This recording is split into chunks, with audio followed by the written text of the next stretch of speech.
The following is a presentation of Flow Sports.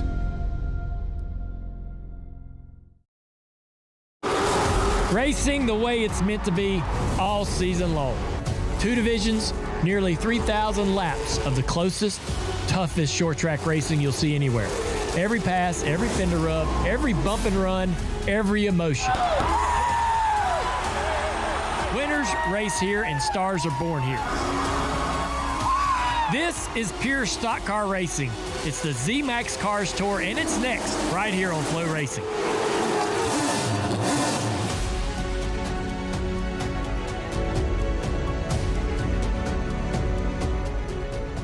It is a beautiful, pleasant Saturday afternoon here in Altamaha, North Carolina, as we are getting set for the Accelerated Graphics 250 presented by Larry Walker and Sons Body Shop here at Ace Speedway.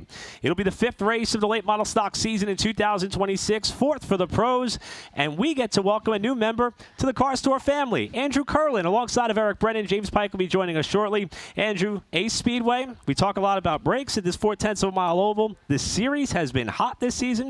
Welcome to the Car Store, buddy. Thank you. I'm excited to be here. I think I hope these teams brought their bear bond and tools with them, because this is going to be a physical race. This is going to be aggressive. Qualifying's coming up, and good track position. That's going to be key today. Yeah, track position at Ace Speedway seems to be a common thread. And I mentioned the weather. We came from a ringer at Caraway that spanned over 2 days. Not going to totally jinx this here, but it's about 70 and sunny here in Altamaha. I'm not going to talk about the single-digit chances of rain that are out there right now, because with my luck, it'll swing the other way. But it is a perfect Saturday afternoon and evening for racing for sure. Now, as far as the schedule of events that we got on the docket, here is what we have for you today. Not just the Cars Tour. We got some bonus action for you as well. Just around the corner, Pro Late Model qualifying will kick us off. Yeah, absolutely. And, the pros will kick things off, late model stock qualifying after that. Make sure if you're here at the racetrack, autograph session coming up after that. James Pike will be our man on the scene trying to talk to some drivers. And, of course, driver intros, pre-race ceremonies, and everything coming up. It's going to be a lot of fun this tonight here at Ace. And we'll wrap it up with Crown Vics for a short track expedition for 25 laps with some guest announcers in attendance for that as well. Now, we always have star power when it comes to the Z-Max Cars Tour presented by Sound Gear. How about this invader that we got in a second Nelson Motorsports prepared entry? This is a driver who's had himself some recent success. Man, Corey Heim, who led, I think it was 69 laps in the Cup Series race at Texas. Now he's coming to a local short track race here at Ace Speedway. I'm looking at Heim as one of these guys. It's a stacked field, but I think a lot of eyes are going to be on him, and pressure's on, I think, to perform for him. I love that the Truck Series champion, defending Truck Series champion, has a rare off week and says, I'm going to go play in a late model stock car. Now, the last time that we saw this series in action, our defending champion in the late model stocks, Landon Lewis, got his first win of the season, but did so in pretty dramatic fashion. Had to come back from a restart shoes violation, worked his way from 29th on the grid to take over the race lead with 29 laps to go and parlay that into his first win of 2026. He's going to look to double up at a track that he won at last season. Landon Lewis, yeah, I mean, he said it post-race. I learned a lesson in discipline, and I'm sure going into today he's going to look where that choose cone is, and he's going to make sure that he doesn't run it over this time.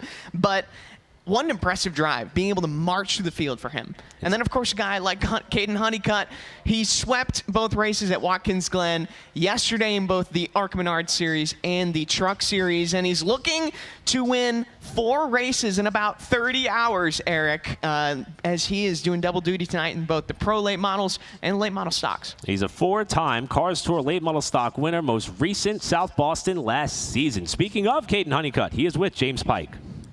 Kaden Honeycutt was a busy, busy man at Watkins Glen yesterday. He won the ARC Menard Series race. He won his maiden race in the NASCAR Craftsman Truck Series. And then he got on a plane, and he'll be competing in both the Pro Late Models and the Late Model Stock Cars later this evening. So, Kaden, I know it's been a big day for you. So what had the last 24 hours been like?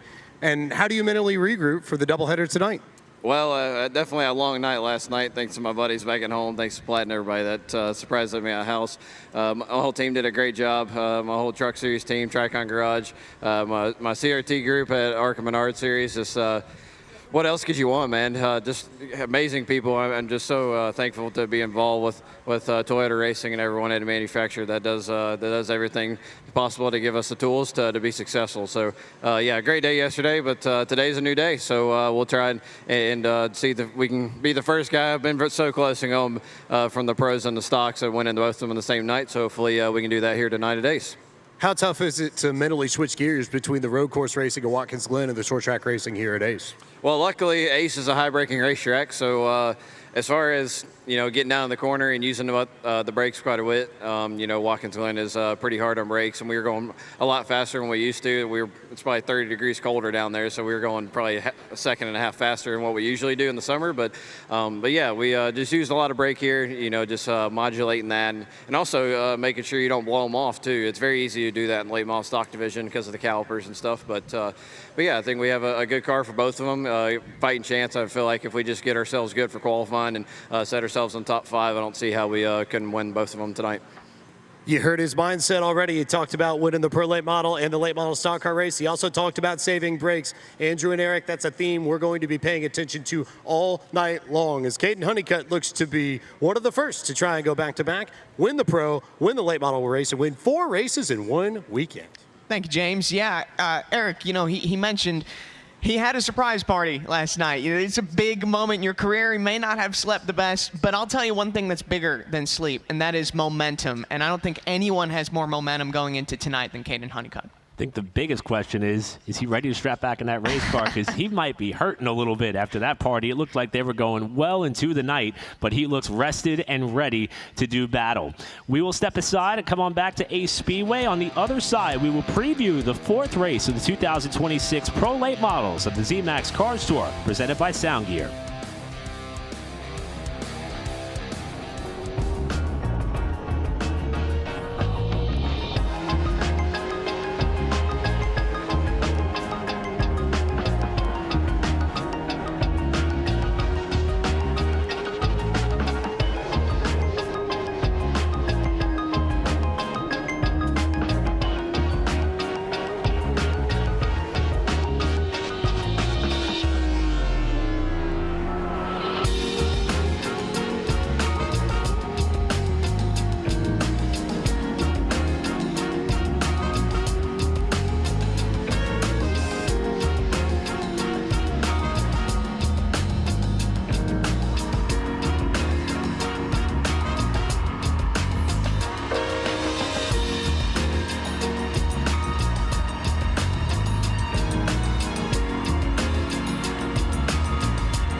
Back at Ace Speedway for the Accelerated Graphics 250, presented by Larry Walker and Sons Body Shop in Altamont, North Carolina, where we are inching up on the start of Mahle Motorsport pole qualifying for the Pro Late Models in their 4th race of 2026. This racetrack has a really rich history dating back to the late 1950s. It opened up in 1956.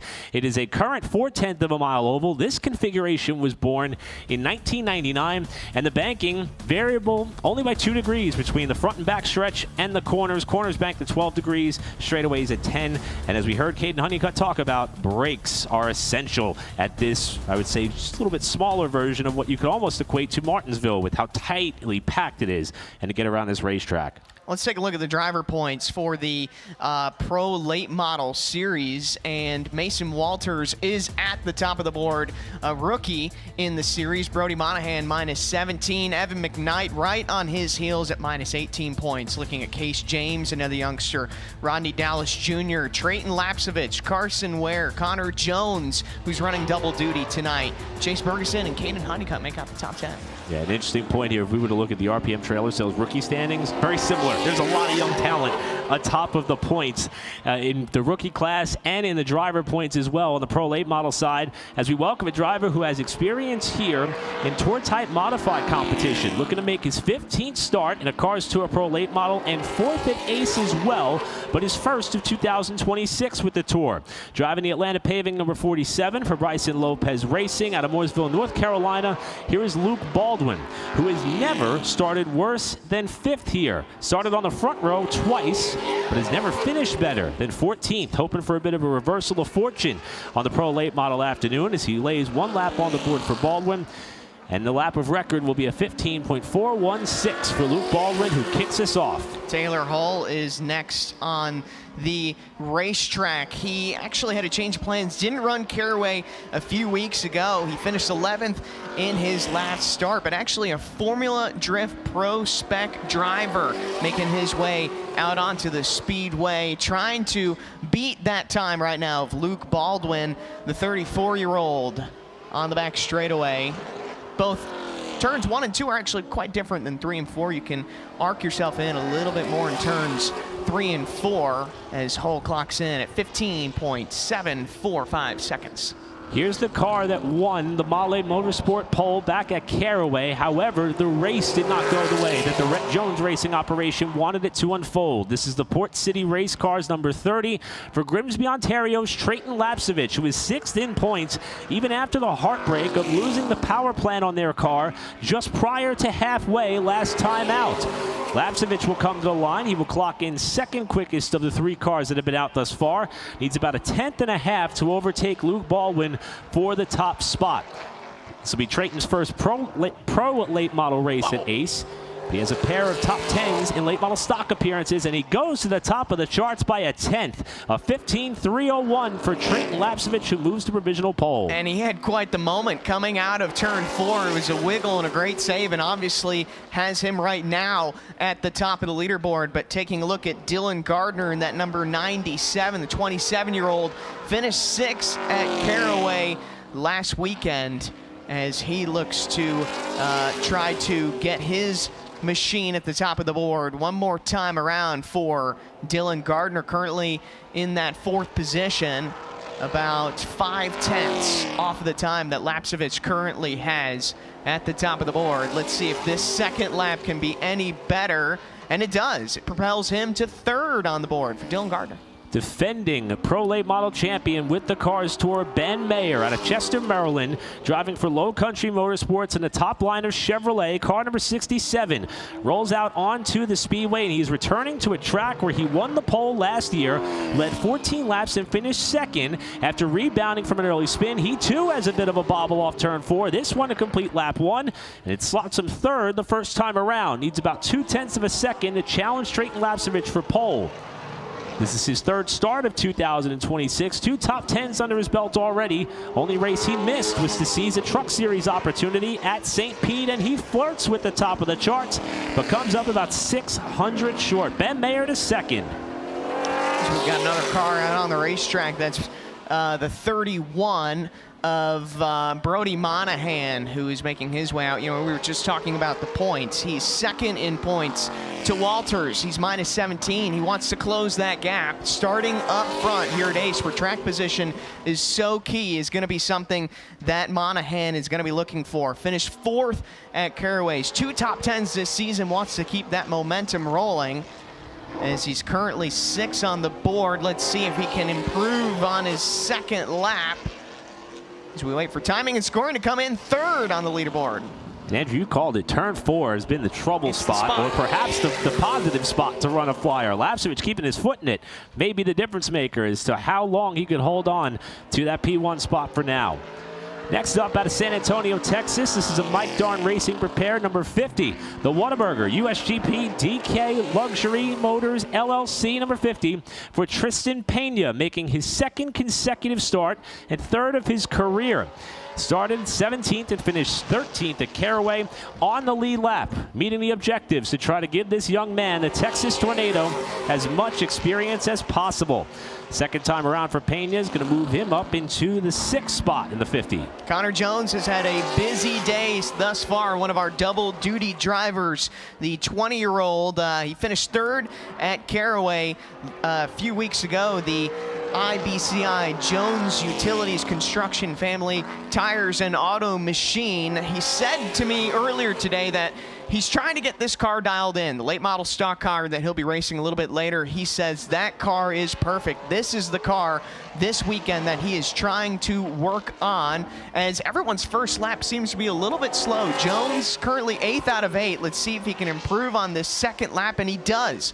It seems like you need time to get your tires going and warming up here, as his 2nd lap propels him to 5th. Yeah, some instances we'll see a dead lap be awarded depending on track conditions and temperatures. Not here. They're pulling out of the pits on the exit of turn 2 and coming right to the green. A great observation there. Next up on the racetrack, the driver who sits 4th in points, minus 22 out of the championship points lead. He just laid down a pretty sporty first lap at a 15.627. This is Case James out of Newton, North Carolina, the Nighthawk Frozen Foods, Clear 28, and Spiller Industrial number 15. Coming off his 2nd top 10 effort of the season, and he gets close to pole, but slots into 2nd. 36 thousandths off of the lap laid down by Trayton Lapcevich.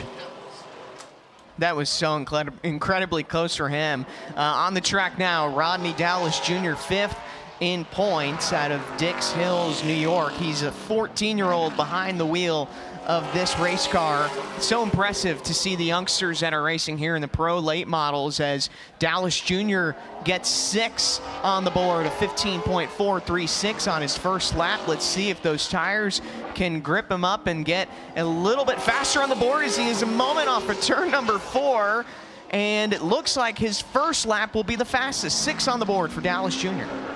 Next up is a driver and team that had a really rough go of it at Caraway, but there was, in fact, a silver lining. Thanks to our partners at Keen Parts and CorvetteParts.net through their Racers Appreciation Program, where this car finished at the end of Caraway gave Tony Cosentino a chance to earn a set of tires. Carson Lofton benefited for this also on the late model stock side, so thanks to our partners at Keen Parts for hooking up the Stokes Shoes LRT Motorsport number 11 of Tony Cosentino out of Mansfield, Ohio. First lap matched the car number of the 11 cars that have been on track so far. Second lap for Cosentino picks up a couple of spots, up to 9th.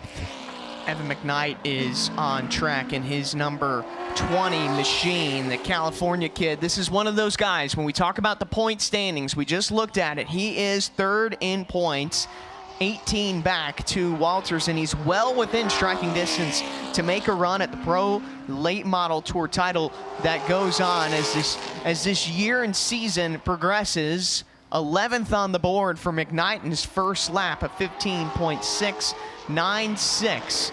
And as history has showed us early in qualifying, is it looks like there's a little bit of cloud cover on the racetrack now. Let's see if that 2nd lap can improve for McKnight, and it certainly does. He goes to 2nd on the board. Cloud cover with the driver with the hot hand rolling into Ace Speedway.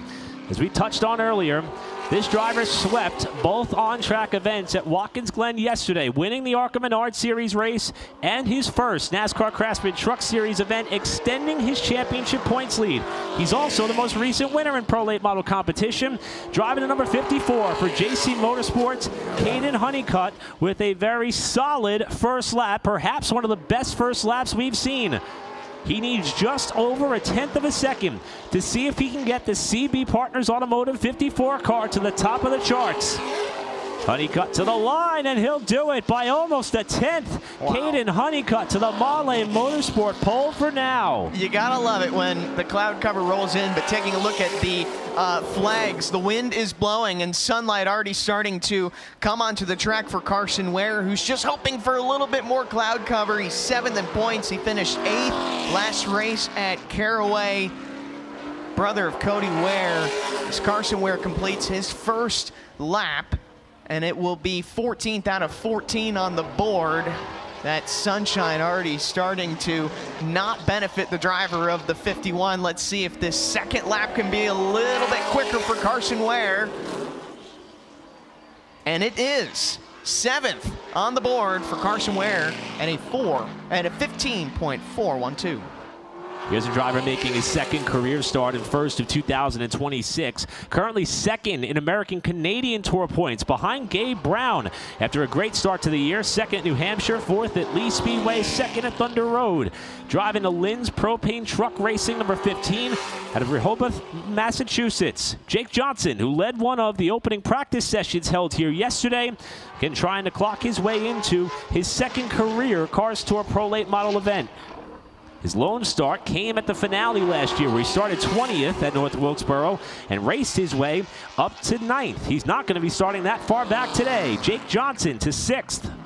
Jeff Batten on the racetrack now, getting his tires warmed up on the back straightaway. The 40-year-old looking to make some waves here tonight at a Speedway. Wheels his machine all the way down on the bottom groove of the racetrack. That's going to be the preferred line at both ends of the Speedway. Whoa, big moment coming out of 4. Both of the back tires just completely sliding out from under him. He's got to recollect himself here, Eric. He's got to have a better second lap. That was quite a moment coming off of turn number 4. That seems to be the tricky spot for these drivers today. Much more solid for Batten this time around, but will it improve his time? Doesn't look to be. Still 16th on the leaderboard. Another of the many rookie drivers making up the Cars Tour Pro Late Model field in 2026. Currently 9th in points, coming off his first top 10 finish of the season at Caraway. In the Bergeson's Heating and Air, Atlanta Paving and Concrete number 22. Another Bryson Lopez Racing entry out of California, Chase Bergeson. First time around for Bergeson. Characteristically similar to what we've seen many of the first laps be, as Andrew mentioned earlier. A bit off the pace of what they were hoping for in terms of result, but lap 2 has been the money lap for just about everyone, and Bergeson follows the trend. He'll jump up to 12th in that 22 car. Everyone so far chasing Kaden Honeycutt, who put down a blistering fast lap. Here's our points leader, Mason Walters, also a rookie. I saw both him and his teammate Evan McKnight during the late model stock practice. They were up on top of the trailer. They were watching the other series race and run. He's a student of this sport and needs some solid track position because of the points battle that is going on. You do not want to lose your points lead, especially when it is oh so close in the pro late models. Walters in his first lap is 11th. And let's see how he can improve, hopefully. And he does. He goes to 2nd on the board. We'll keep the rookie trend going. Here's another one of our RPM Trailer Sales Rookie of the Year contenders out of Winter Haven, Florida. This is the Direct Development number 5, the Capello Legal PA Kathy Boyd's tax service entry for James Seawright, who was just outside of the top 10 in points, had a great run going at Caraway, was involved in a crash there with Dylan Capello, but rebounded well to finish out the race. Seawright completes his first lap, 17th of the 19 cars that have been on the racetrack so far. A little more than a handful of contenders still to hit the racetrack, with Kaden Honeycutt still the quickest. Seawright comes across the line and just misses out on the top 10. He slots into 11th. That's going to be a tough one. You don't want to start back here in this race with track position being so important. Let's go to the number 12 of Colton Hale, youngster out of California, racing with his brother. It's a family-run operation for the Hale family as he looks to complete his first lap. He's racing with something to prove. Started racing at a young age for this driver, as Hale, currently 20th on the leaderboard, wants to improve on this second lap. Let's see if he can do it. not much of an improvement, up to 17th on the board for him. Here's a driver who's going to be making his Cars Tour Pro Late Model debut in a style of car that he moved up to not that long ago. He's a 2025 UARA Sportsman Series Rookie of the Year with a runner-up finish at the Freedom Factory, driving his family-owned team in the Greenbrier Landscaping, Life for Kids, and Southern Tree Growers number 55 out of Florida. Palmer Hague, multi-time winner in multiple different vehicles at his home track, New Smyrna Speedway, and he has been broadening his motorsports horizons over the course of the last 16 months, and he's taking his talents to the Cars Tour. Palmer Hague comes across the line to complete his second lap, and that's a pretty impressive qualifying effort for the first-timer. 14th out of 21 cars that have been on the racetrack for Palmer Hague. On track right now. Everyone's got this eyes on this young kid, Keelan Harvick, son of NASCAR champion Kevin Harvick. He recently signed a long-term development deal with Toyota Racing with Hunt Brothers Pizza and Mobile One on that race car as Keelan Harvick looks to make waves here in the Pro Late Model, 17th on the board for his first lap. As we expect Keelan to be a player in this one tonight, and track position will be all that more important for him if he can get a good starting spot. And he goes to second on the board. Keelan Harvick with a phenomenal second lap. Only 0.003 of a second difference between Harvick and Mason Walters for the outside front row spot now with 2 cars left to go. Next out on the racetrack, making his third start of his career, all of which coming in 2026, driving the Max Recycling Mills Automotive number 13 out of Fisherville, Kentucky for JW Motorsports. It's Ben Mack on the racetrack, and Mack is going to lose it on the approach to turn 1, the first time that we've had any sort of problem in the qualifying session so far today. Kept it off the outside retaining wall, but that will pretty much throw away his chance to improve on a lap that was at a 16.247 for Ben Mack in a 13. That's tough. That is really tough when you are looking to improve that second lap. The second lap is where you can find the most speed on the board. And it just seems like he may have gotten in just a little too hot going into turn number 1. This is our final driver, Joel Smith in the 17. The 16-year-old finished 12th in his last race at Caraway, the series debut for this young driver. Can he beat Kaden Honeycutt for the pole? Honeycutt guaranteed a spot on the front row. Joel Smith, though, trying to make some waves. Let's see what type of lap he can put down. Smith on his second lap, currently 24th out of 24 in the field. Can he improve on his second? And let's see who wins the pole here for the late model stock race. He won't get to the top, and Kaden Honeycutt will start on the pole for the Pro Late Models here tonight in the Accelerated Graphics 250 presented by Larry Walker and Sons Body Shop. When you're hot, and Kaden Honeycutt is on fire right now with the pole. Keelan Harvick is going to join him on the Molly Motorsport front row. Mason Walters, Trayton Lapsevich, Evan McKnight, your top 5. Starting position is going to be huge. It is so important, and I can't wait to watch this battle. Honeycutt, who is hot right now in terms of momentum. Keelan Harvick starting on the outside of the front row. Also going to be a lot of fun to watch. I'm looking forward to that battle. Talked about Connor Jones trying to figure out that car, 15th there. Palmer Hague in his debut right there with him as well. As we see the rest of the runners for a heavily populated Pro Late Model field. 24 cars in total going to come down for the green flag later on this evening. It's going to be a show. We're going to step aside. When we come back, we will hear from our Pro Late Model pole sitter, who's going to be the first car out in the late model stock car qualifying. You're watching continued coverage of the Z-Max Cars Tour presented by Sound Gear from Ace.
The roll continues for Kaden Honeycutt, who just captured himself a Mahle Motorsport Pole Award in a Pro Late Model, and he will jump into the Late Model stock car to see if he could sweep the qualifying efforts of the Accelerated Graphics 250 presented by Larry Walker and Sons Body Shop here at Ace Speedway.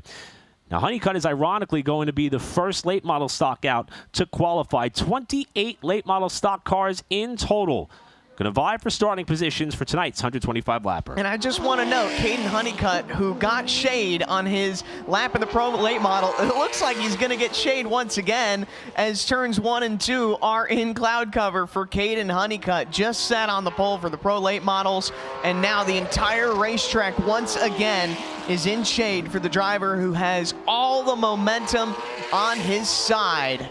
First lap underway for Kaden Honeycutt, a 15.521 in the Pro Late Models. We saw the second lap for most every driver's qualifying was a little bit quicker. Let's see if Kaden Honeycutt can do the same and improve. 1 of 1 so far in the leaderboard, and he does. He improves 0.3 of a second.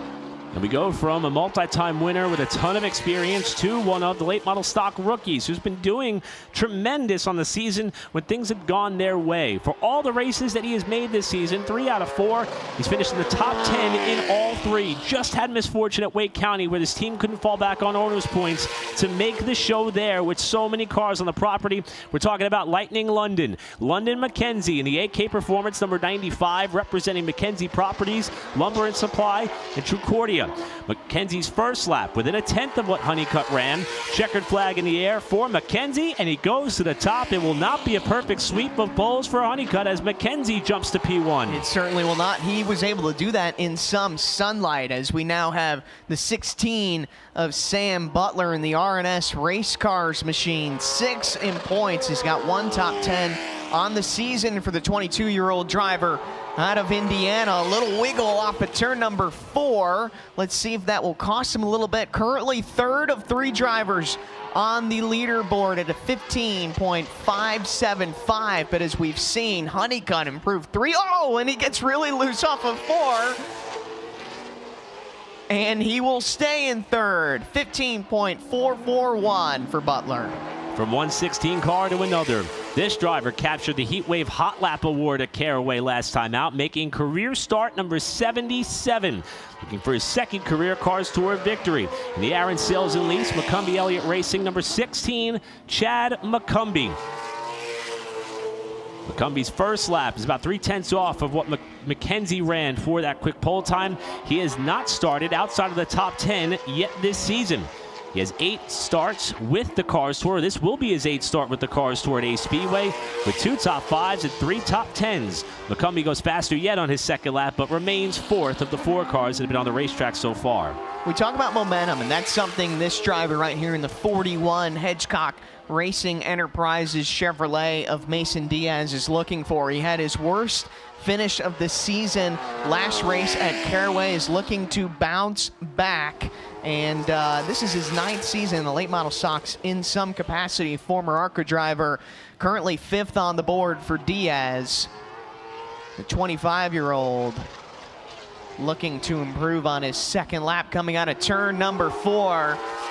He's got all those tires hooked up to the racetrack. He'll go to 3rd on the leaderboard.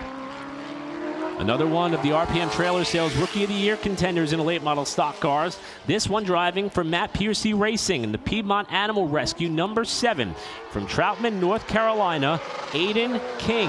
It's going to be his first Cars Tour race at Ace Speedway. His best start of the season came back at Southern National Motorsports Park where he started 9th. First lap is going to come in at a 15.778.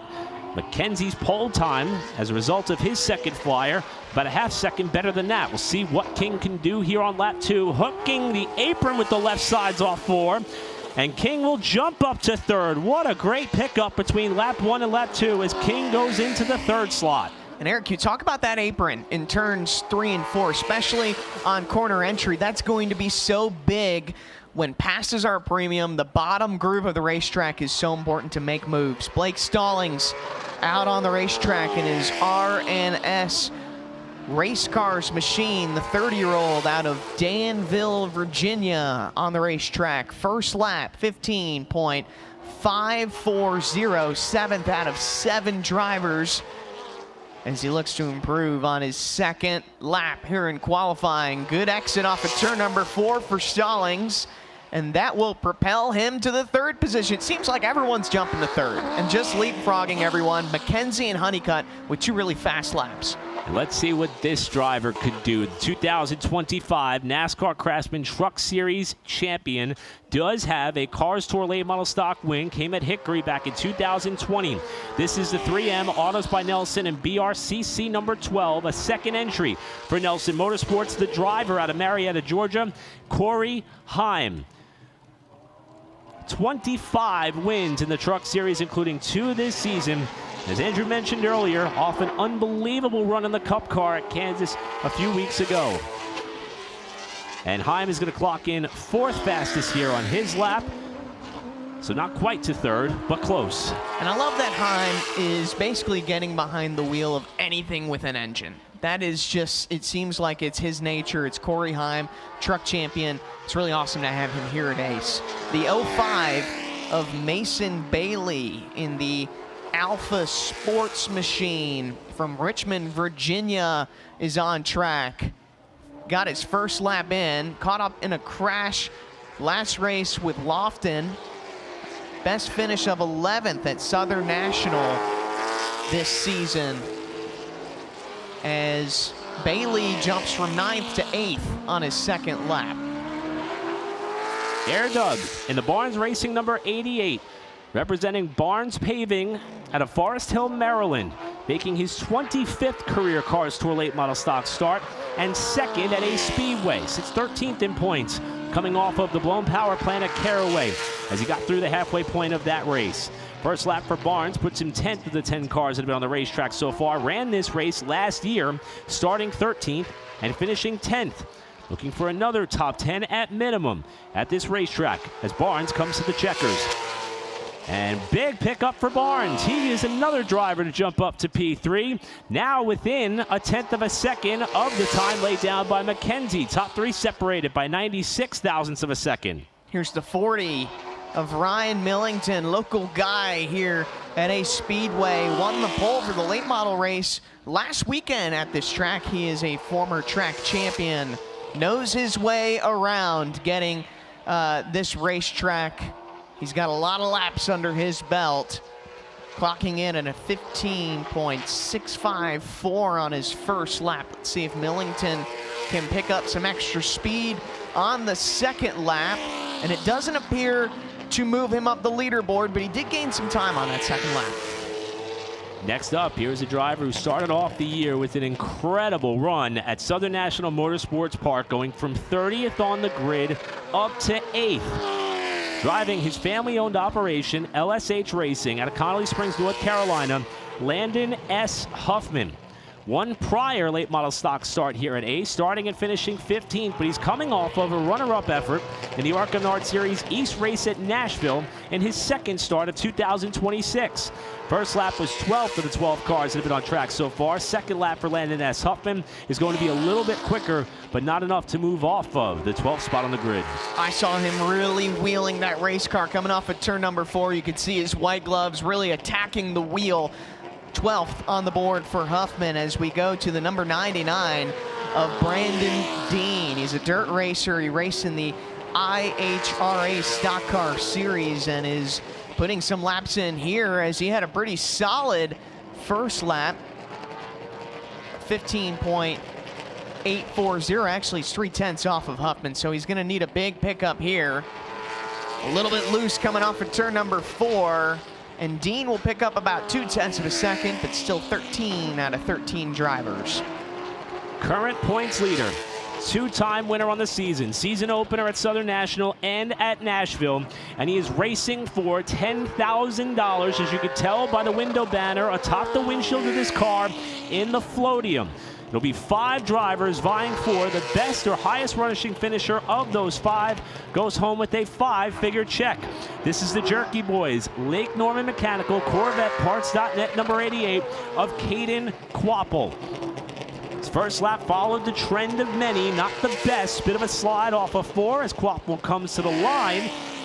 And Kaden Quapple, 13th out of 14 cars. However, this is similar to what happened to him at Southern National, but Ace is a whole different place. I talked to the Quapples, and they said they focus way more on race trim than they do on qualifying. So I expect that 88 Jerky Boys machine to be working his way up. And here's the 04 of Ronnie Bassett Jr., the Jerry Hunt Super Center, Bessemer Tire and Auto, Buddy Scopes Ice Cream Chevrolet, 22nd in points, still looking for his first top 10. Raced at Ace here last weekend, trying to get some extra laps in for Bassett Jr., and he'll go to 7th on the board. Yeah, and his timing and scoring updated on Kaden Quapple, with Bassett moving to 7th spot. Kaden was actually in 7th. He's been bumped to 8th now, so still looking at a middle-of-the-pack shot for our points leader. Here's another Floatium contender and almost recent winner on the tour. This the Rent Source R-Trade KHI Racing number 29 for Landon Lewis, defending winner of this race. Lewis also racing for that $10,000 prize for this team. His first lap was 14th out of the 16 cars. Lewis off of turn 4, back to the checkered flag, and he will pick it up on lap number 2 to 9th spot. What a drive it was for Landon Lewis a few weeks ago at Caraway, as we now have the number 5 of Carson Brown on the racetrack, 4th in points, coming off of back-to-back top 10s, looking for his 3rd top 10 in a row for the driver out of King William, Virginia, as Brown's first lap puts him at 16th on the leaderboard. Looking for pickup here. Coming out of turn number 4, how much time can Brown pick it up if this second lap is quicker? And it is. He'll go to 12th on the board. Saw a pair of 16s run back-to-back. We're going to see a pair of 5s run back-to-back. This one, the Hedinger Racing entry for Medic Corporation, Victory Custom Trailers, and Direct Development.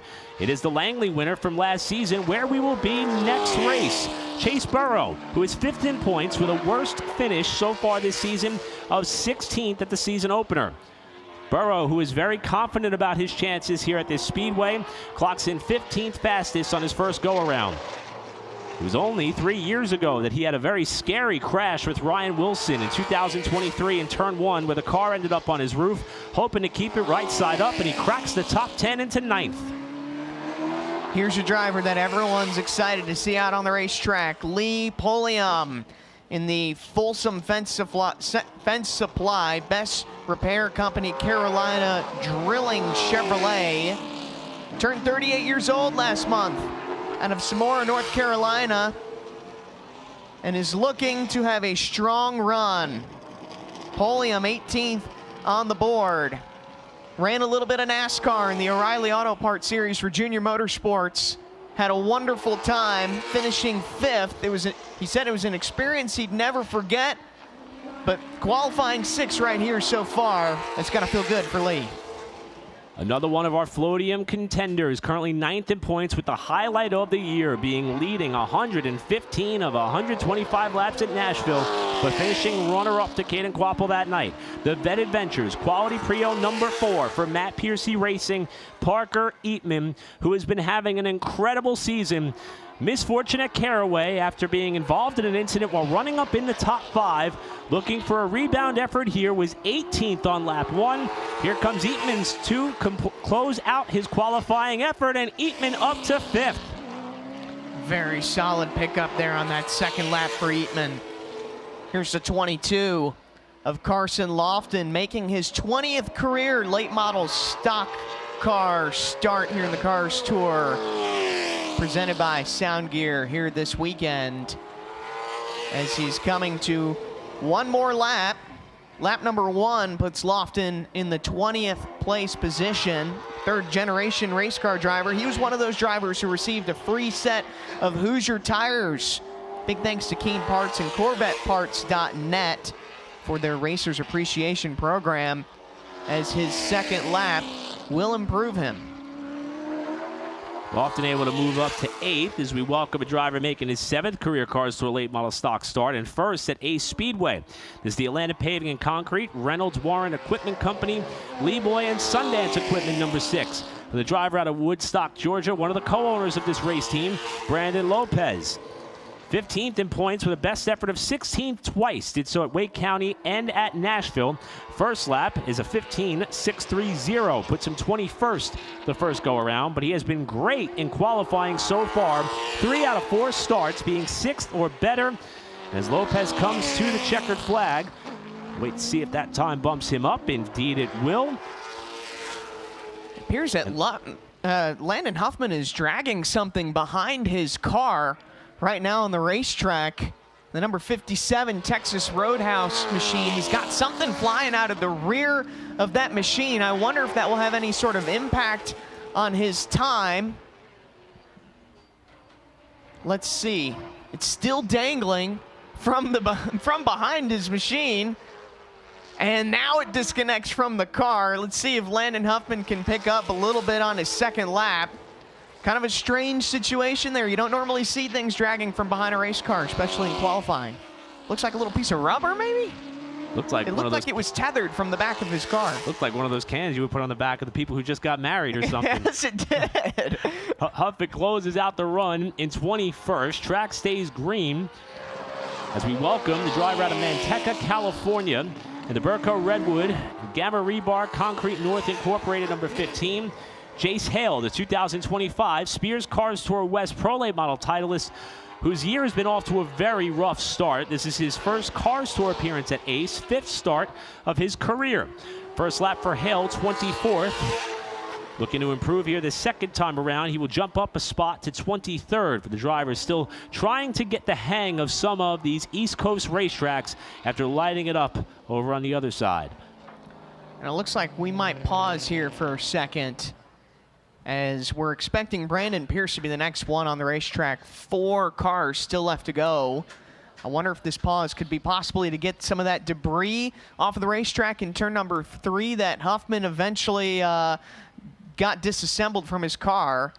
So it looks like we do have some track maintenance folks out there in the entrance of turn number 3 to get that piece of race car off. It looks like maybe an air duct or a brake hose that came off of Huffman's car. It kind of started to unspool as it was getting tugged around this 0.4 of a mile racetrack for a couple laps. And the crew will retrieve that piece, head back to safety. And as Andrew mentioned, 4 cars remain. London McKenzie, late model stock rookie with the Cars Tour, sitting in front of, or I should say alongside of, if the front row should stay as is, of the driver who has been on an absolute tear for the last 24-plus hours, Kaden Honeycutt, with Doug Barnes Jr., Blake Stallings, and Parker Eatman, the unofficial top 5. If I'm Kaden Honeycutt, and if the qualifying results stay the way they are, and you are second to McKenzie coming to the green tonight, how much do you think you're kicking yourself for, oh, I wish I could have just had the perfect sweep on qualifying? Probably a good bit, but he still has a shot to keep the ball rolling in terms of trophies. He absolutely does. Back on track now that we got that debris cleared up and away. It's the number 2 of Brandon Pierce, the Polaris Off-Road, KevinSaysYes.com, Thunder Road Harley Davidson Chevrolet, making his qualifying effort out here on the track. Pierce, a 30-year-old longtime competitor in the series, 1 win at Southern National Motorsports Park back in 2019. Currently 18th in the point standings, trying to climb his way up. P15 on the board for Pierce with 3 cars left in this qualifying session. Is one of our double duty drivers on the night. This one, 3rd in points, 24 markers out of the lead with 4 top 10s in 4 races in 2026, including a great charge up through the field last time out at Caraway. This is the Bare Knuckle Fighting Championship and all rem number 77 for Chad Bryant Racing. Trayton Lapsevich picked up the Texicon Cutstone Hard Charger Award and the FloRacing Fieldmaster Award at Caraway with his charge from 24th on the grid up to 7th. He's hoping to not have to do that again tonight. 22nd on lap 1. Here's Lapsevich to the checkers. He is going to pick it up to 3rd. A tremendous launch up towards the top of the pylon. Misses the front row and a potential bonus point, but Lapsevich slots to the inside of row 2. That's still a great qualifying effort from Lapsevich. Here's another double-duty driver that we have tonight, also eligible for the Floatium. That's the number 44 of Connor Jones. Has a really good start to this season. 2nd in points, 15 back of that coveted points lead here in the Cars Tour. as Connor Jones looks to have a good starting spot for tonight. Let's see where his second lap ends up pulling him, and he'll go to third. The final car to go, also the final of our drivers contending for the $10,000 Floatium bonus, making his third consecutive Cars Tour late model stock start for the Mike Darn Racing team in U.S. Tank and Hunter Industrial number 89 at 11 Tennessee, Dylan Feccio. Started on pole in his debut at Nashville, finished third there. Started 8th at Caraway, finished 5th there. First lap for Feccio, 26th on the grid, trying to best fellow rookie London McKenzie for the Heatwave visual pole. Feccio's second lap comes across 16th, and the rookie, London McKenzie, lightning London is lightning fast at Ace. He claims his first career Heatwave Visual late model stock pole with the Cars Tour. I just want to point out, and I don't know if this is a coincidence, track time is key, but taking a look at the qualifying results here, McKenzie, Honeycutt, Jones, Lapsevich, the top four, they are all running double duty this weekend. So the extra track time obviously paying off for those drivers. Doug Barnes Jr. rounds out the top five. Hometown hero Blake Stallings in the RNS race cars in 6th. Parker Eatman and Corey Heim truck champion. The return of Lee Polium and Carson Lofton getting both Nelson Motorsports cars in the top 10. King in 11th.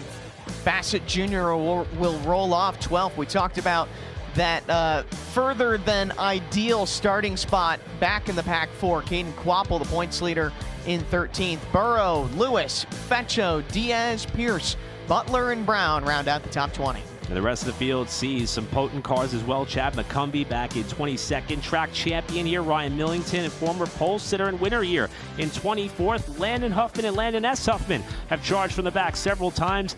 If they want success tonight, they'll have to do it again, with Brandon Dean rounding out the field. It's going to be an exciting show. We now have the starting lineups for both of these races as James Pike has our pole sitter. Started the day at the beginning of the broadcast on camera, gets another opportunity by virtue of winning the Mahle Pistons Pole Award for the Pro Late Models. Kaden Honeycutt will lead the field to green. So, Kaden, now that you've got all this track position, how does it change the way you approach today? Does it tweak anything amongst your game plan? Does it make it a little bit easier? Any major effects? Not really. This is kind of what the best thing is here for Ace. Clean air is really good here. Gets a lot of air in the brakes, tires, and all that. So thanks to all my JC Motorsports guys, Alex Roberts, Jimmy Cox, for the opportunity to run the race car.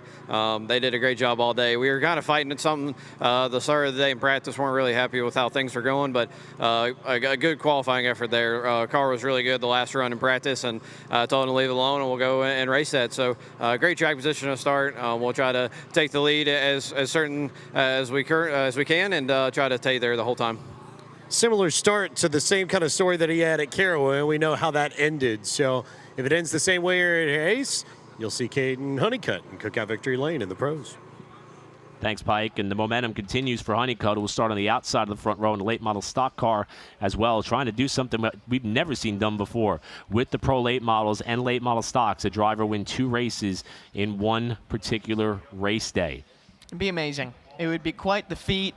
It's going to be fun watching Honeycutt carve through the field and maybe lead a lot of laps here tonight as he starts up front on the front row for both, as James Pike now has our pole sitter for the late model stock cars. London McKenzie taking an opportunity to fix the hat and make it a little bit more his style. So true to form with the lightning bolts on the fire suit, you put down the fast time, get the Heatwave Visual Pole Award. Based upon what you know of Ace just in practice, how important do you think earning the top spot in qualifying is going to be later? I mean, I think it's going to be really helpful, especially with saving tires here. As a legend car kid, last year I'm not used to having to do all that, so definitely still trying to adapt. This is a place I've never been to, first time seeing the facility, so definitely super special to get the award. I never would have thought I'd captured that. You know, this morning in the trailer we were making jokes about it, and, you know, it came to fruition. So super awesome. Shout out to all the moms. Happy Mother's Day. My mom over here, happy Mother's Day to her. She's just awesome, and I think both my parents supporting my dreams. They're crazy, but they're coming true out here. So super happy to be with the Cars Tour. All glory to God for giving me the opportunities and health to come out here and participate in the activities we do, and hopefully we can go out later tonight and get this thing done. London McKenzie with the worthwhile sentiment, echoing Happy Mother's Day indeed to all the mothers out there. And London McKenzie will start up front, Heatway Pole Award winner for the late model stock cars. Thank you very much, James. And London, I can't believe this is his first time seeing the facility starting on the pole for the late model stock cars. That's a pretty impressive effort from that young man. And he has been remarkable in the 3 races that he's been able to make on a late model stock side. Top 10s across all 3. And a real quick learning lesson for that young driver after missing the show at Wake County. Obviously didn't perturb him all that much because the success continues to roll on for the young man. Lightning London McKenzie, first career Heatwave visual pole. He will lead the field to green for the late model stocks. We'll recap qualifying when we come back.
Qualifying in the books for the Accelerated Graphics 250 presented by Larry Walker and Sons Body Shop here at Ace Speedway. 5th race for late model stocks and 4th for the pros in 2026. And if you are just joining us as we kicked off our program at about 4:30, about an hour ago from now, when we started things off with the chance for drivers to vie for the Mahle Motorsport Pole Award in the Pro Late Models, and it was Southern National Motorsports Park winner and current points leader Mason Walters, and it's Setzer Racing and Development number 6, who laid down the 3rd fastest lap time. He's got the momentum rolling on his side. Great starting position for Walters in that 3rd position. Solid exit off at turn number 4. That seemed to be a problem spot for a lot of drivers. Starting in 2nd, the youngster Keelan Harvick, making already a big name for himself. Harvick's been racing a lot on the West Coast, a lot of Spears Cars Tour West events. First time we've seen him back since the runner-up finish in the thrilling battle with Walters. Ironic that in their return, they start one position apart with him in second. With the driver with the hot hand, he did not surprise anybody by his result here. And Eric, I can't wait to watch this battle. Kaden Honeycutt racing against Keelan Harvick on the front row. Honeycutt, obviously, it's been well documented. He's got all the momentum on his side, qualifying on the pole for the Pro Late Models tonight. It's going to be a lot of fun to watch. Winner in the Pro Late Models at Caraway, also coming off a great day at Watkins Glen yesterday. What you're seeing now is the cars begin to stage on the front stretch for what is going to be an autograph session for the fans who came out here at Ace. James Pike will be down there talking to some drivers while they mingle with the crowd on this beautiful Saturday afternoon. But before our focus shifts to that event on track, let's recap the late model stock highlights that we just paired together with Connor Jones keeping his momentum up. Connor Jones told me before qualifying he has got this car dialed in. And if this qualifying effort is any proof or evidence of that, third on the board for the driver out of Fredericksburg, Virginia, running both races tonight under the same number, 44. One driver running both races tonight, but under different numerals. The 17 in the late model stock side is the aforementioned Molly Motorsport pole sitter for the Pro Late Models. Kaden Honeycutt, one spot shy of keeping the perfect run going since winning the ARCA race yesterday, but he's still vying to be the first ever to win a Pro Late Model and late model stock race on the same Cars Tour race weekend. Starting on the pole, the 95, Lightning London McKenzie, the 16-year-old who told James Pike, you know, he did put down a fast lap, but tonight is going to be about saving tires. Good racecraft mentality and good approach for London McKenzie, who'll be starting on the pole for the race tonight. Tires and brakes is certainly going to be the two talking points that these drivers, teams, and all of us are going to be hitting on when it comes to Ace. You see the rest of our qualifying results scrolling across the bottom portion of your screen as drivers and teams come into position with many of the fans who have come out here on, again, what is a beautiful Saturday afternoon. What we hoped that we had at Caraway last time out until Mother Nature rolled in just as we were getting ready to kick things off, pushing us out a day. But they're going to be able to meet some of these drivers before they strap in and do battle for their 5th race of the year for late model stocks and 4th for the pros. We'll step aside. When we come back, we'll flash back to some of the action that took place a couple of races ago at Nashville, and then Pike will take us through the on-track autograph session here at Ace.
Late model stocks are back in the Music City as Dylan Fetcho will bring us to green. Sit back and enjoy this one from Nashville.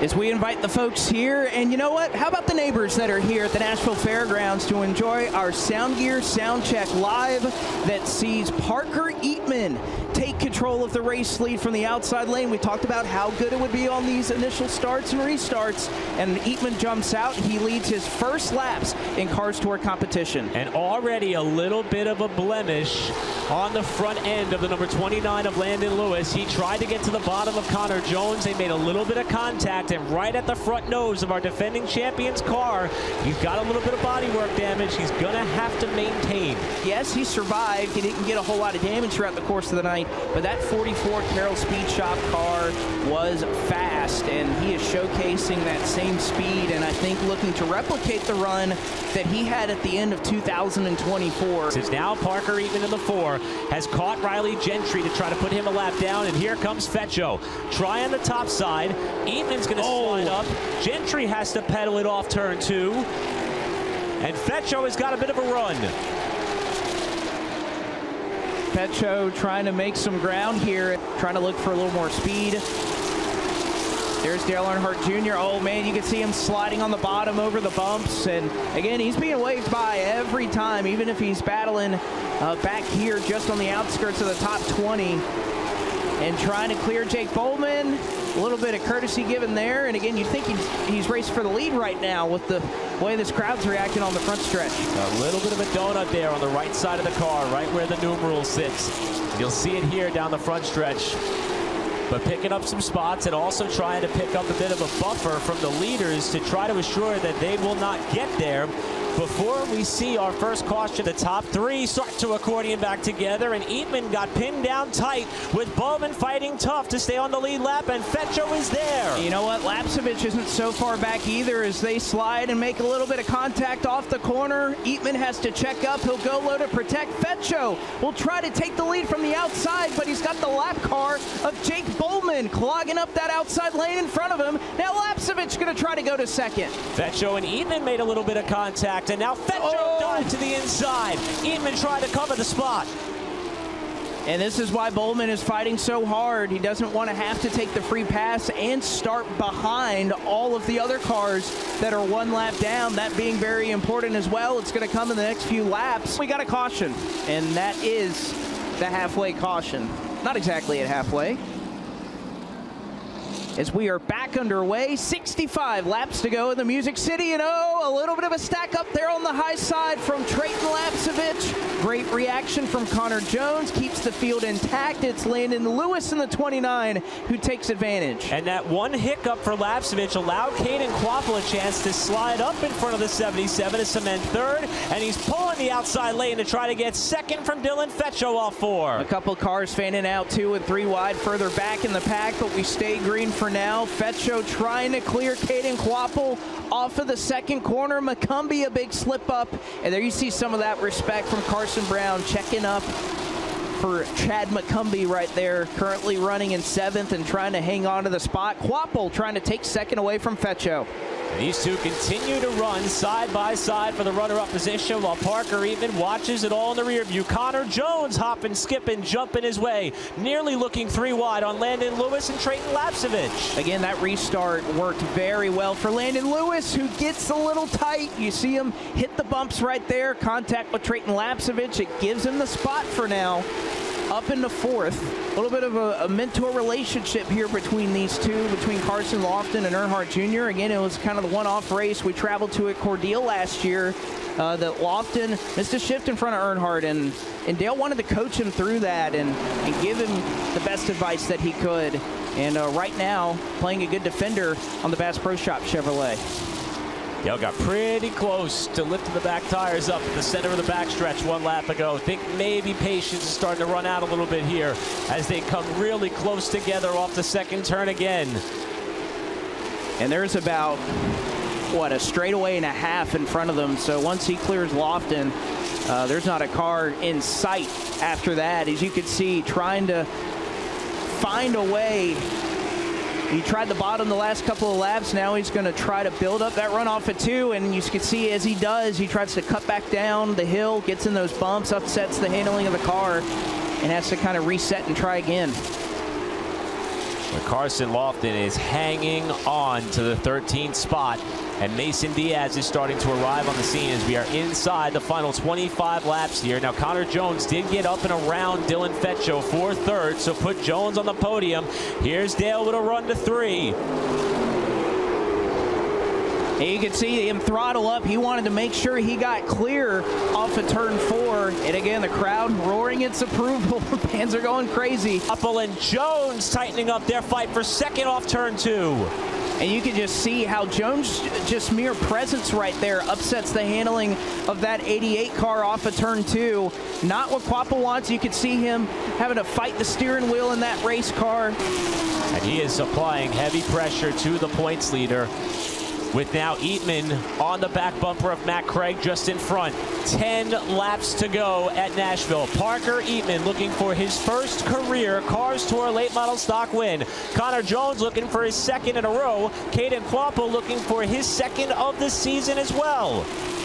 I think Quapple knew he built that run off at 2, and you could see him kind of give way there, Jones. I think Quapple knows his best chance to maybe win this race is to let Connor Jones go, try to catch Parker Eatman, and see if they can't make something out of it. And Jones not going to be able to clear that 10 car off at 2. It's going to hurt him a little bit, but Donovan Strauss right now on the outside, holding up Parker Eatman. They were teammates last year. Oh, trouble. Landon Huffman is spun off turn 4. Into the iRacing restart zone, back underway, 10 laps to settle it in the Music City. And a great launch on the bottom for Quapple, who's looking to clear in 1 and 2. He'll jump up and take the lead from Parker Eatman. A perfect move on the bottom for Kaden Quapple to go to the point. Eatman back to second, Fetcho to third. Jones holds fourth for now. Contact between Fetcho and Eatman for second spot. And again, that's what we were talking about, the worst case scenario for Connor Jones, that Eatman did not get rolling there on the top, so he'll lose 1. He might lose 2 positions out of this call to take the outside line. Carson Brown just behind the 77, trying to take the spot. They single file out. But does anybody have anything left for Kaden Quapple, looking for his second win of the season? It has been since 2004 that late model stocks have run here at the Nashville Fairgrounds. It was Steve Wallace who won that race. Now Kaden Quapple can add his name to the list of winners here. Kaden Quapple wins in the Music City.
Welcome back to coverage of the Z-Max Cars Tour presented by Sound Gear live from Ace Speedway in Omaha, North Carolina, where we completed qualifying. And before we get going with the racing action, we've got a whole host of fans that have made their way onto the front stretch for our autograph session. Now, weather and circumstances don't always let us have an autograph session, but when the weather is good and the skies are clear, the series likes to give fans the opportunity to meet some great personalities, some future stars, some really, really talented race car drivers up close and personal. So they've opened the gates, they've let the fans down onto the front stretch, and all the stars, the late models and the pro late models are out here ready to greet them too.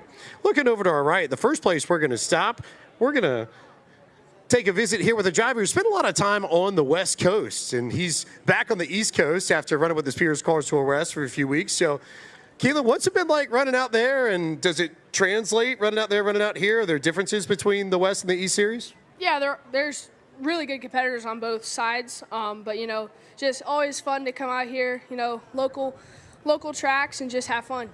How fun is Ace? How much do you love getting around this place? Yeah, yes, sir. It's been really fun. You know, last year we didn't have the best of luck, but hopefully we can change it this year.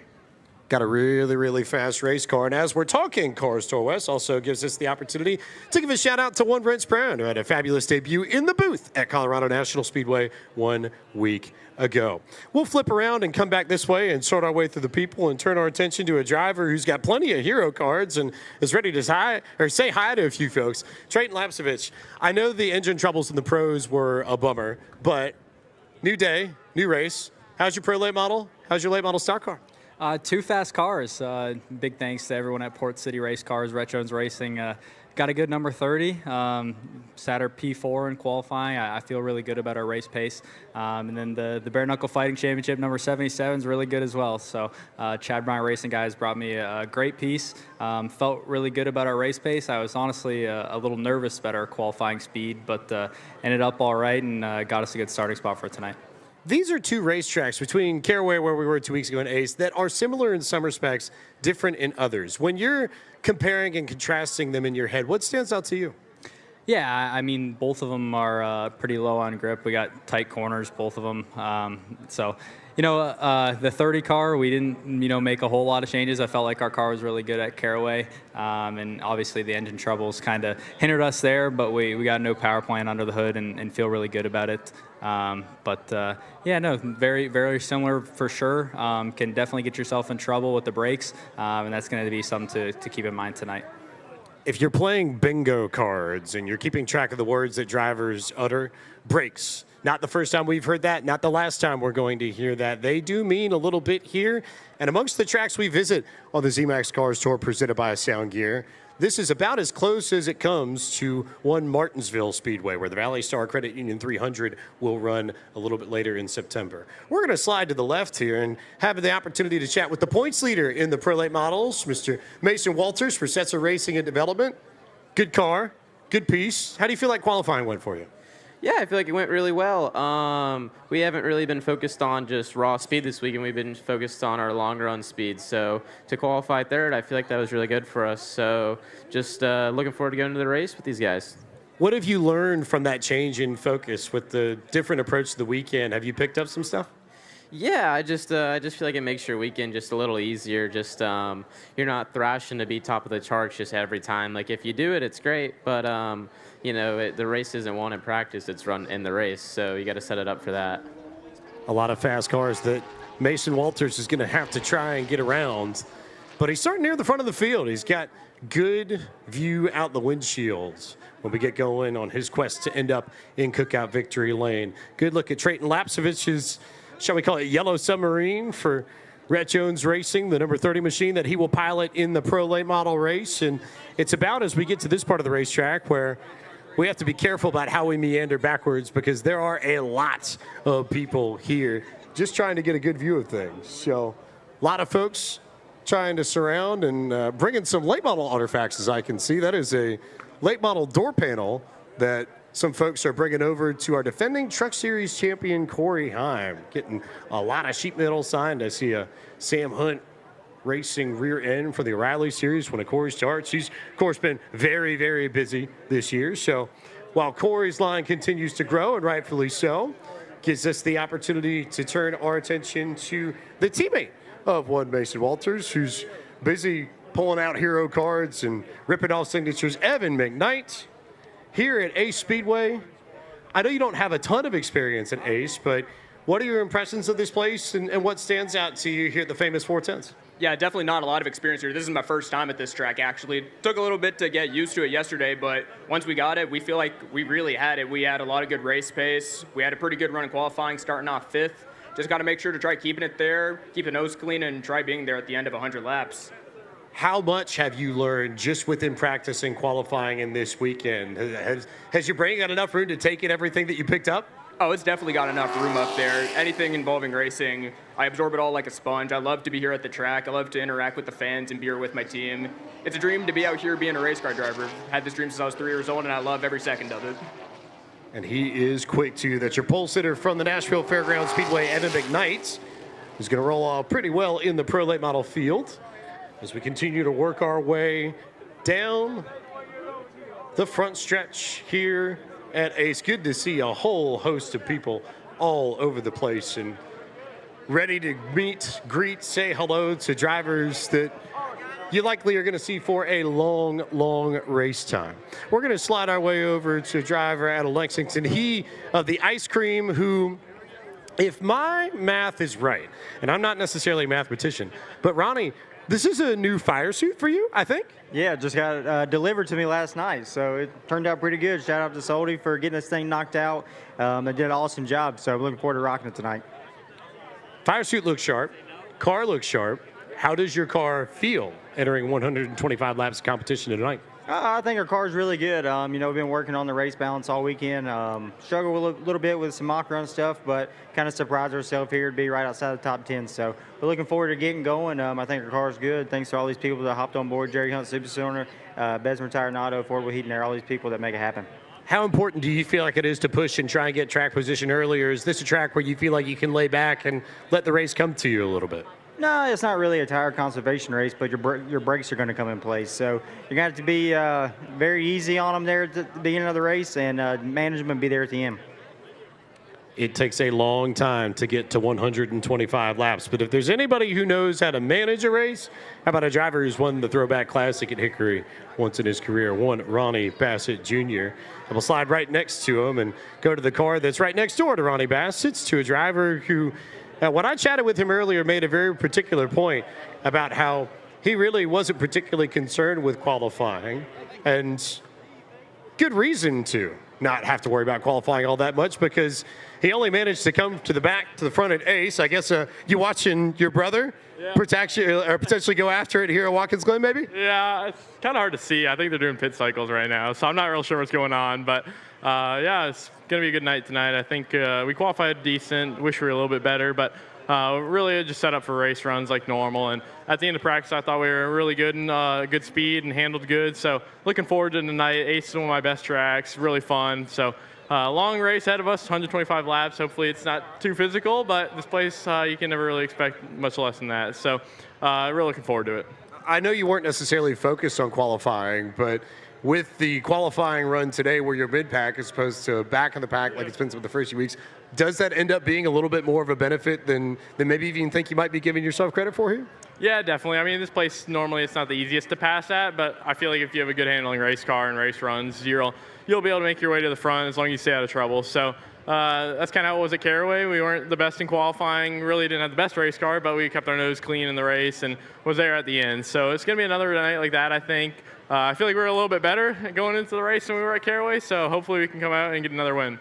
Statistically one of his best racetracks, so we'll let Kaden get back to signing autographs and also keeping an eye on his brother Carson Quapple, who's competing for Junior Motorsports right now at Watkins Glen in the NASCAR O'Reilly Auto Parts Series. Just getting a good look here. I think there's one more driver that we can talk to, and I think there are a few better ways to wrap up this portion of the broadcast than by talking to a driver who may or may not know a little bit about going to victory lane here, Carson Ware. So how does this thing feel? What do you think your chances are of going back-to-back at Ace tonight?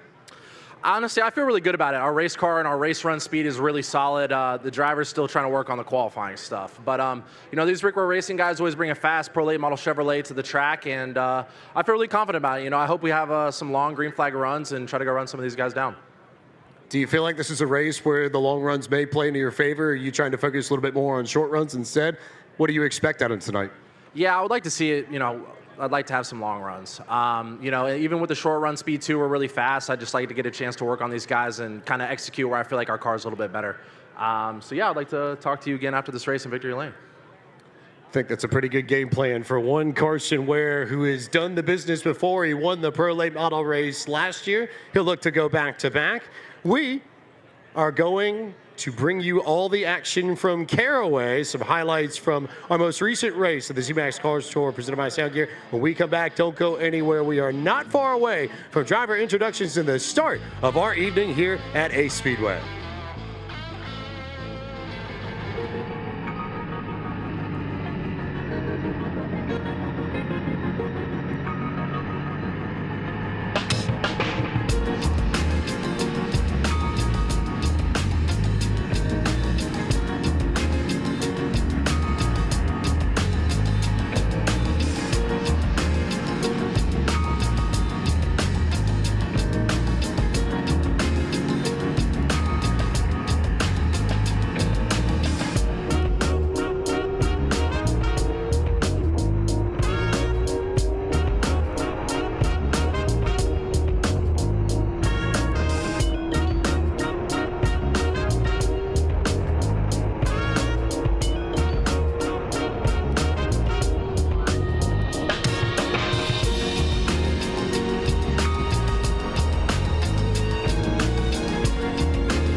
Pace car is off into the iRacing start zone they come, and the fourth race of 2026 is underway from Caraway.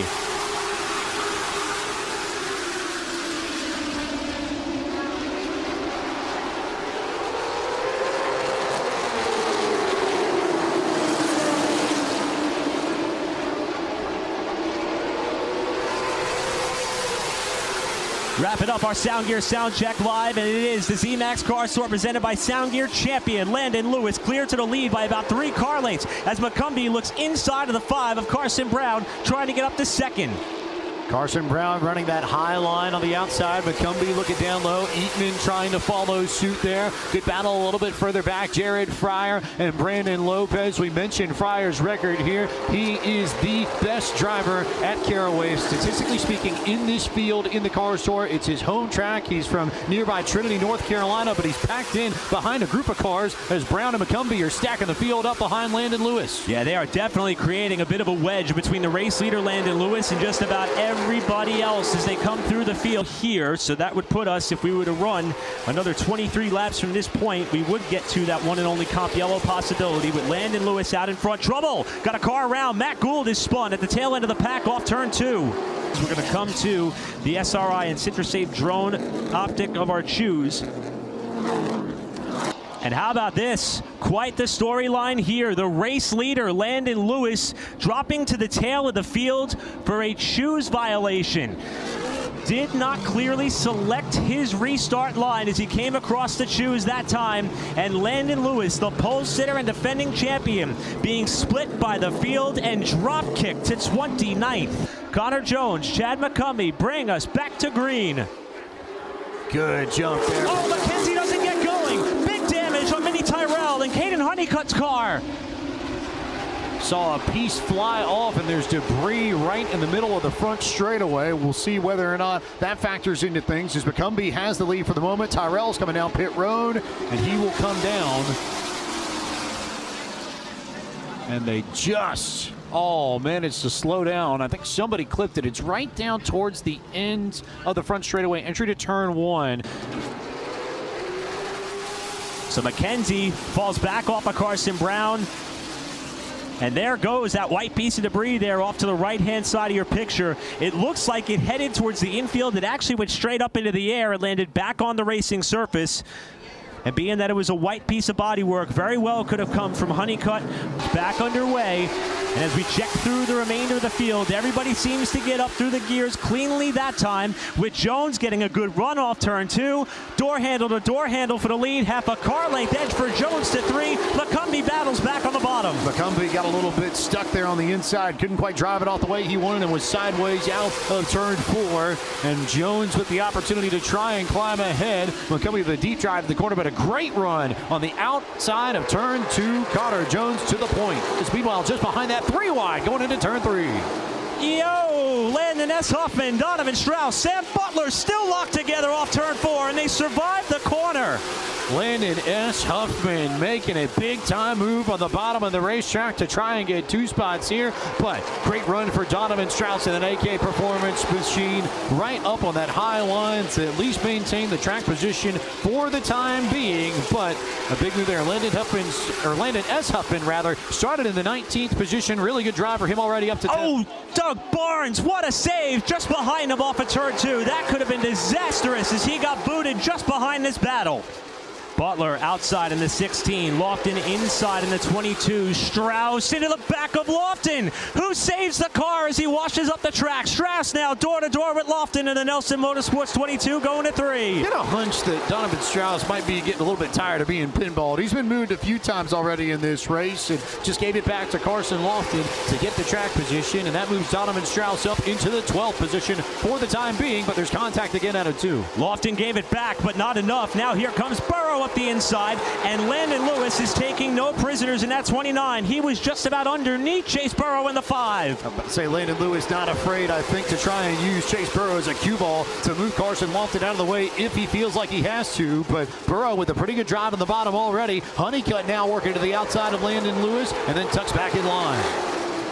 But Burrow really wants to get by Lofton as they come together off 4. What's Lewis going to do? Stays in line with the 5. Yep, stays tucked in line there as Lofton now gets set with the high side. Big contact there in the middle of the corner. They come together. Lewis will clear. Lost spots for both Chase Burrow and Carson Lofton, who lose heats of track position as the march for Landon Lewis to the front continues. Oh, man, and it's problems for Jace Hale for the 4th race in a row. Also, Mason Diaz has spun off of turn number 2. The Throwback Classic winner in 2023 goes for a slide, but the heartbreaking effort for the 2025 Spears Cars Tour West Pro Late Model champion, Jace Hale. Back to Green Flag Racing here at Caraway with Connor Jones and Chad McCumbee leading this field as we go back to green. Good restart for Jones, who will have the high line and all the momentum he needs to take control.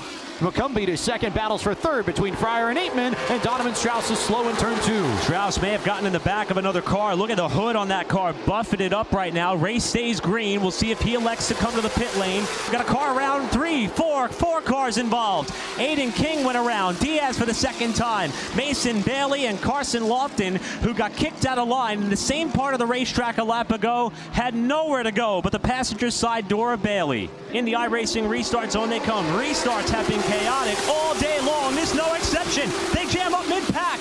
Lewis fans out 3 wide while McKenzie gets up into the side of Carson Brown off 2, and everybody keeps it straight. Somebody missed something. There might have been Dylan Fetcho. He was the first one that was sort of sideways. Meanwhile, Jared Fryer has gotten around the outside of Chad McCumbee to go to second. The man here at Caraway with 3 wins to his name. Now P2 on the charts trying to go after Connor Jones for the race lead. 8 up on it against each other. Oh, McKenzie and Eatman. Major contact in the fight for 5th, and Eatman is hard into the wall with the back end of the race car. Rear end damage for the Matt Piercy Racing machine of Parker Eatman. London McKenzie trapped behind him. Green flag is out, and a good jump for Jones and Fryer, but Jones will be clear going into 1.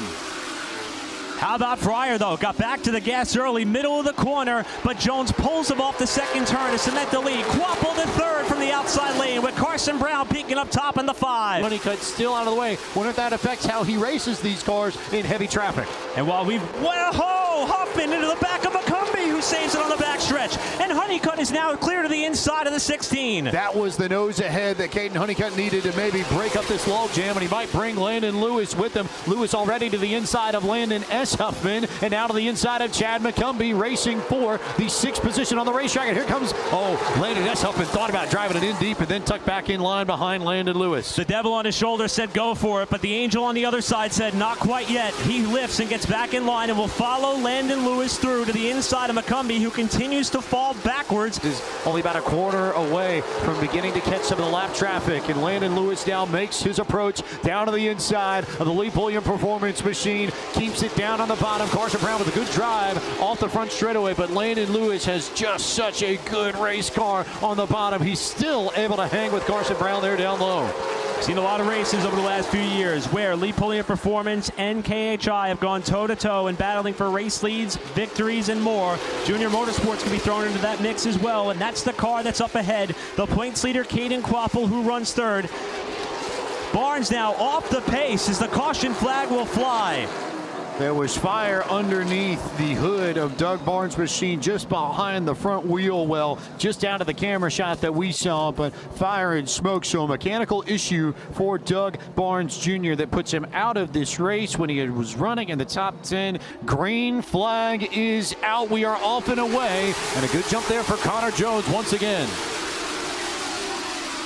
As we saw in the last restart, though, Fryer gives the fight to him through 1 and 2. Still has the fender inside of 3.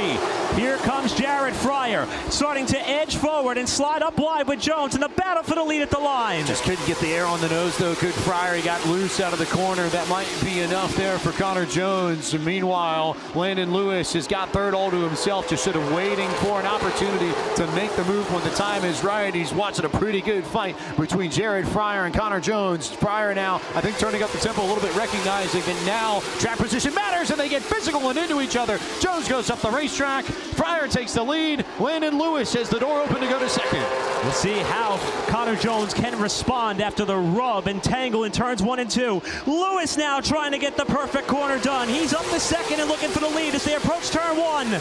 How much do you want it if you're Landon Lewis? Gets a fender to the inside of Jared Fryer. And here comes Connor Jones, who thought about making it 3 wide, then thought better of it. Landon Lewis still down to the inside as Jared Fryer tries to take the air off the nose, but it's Landon Lewis who is going to lead at the stripe with 31 to go. Oh, Jones into the back of Lewis.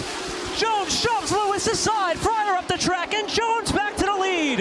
How does Landon Lewis respond? No contact between those 2 and 3 and 4. Fryer up the racetrack, and now potentially at risk of losing a spot to Kaden Quapple. Lewis looking to the inside there of Connor Jones, who cue-balled some race cars and won last time by, but he might not be able to hang on to the race lead here down the backstretch. We'll see if that contact carries over. Now Jones lifts, falls in line, cross under move for Connor Jones off the corner, but can't get there.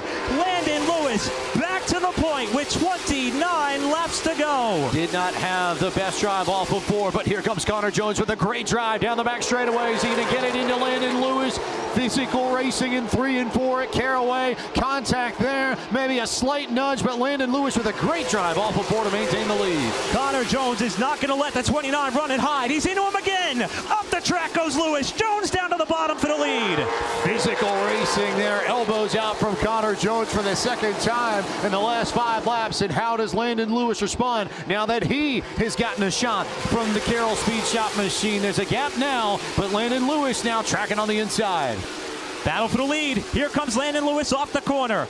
Is it time for Landon Lewis to repay the favor? Yes, it is. There goes Connor Jones up the racetrack and back in arrears of Landon Lewis by about a car length. No way for Connor Jones to make up the gap in one corner. Lewis back to the point. White flag in the air for your defending Cars Tour late model stock champion. Got dropped to 29th on the grid for a choose violation. Took the lead with 29 to go. And now the 29 car is going to go to victory lane for the first time.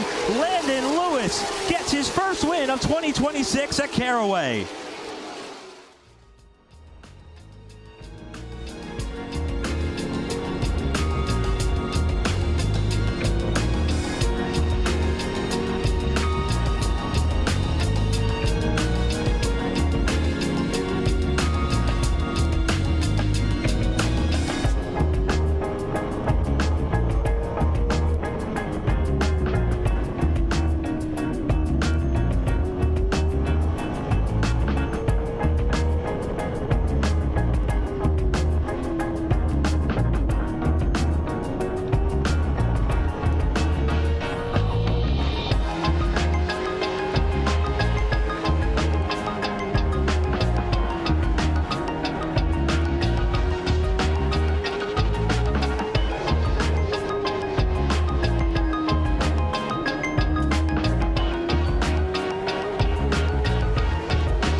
Racing the way it's meant to be all season long. 2 divisions, nearly 3,000 laps of the closest, toughest short track racing you'll see anywhere. Every pass, every fender rub, every bump and run, every emotion. Winners race here and stars are born here. This is pure stock car racing. It's the Z-Max Cars Tour, and it's next right here on FloRacing.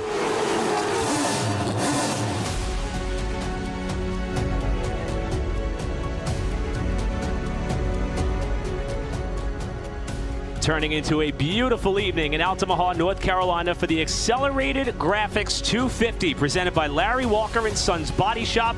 Round number 5 of the late model stock car season and round 4 for the pros, part of the Z-Max Cars Tour presented by Sound Gear.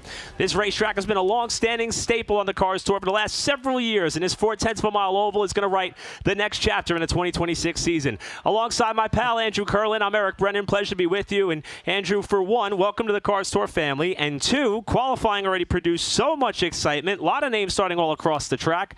The fans are energized and excited. We're energized and excited. Let's go. I'm so pumped. Thank you guys for having me here. You guys have just such energy on these broadcasts, and I can't wait to be a part of it. But yeah, the aggression is going to be through the roof tonight. You want to save tires, you want to save brakes, but you also need to make your way to the front of the field because that's where the least amount of chaos happens. So as you mentioned, a lot of different drivers starting at the top of the field, at the back of the field. We're going to see a lot lot of fun racing here tonight at Ace. And it is a gorgeous, sunny and 70-degree right now, approaching the 6:30 hour here on the East Coast. These fans are enjoying this weather and enjoying a chance to see some of these drivers and teams up close and in person. Now, there's a lot of storylines that have wrapped this tour so far up to this point in the season, some of which wrap the whole series, others that wrap pretty much this particular race. And we'll start with a driver who is making himself a bit of a storyline here today after running a great season in trucks in 2025. The return of the Nelson Motorsports number 12 of Corey Heim, our defending truck titleist, taking advantage of a rare off weekend for him to try to get himself another win in the Cars Tour. It's fun to watch Heim. He's got an autograph session, which is wrapping up right now. One of the longest lines I saw was to meet Truck Series champion Corey Heim. That's really cool that the fans here at Ace Speedway have the opportunity to meet some really big star power. I want to note Landon Lewis had an unbelievable comeback run at Caraway last race. He is starting. He's a Floatium driver, racing for that $10,000. Talked to him before the race. He says he's got a great car. Yeah, we just saw the highlights of the win that he had at Caraway. He's also defending winner of this race that took place here in May of 2025, trying to go back-to-back after missing the season opening round to race in the Truck Series event at St. Petersburg, an opportunity that he certainly had to seize. Now, in terms of a trend or a combination between Cars Tour success and Truck Series success, how about one of the hottest drivers right now, I'll say in stock car racing, Kaden Honeycutt, after winning the ARCA Menard Series race, his first career Truck Series race while extending his points lead.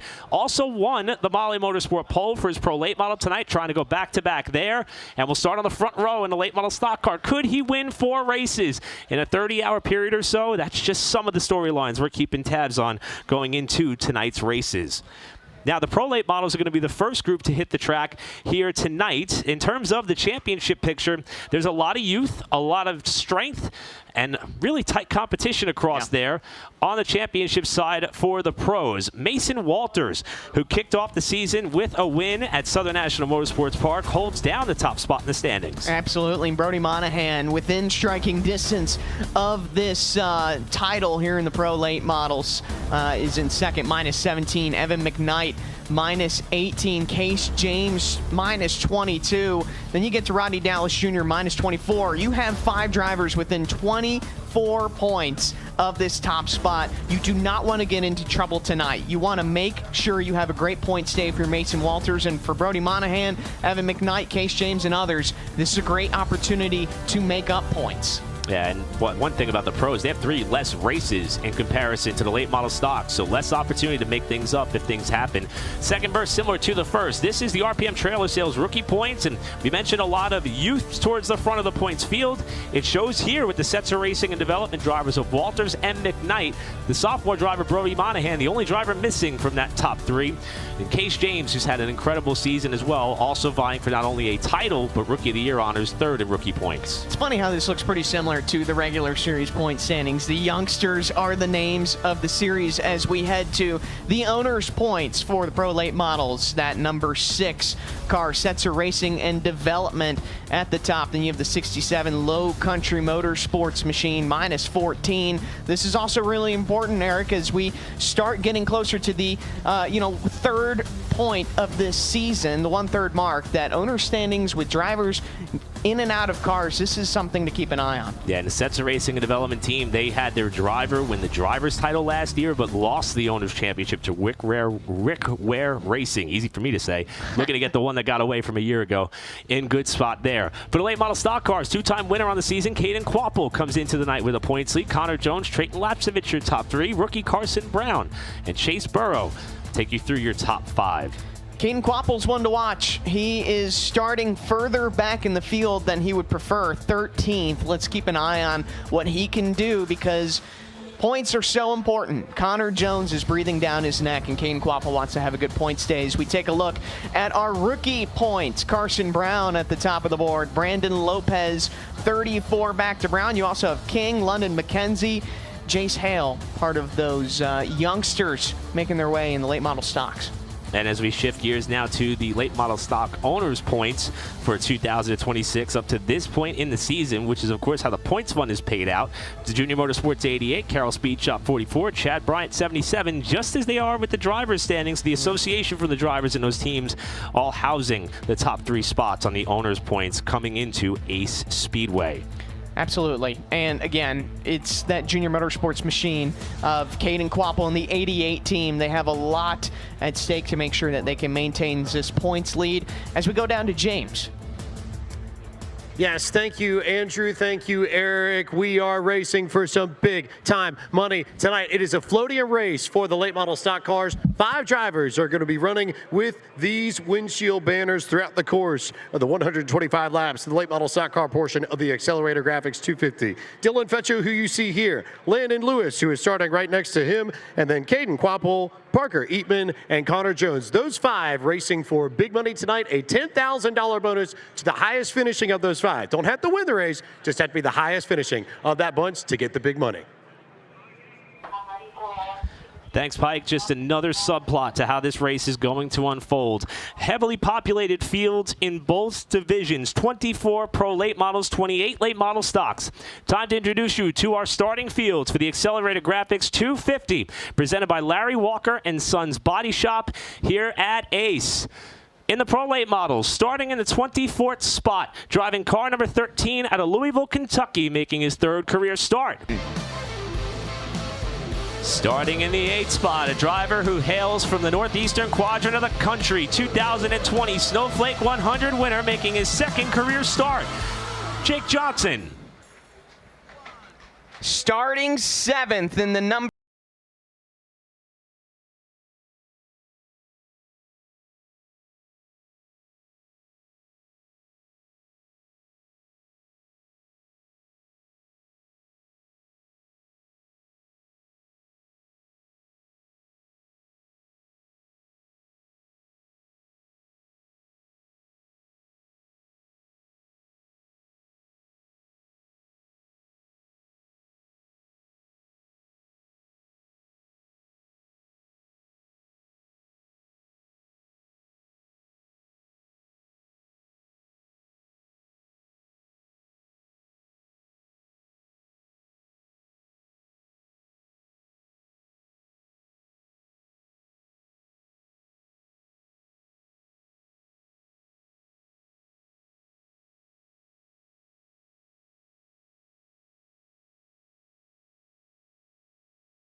from New London, North Carolina, Carlay Motorsport front row. Some racing here tonight at Ace Speedway. It's a stacked field that we have in front of us, obviously for both shows, but the guy I think everyone's trying to beat with all the momentum and maybe not a whole lot of sleep on his side, that's Kaden Honeycutt, who will be racing in both races tonight. Do you think he can pull the sweep off? I think if you were going to find, of our double-duty drivers, we've got 3 of them tonight, 4 were scheduled. If you were to handicap the field and pick a favorite there, Kaden has to be at the top of the list because of something you mentioned, momentum. Momentum is one of the intangible assets this sport has. Maybe it is tangible because you could find the stats to back it up. But I would say that the things that come with momentum in terms of confidence, a little bit of extra pep in your step, and also that radiates to the people you're around. He's driving for 2 different race teams tonight, not the same group of people. And if you talk to anybody in the pit area and anyone that has worked with Kaden, they say that his work ethic, his determination, and his poise is something that just spreads like an infection across the pit area. And he puts that all together in every car that he gets in. And I think he's got a shot to make more history here tonight with a Pro Late Model race coming up in a moment. For an update on the FloRacing Fieldmaster in 2026, let's go down to Pike. FloRacing Fieldmaster has been a lot of fun to pay attention to in 2026. If you're not familiar, it's a program where if you make passes, you get points. If you get the most passes, you get some money. So, leading the late model stock car standings, Chase Brown, 98 passes over the course of the season so far. Pretty tight battle at the top with him, Aiden King, and Trayton Lapsovich. In the pro late models, Dylan Garner has a 6-position lead over Rodney Dallas Jr. and Chase Burgesson. So, good tight battles at the top. Pretty tight here early on in the season, but plenty of time here tonight at Ace for some separation in our FloRacing Fieldmaster Award. Thank you, James. One thing that I want to note is making passes. I don't know if anyone passed more cars a few weeks ago than Landon Lewis. He's racing for the Floatium tonight. That's $10,000 for the highest of 5 Floatium drivers. It's Parker Eatman, Landon Lewis, Connor Jones, Caden Quapple, and Dylan Fetcho racing for the eligible bonus. And I talked to a few of these guys. They said they weren't really focused on it because I think they have winning speed. And they said, hey, if we can get to the front and we can lead this thing, that also gets us to Floatium. But I could bet that when the pay window starts to get close to opening, they're going to be asking where those other cars with the white window banners are going to be running at that time, because that 5-figure payout is going to be something that could help out a lot of these teams, or maybe give them a little bit of something to enjoy the area around Ace Speedway in Altamont, North Carolina tonight, with 10 grand on the line. And we're going to keep doing this throughout the season. We'll tell you more about the rest of the Floatium schedule, because the Pro Late Models got some time till their next one at North Wilkesboro. And we could also lay out the remaining races for the late model stocks as well. Opening ceremonies coming up at the Accelerated Graphics 250, presented by Larry Walker and Sons Body Shop from Ace. Want an easy way to help take care of your vehicle? Z-Max Micro Lubricant. Z-Max Micro Lubricant is a DIY solution that pours into your fuel and oil. Z-Max proprietary molecules are uniquely small, so they literally soak into the metal, dispersing harmful carbon deposits. This improves horsepower, extends engine life, and reduces emissions. Z-Max is good for your car, your wallet, and the environment. Can be used in newer used vehicles. Available at zmax.com or your local auto parts store. Eibach Road Truck Lift Stage 3R. Proudly made in the USA. Designed for the most rugged and demanding off-road trails. Featuring front 2.5-inch coilovers and rear 2.5-inch reservoir shocks. Developed to provide maximum traction, consistency, and control off-road and on-road. Hendrick. It's the perfect time to find an affordable vehicle. Visit HendrickCars.com and shop our large selection, including over 1,000 vehicles priced under 20 grand. Plus, drive today but pay later with our payment deferral and 0 down options. Buy from the name you know and trust. Hendrick has received over 650,000 5-star online reviews. Over 1,000 vehicles under 20 grand. Find yours at HendrickCars.com. Future champions and racing icons, the Cars Tour puts them all on the same track, and it puts you right in the middle of it. Affordable, family-friendly, and packed with edge-of-your-seat moments. This is short track racing the way it's meant to be. The Cars Tour, where the next generation becomes the next legend. On May 30th, the Cars Tour will be at Langley Speedway in Hampton, Virginia for the Visit Hampton 125. To purchase tickets, scan the QR code on the screen or visit carsracingtour.com.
Welcome back to coverage of the Accelerator Graphics 250 for the ZMAX Cars Tour, presented by Sound Gear, live from Ace Speedway in Omaha, North Carolina, where it is almost time to get going with all of our festivities.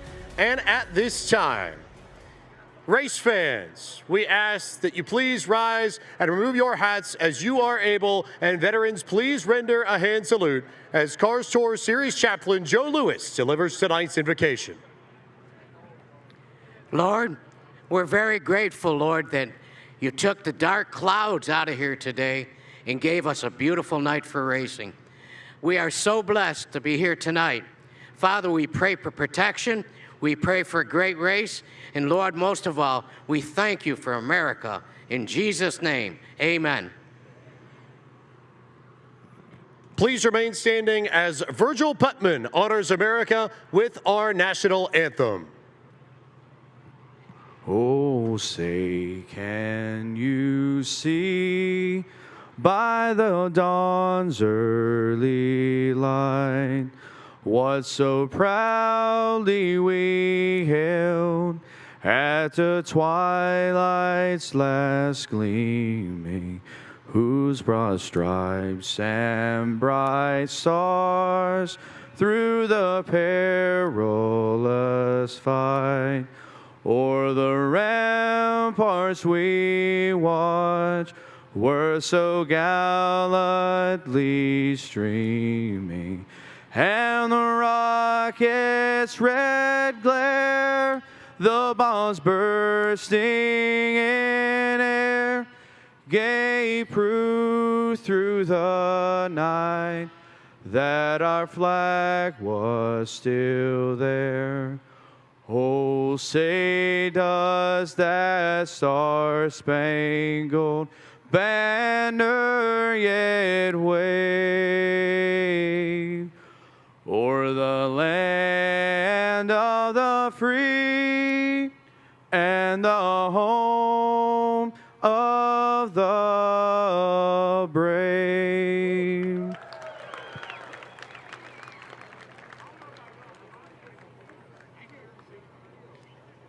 Race fans are making their way back to their seats. Pro late model drivers starting to climb into their cars. And from the autograph session, the late model stocks will be led to safety before this track comes alive for the 4th Pro Late Model race of 2026. The command of fire engines for the Accelerator Graphics 250, presented by Larry Walker and Sons Body Shop. Coming up on the other side of the break, you're watching the ZMAX Cars Tour, presented by Sound Gear on Flow.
Welcome back to the ZMAX Cars Tour presented by Sound Gear here at Ace Speedway, awaiting the command to fire engines for the Pro Late models. I love this shot from our SRI and CitraSafe drone because you see just how many people have come out on this gorgeous night in Altamaha, North Carolina to watch this tour, which each and every year is electric. Each and every race at Ace is electric. We're going to see another electric night as we go trackside to James Pike. Race fans, it is time for the most famous words in motorsports and to give the command for the Accelerated Graphics 250 for the ZMAX Cars Tour presented by Sound Gear. Please welcome our friends from Larry Walker and Sons Body Shop. On behalf of Accelerated Graphics and Larry Walker and Sons Body Shop, drivers, start your engines!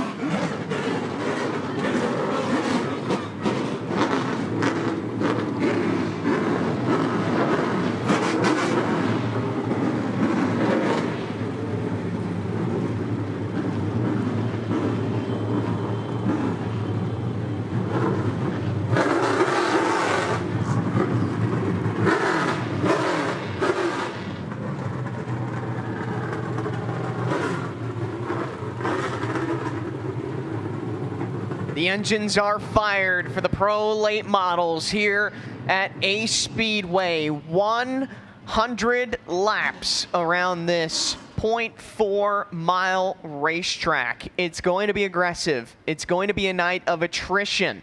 Can Kaden Honeycutt continue the momentum, or can someone else come steal the show? We've got our Pro Late model fast facts. 39 minutes is the average race time here days. 7th, the lowest starting position a winner has ever come in a race at Ace Speedway. We talk about track position being important. That's why, in terms of the Pro Late models. And 28, the average amount of starters this season. A little bit below that today at 24. We had some last-minute withdrawals over the course of the last 2 days. We were going to match that number, but this tour has been a lot of fun to watch. And we think tonight is going to continue that trend as it is the 4th race of 2026. The car count, that just is a testament to how great of a series it is here at the ZMAX Cars Tour presented by Sound Gear. Taking a look at our starting lineup. Kaden Honeycutt on the pole. Keelan Harvick from Mooresville, North Carolina in the 62 starts second. Mason Walters, the points leader and winner at Southern National, starting alongside Trayton Lapsevich, the pole winner at Caraway. Despite blowing that motor, he still sits just over 20 markers out of the championship points lead in 6th. Evan McKnight will roll off in the, or actually, let's go to Ben Mayer. Ben Mayer rolling off in row number 4 from Mooresville, North Carolina in the 67. Jake Johnson in the 15J will be rolling off on the outside of row number 4. Brody Monahan and Carson Ware, last year's winner, going to make up row 5. Luke Baldwin in his first start of the season, and rookie James Seawright take you through your top 12. Let's go to row 7. Rodney Dallas Jr., Joel Smith in row number 7. Then it's Connor Jones in the 44. He's got some track to work his way up in row 8. Starting on his outside is Palmer Hagg. Cars Tour Pro Late model newcomers make up row number 9. Chase Bergeson and Tristan Pena from Texas. Tony Cosentino and Colton Hale take you through your top 20. Let's go to row 11. It is Dylan Gardner in the 97. On the outside of him will be Taylor Hall. And to round out our field in the 49, it's Jeff Batten in row 12 and Ben Mack in the number 13. Ben Mack had a bit of an issue getting refired after the cars were sitting on the front stretch, got assistance from the push truck, and he continues on to parade the field. We've got some drivers pulling double duty tonight, hoping to run 225 laps and hoping to grab 2 trophies. One storyline I want to talk about is Kaden Honeycutt, Connor Jones, and Trayton Lapsevich all qualified in that top 4 for the late model stock race that we'll see a little later tonight. And London McKenzie, who's our late model stock pole winner, he was going to run double duty as he has all year long. Made the decision yesterday to withdraw from the pro. Might have been the right choice. Focus solely on the late model stock, and he'll lead the field to green for that race later on tonight. There's our flag man. We are getting ready to get started here in Pro Late Models. Kaden Honeycutt will start this race on the inside. Keelan Harvick on the outside in that Mobil 1 Toyota in the number 62. The question is, can Kaden Honeycutt pull off just an unbelievable 30 hours of racing. He won the ARCA race and the truck race yesterday at Watkins Glen. He's racing in both of our races here tonight. As the lights are off on the pace car, the field will be getting ready to go to green. Fans, get on your feet as Kaden Honeycutt leads them to the restart zone. And we are underway. The Pro Late Models are racing at Ace.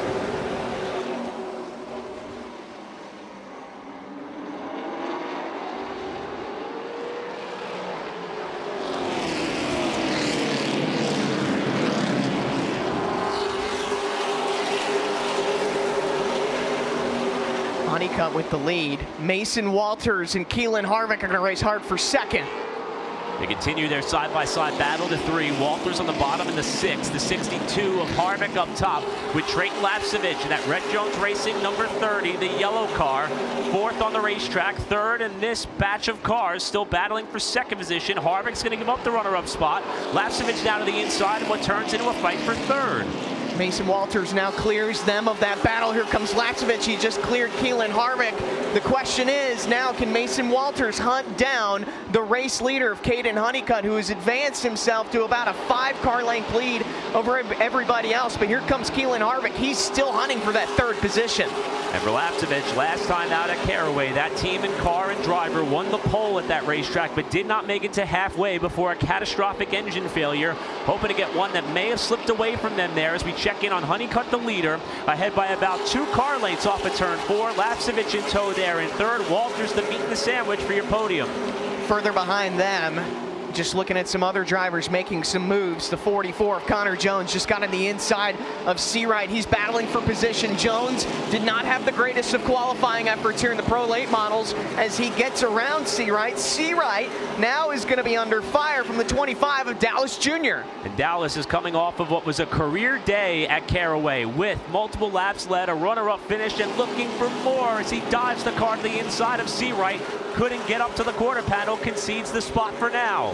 Seawright got a great exit off of turn number 4. We're going to have to watch for those drivers using the apron in turns 3 and 4. You want to use every inch of real estate to get around this racetrack.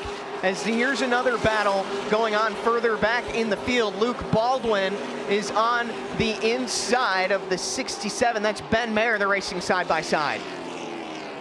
Mayer, the defending Pro Late Model titleist in that Low Country Motorsports entry, who had to miss the season opener to run an opportunity to show off his road course prowess in the NASCAR Craftsman Truck Series at St. Petersburg. Came up 1 spot shy of a top 10. He's got his mom Beth here at the track with him, who's been a good luck charm throughout his entire career. And Ben is trying to work his way forward to see if he could show some of that champion muscle he flexed throughout 2025, as he is now in the 9th spot. Take a look at Case James on the inside of Brody Monahan. Monahan is fighting hard on that outside groove of the racetrack. That is not the preferred way around here at Ace, but he is doing everything he can to keep that spot as James continues to work on him. Now he's going to clear himself for position as Monahan's going to try to fight back.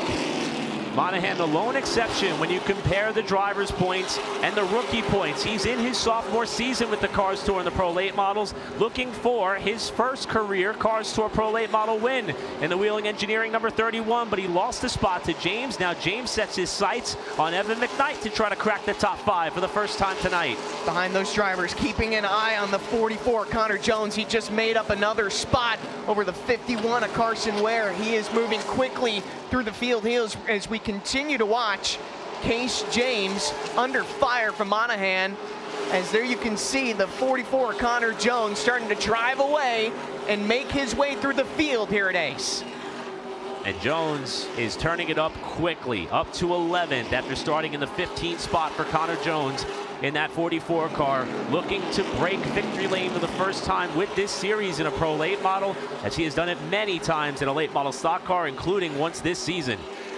Carson Ware does not want him to get away, and neither does Mason Walters want Kaden Honeycutt to get away. We just saw the differential. It's about half of a second lead for Kaden Honeycutt over Walters. Honeycutt started on the pole, and he's led every single lap here so far, as Connor Jones is trying to say something elsewhere about that, as wow, Case James now on the outside. Brody Monahan has caught him again.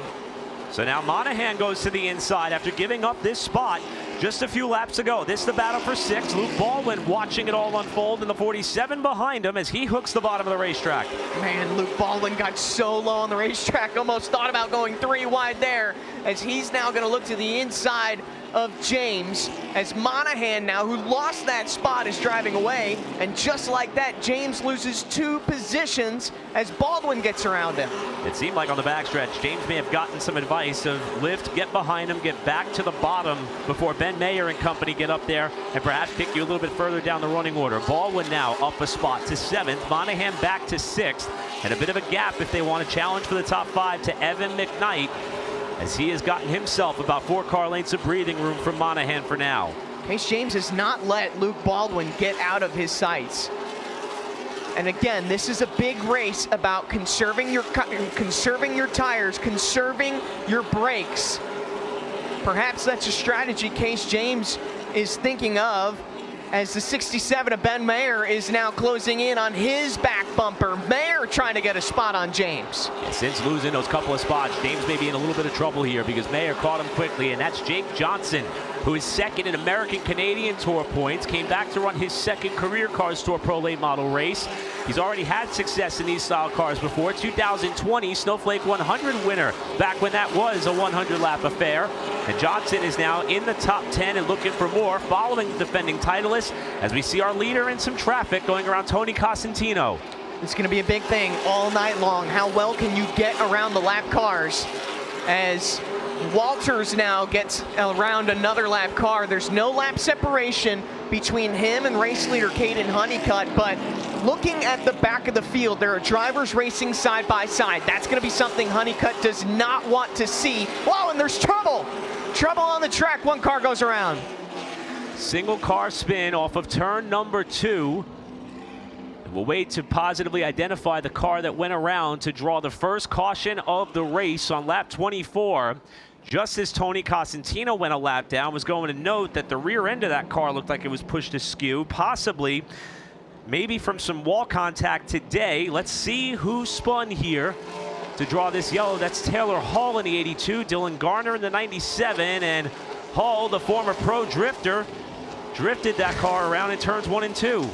This was the same spot where we saw someone earlier today spin in qualifying. Don't let turn 1 and 2 fool you. That can be a very tricky corner as Hull goes around to bring out the first caution of the night.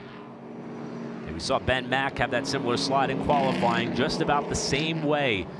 Both instances, they were able to keep the car off the wall. I mentioned Tony Cosentino, who at the time of the caution is going to be the unofficial recipient of the free pass, as Hall's car is yet to roll. But Cosentino last time by looked like he might have white-walled the side of the right side of that car, and the rear end looked like it may have been pushed askew a little bit. He's struggling with that race car, as he will in fact get the free pass in the Stokes shoes number 11. Just looking at the field here in some of the movers, obviously Kaden Honeycutt has kept the lead. Mason Walters is in second. Lapsevich is in third. Keelan Harvick has dropped to the 4th position after starting on the outside of the front row. As James, we take a look at some of the damage and work that's going down on pit road. Chase Burgess' crew heavy at work on the front end of this Bryson Lopez racing machine. Wholesale changes, wedge adjustment in the back. Looks like they're working on the track bar as well. Up front, suspension adjustments. They're working in on both the left and the right front of that car, trying to get it tuned up. So an ill-handling car for Chase Burgesson, who's going to have some time to try and make his way back up to the front. But a lot of track position loss here coming down pit road, and they're going to have to hope that the adjustments help propel this BLR machine back up towards the top of the pylon. Thanks, Mike. Ferguson started back in the 17th spot, was running 19th at the time of the caution, as the field will double up and take the choose this time. So the Bryson Lopez team knows they got to get him back out on the racetrack, because they should see the 1 to go when they come back around. Kaden Honeycutt led to about a half-second lead during that first run, as he will pick the inside. Lapsevich on the outside, trying to perhaps get Kaden Honeycutt on those first couple of laps, find him hard on the outside. Walters has chosen the inside. 20 of McKnight will start on the outside in that 4th position, as We received the 1 to go. Lights are off in the pace car. We're going to restart this thing. Interesting to see Walters, who was second, elect to start on the inside of that second row. His teammate McKnight, however, who was fifth, elected to take the shot up to the outside lane. They're going to restart the pair of teammates side by side in row 2 with Harvick and Baldwin making up row 3. Here comes Kaden Honeycutt. The pace car takes the hard left turn on a pit lane. We will restart this thing here as Kaden Honeycutt gets a solid jump over the 30 of Trayton Lapsevich as they race into one. Honeycutt on the inside. Lapsevich is going to fight him hard on the outside. They're going to be side by side for the lead down the back straightaway. Honeycutt trying to clear him for the lead, and he won't be able to do it. Now he will. Honeycutt cleared the lead. Boy, Lapsevich skated up towards the outside wall at the exit of turn number 2, but he got down before Walters could get there to protect second. Behind them, that's Harvick to the inside in the Mobil 1 Toyota, inside of Evan McKnight, who jumped up to the outside of row number 2 for the restart, and they just about brushed together all 4. Wow, Monahan in that position right behind him thought for just the slightest of moments of going 3 wide off the exit of 4. He thought better of it. Now Harvick has cleared him. Monahan to the inside of Evan McKnight. They're going to be side by side. 2 drivers high up in the point standings here in the Pro Late Models. Second in points in the 31 of Monahan. Third in points, the 20 of McKnight, who stayed in the top 3 in the standings despite a spin at Caraway that he rebounded from nicely after celebrating his first pole at Nashville. That fight settles out as we check in on Ben Mayer, who's gotten around Luke Baldwin for a spot. Luke Baldwin, a guy who has made his way up. Connor Jones in that pack as well, as there's a gaggle of cars behind him. As we've got one car stopped in turn number 1. As the field has to slow down very dramatically. It's the 49 of Jeff Batten who has spun around, and Honeycutt was coming with a lot of speed, had to woe his machine all the way down to avoid. Jeff Batten as the second caution comes out here. And it looked like for a moment Batten was going to think about trying to get that car righted as the leaders were barreling down. Thought better of it for the veteran driver out of Nashville, North Carolina. Under our second caution with 73 laps to go. Kaden Honeycutt trying to keep the streak rolling. We'll come back for the restart right after this.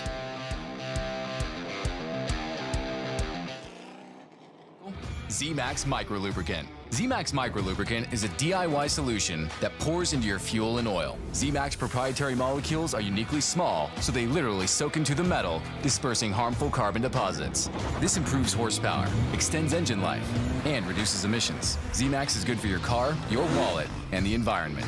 Can be used in new or used vehicles. Available at zmax.com or your local auto parts store.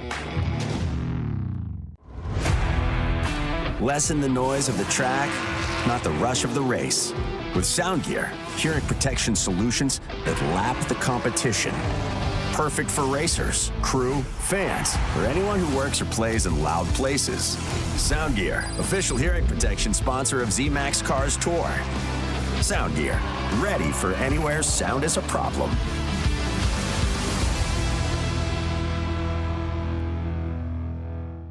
FloRacing Studios live. We tune into Flo and watch pretty much any race we want. This is our Daytona 500. This is it. The largest crowd. It's the biggest race of the year. Destiny fulfilled. This is the biggest race I've ever won. The best dirt late model series in America. This is exactly the group you need to put on a big event like this. The biggest night in pavement late model racing history.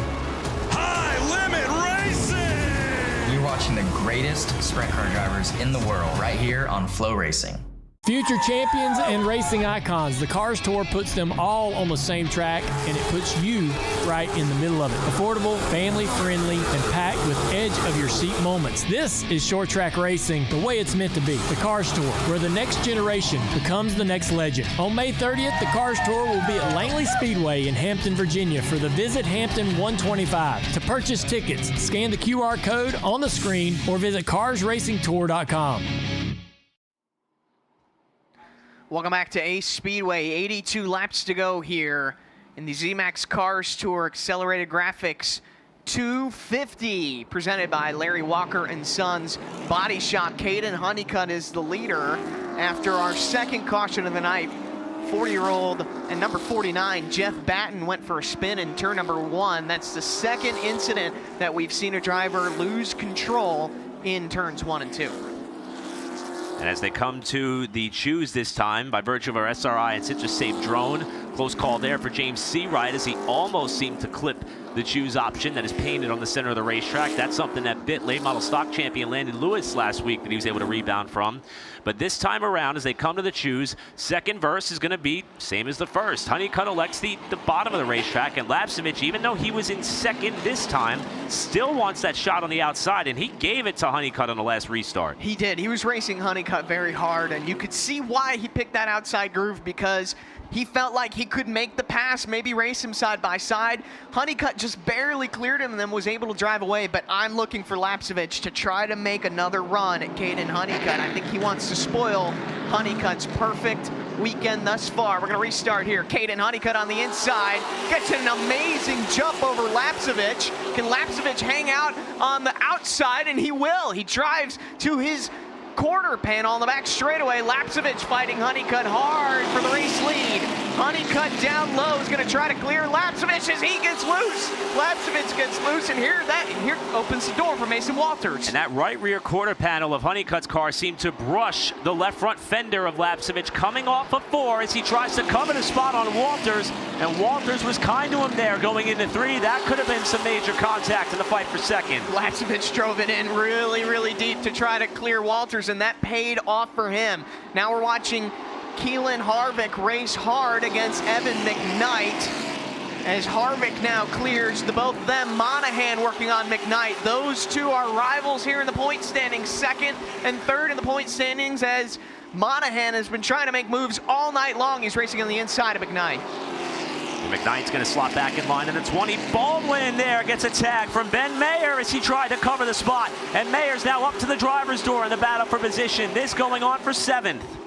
Ben Mayer working hard on the inside of Luke Baldwin. Are going to race side by side down the back straightaway. This is the really only side-by-side battle we have up near the front. Here comes Mayer trying to peek to the inside of Baldwin, but they're going to still remain side by side. And watch out, Jake Johnson has got a front row seat for this battle. And the Congo line is starting to form on that inside lane. Johnson there in the 15. Here comes Connor Jones, who continues to float his way further forward, going all the way to the flat to try to hook the corner. Wow, there was huge contact. Carson Ware banging doors with the driver next to him. That was the 25, Rodney Dallas Jr. They got that sorted out, but look at Connor Jones. Now on the inside of Luke Baldwin. Jones is carving his way through the field, trying to zigzag past these drivers and make his way forward. And I have not seen anybody get as low as Connor Jones has been in turns 3 and 4. Not sure if he's experimenting for what he might want to try with the late model stock car, but he is using the transition from the apron to the racetrack to help that car corner, and it's working well for him. He's up to 9th. It's almost helping him turn off a corner exit. You can see the front of his spoiler just clip the apron of the racetrack as Monahan further up the racetrack is looking to make a move on Keelan Harvick, but Connor Jones continues to try to march his way through the field, but he's got to hold off Luke Baldwin to do that. Things settle out here in this battle as we check in on Jones, who's starting to reel in Johnson, who's just ahead of him. Then it's Mayer further up the road, and Evan McKnight, who's able to stop the bleeding after losing the spot to Monahan in the 6th spot. In fact, Monahan has reeled in Keelan Harvick in what is going to be a fight for 4th position as Brody Monahan's car starts to come to life. Monahan has been working on Keelan Harvick for so long, just in front of Connor Jones, that we're watching right now as Luke Baldwin has gotten to his back bumper. But here's that battle we were talking about. Monahan has just been carefully following Harvick as Harvick gets a little bit loose off the corner. Can Monahan get to his inside here? He's going to nudge Harvick out of the way. They're going to be, no, Harvick gets a great run off the corner. I can't believe he saved that there. The benefit there was that the 31 of Monahan also got loose after the contact, couldn't carry the momentum through the corner. Keelan holds the spot. Reminder, Monahan is 2nd in points to Walters, who's running in 3rd. He does not want to lose any points if necessary, and he has to get around the 62 of Keelan Harvick, the youngster here in this series, an up-and-coming driver who's currently doing a nice job of holding off Monahan as that battle is settled out a little bit, and relatively speaking, they've settled it by about a car length.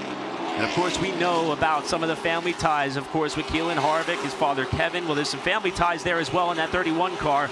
Both his mother and father from the New England area, champions at respective racetracks. Brody cut his teeth at New London Waterford Speed Bowl, and this is his second year trying to take his talent south and pit it up against some of the best Pro Late Model drivers in the country. And he is challenging Keelan Harvick, 4-time winner in 2025, for the spot of 4th. And looking just behind them, McKnight has a little bit of pressure from Ben Mayer. There are battles going on all over the racetrack, but Monahan just continues to follow Harvick. Harvick keeps him at bay by about 1 car length, but if there's anywhere where he might be able to make a move, it's in turn 1 where he nudged Harvick out of the way. Both drivers got loose. We're going to have to watch to see where he can make this move, because it seems like he has the speed. He wants to get around Harvick if he wants to move forward. And with these Pro Late Model cars, you have to hustle them around the corner. You don't want to have to crack the throttle, even if it feels like you need to. And that determination to lay down a good lap time, should the car in front have a bobble or a slip, you may have to try to weigh the devil on your shoulder to keep your foot in it, or the angel on your shoulder that may tell you to lift and let the driver have another chance. Monahan's in that spot now. He is so close to Keelan that if he does slip, it could result in contact. Monahan gave Keelan a little bump that last time. He says, I'm here. I want to get around you for this spot. But it's almost as if the bump propels Keelan a little bit. Keelan can beat him on corner exit. You see Monahan make up the most amount of time compressing his car into the corner, but Keelan seems to have a little bit of a better drive off, and I think that's what's keeping him in that position, as Kaden Honeycutt, the race leader, is starting to battle some lap traffic in front of him. And one of the reasons why Brody has got some incentive as he moves Harvick aside, but can't get to the bottom. What a move. He tried it. He saw the door open. They both got sideways, but Harvick continued to keep that spot. And these two have fallen a second and a half behind Mason Walters, who, as Andrew mentioned, that's the car that the 31 has target locked and set if he wants to gain ground in the championship tonight. And listen, there are 50 laps to go. This is a 100-lap sprint. Urgency is going to start coming into play for Brody Monahan. He's going to be probably less and less patient with Keelan, as we've already seen. 2 moves he's tried to make to get around him and has not been successful thus far. But look, they're coming into lap traffic right now. Will that be a factor in Monahan being able to get around Harvick? Working their way to the inside of Ben Mack in the 13. Monahan not able to let the car wash out to the outside wall. That hurt him a little bit down the front stretch, but he continues to stalk the backside of Keelan. Another nudge off turn 2. He's at his corner panel now. If he can just get it to the inside, I think this is the move that Monahan's going to be looking for. They're side by side for position. Can he clear Keelan Harvick, or will Harvick return the favor? Monahan drives away from Keelan Harvick. Move Monahan to the 4th position. And now we'll see if Monahan could erase the nearly 2-second gap between himself in 4th and Mason Walters, who holds the final spot on the podium as they go around Palmer Hague in the 55 in his Cars Tour debut. Not missing anything up front. Honeycutt still out in front, despite working his way through some of the cars at the tail end of the lead lap, with a lead of about a second over Trayton Lapsevich. We just saw that graphic on the screen. Biggest movers, Connor Jones, +6 positions. It's been fun to watch him, but he has not really been able to break away from Luke Baldwin. As now, look at the gap between Monahan and Harvick. He has been able to open that up. He was finally able to get around him. And as you mentioned, can he overcome the deficit? Because Monahan has a fast car tonight. He is 1 spot behind Walters, who he is chasing in this championship. That is big. Points are so big here in the Pro Late Models. And with only 11 races on the slate, and this being round number 4, not that many chances as we inch closer to the halfway point of the season. Just a couple of races from now. Checking back in on Connor Jones and Luke Baldwin in the battle for 8th. A little bit of a bumper tag there, as Connor Jones checked that, holds the 9th spot. Baldwin in 10th. Baldwin trying to get that spot back after Jones has had a good charge. There's some contact off 4. He has been working on him. Kaden Honeycutt, the leader on your left. On the right, this battle between Baldwin and Connor Jones, which has been heating up for a number of laps. He has not been able to get around Baldwin since he passed him, and Baldwin almost used the apron a few laps ago to try to get around Jones. But Kaden Honeycutt on your left has just been putting on a clinic getting around these lap cars. Trayton Lapsevich has not been able to track him down despite that lap traffic. Judging by my math, should this race stay green up to lap 72, we could see a competition caution. Now, if we were to have a yellow now, that would be out the window, as we can't have in the final 25 laps. But we would be just outside of that here as we continue to watch Jones, Baldwin, and company duke it out for some spots. This is the battle for 9. Just in front of them, things are starting to heat up with McKnight and Mayer racing for position. But right now, this is probably the biggest breathing room that Connor Jones has had over Luke Baldwin. He's been the biggest mover up to this point, but so far has been stalled out. But what's interesting, the pack right in front of him, it consists of 3 cars. Jake Johnson there running, trying to track down both Mayer and McKnight. They're going to be racing hard, and that might allow Connor Jones to close in on him. And these drivers are still having to kind of slalom their way through some of the cars who have fallen a lap or more down as well. Here's Johnson with a run off turn 2, peeks to the inside of Mayer. He just gets to the quarter panel. They touch, they rub doors, and now it's Johnson to the bottom, Mayer up top. They're wheel-to-wheel going into turn number 1. Can Johnson clear Mayer? He can. Now Johnson's going to set his sights on McKnight just in front of him. I think he had a little bit of a faster car, and it was also worth noting that 67 was being held up by McKnight and couldn't pass him. Now we've got a battle. Luke Baldwin on the inside finally of Connor Jones. Baldwin's going to take over that spot. He'll move to 9th. We'll see if Jones can cross him over. Look at this. Big move to the inside now. Jones trying to cross over. It's by the time he gets to 3. He's going to get to his inside. They're racing so hard for position, and he's going to be able to clear him going into turn number 1. All that hard work Luke Baldwin just had to get around Jones. He's going to have to reset and make another charge at him. It's Connor Jones passing cars. Even if he's getting past, he's still passing cars. Baldwin gave him another warning shot there off the turn 4. Coming up on the back of Tony Cosentino as the race stays green. Palmer Haig has taken his car to the pit area under green flag conditions, with Baldwin slipping up off the second turn, trying to size up Jones for this 9th spot, with James having a moment behind him off 4, and Carson Ware has joined the party. This is a big party just around the top 10 as Connor Jones holds that 9th position, just trying to hold off Luke Baldwin. There's 31 laps to go as he gets to his quarter panel. Baldwin trying to get back to his inside. And the lap car gives Baldwin some breathing room in terms of pressure from behind, so he can try to size up Jones again with a potential competition caution coming in just a couple of laps. Oh, he's going to get to his quarter panel. Jones gets loose. Baldwin is running out of patience here. Into turn number 1 and 2. Just trying to get on his quarter panel. Jones clears him once again. Baldwin just giving him the Krone horn as he used every bit of racetrack to try to get around Jones. And Jones is putting on a defensive driving clinic. Colton Hale goes to the pit lane under green. Here's Baldwin again off turn 2 down to the inside of Jones. Trying to keep it in there when they get to 3. I think he's got him this time. Using every bit of that apron. They're starting to color it with the rubber that they're just laying down on the not even racetrack part of the surface. As Jones gets to his inside, he might turn him. Oh my gosh, as the caution comes out. And that will be the competition caution as Jones let Luke Baldwin know he did not appreciate the way in which that pass was made. 3rd caution of the race. This one comes at lap 72. And it comes after 45 consecutive green flag laps of racing, where Kaden Honeycutt has been the man on point. What a battle. What a battle that was. Neither driver letting them get away from the other. We have 28 laps to go. It's going to be so much fun to see. Can Kaden Honeycutt hold the drivers off? Can Trayton Lapsevich be one of the drivers to spoil the party? We'll be back at Ace right after this.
Welcome back to Ace Speedway, the pro late models in the Accelerated Graphics 250, presented by Larry Walker's Sons Body Shop. James Pike, what can you tell us down on pit road? Very busy run for Keelan Harvick. They told him turn his brake fans on to help with the handling of the car, and don't be afraid to use the apron over in 3 and 4. You'll see that in the late model race too. You gain a little ground if you drive underneath the racing line. That's great advice. Pace car going to take the hard left turn on a pit lane. Brake management, we've had a long green flag run. Will that come into play? Kaden Honeycutt on the inside, trying to make room over Trayton Lapsevich. Lapsevich does not get as good of a restart. Honeycutt clears him on the back straightaway. The battle's on for third. Here comes Mason Walters on the inside of Monahan. Luke Baldwin was quick to get to the bottom as well. Contact there, Monahan and Walters. They save it. Harvick to the bottom for third. Into the back of Walters and shoves him up the track. Keelan Harvick trying to take the bull by the horns and there's trouble. Monahan and Walters, 2 drivers in the points race, make contact. Huge damage for the 31 of Brody Monahan, who was having such a good night up to that point. Title contenders crashing. That is what you had to worry about, is staying out of the trouble here at Ace, because the trouble can find you quickly. And that crash started almost a full lap before where it ended. It was all happening up towards the front, door-to-door contact between Monahan and Walters. And then Walters tried to get down to the bottom. Harvick kept him up to the top lane. They were 3 wide off at turn 2. And they sandwiched together on the narrow exit of the second corner. Here's what happened coming off of turn number 2 and down the front stretch. Keelan Harvick just trying to make the most move. He shoves Walters out of the way. That kills momentum as, Monahan just tries to go for that spot, gets airborne. You don't see that happen to a lot of cars. Significant right front damage to Monahan. Here's another look. The third car to the inside was Ben Mayer, and it seems like Monahan was trying to give Mayer some room to the top side, with them being 3 wide off the corner.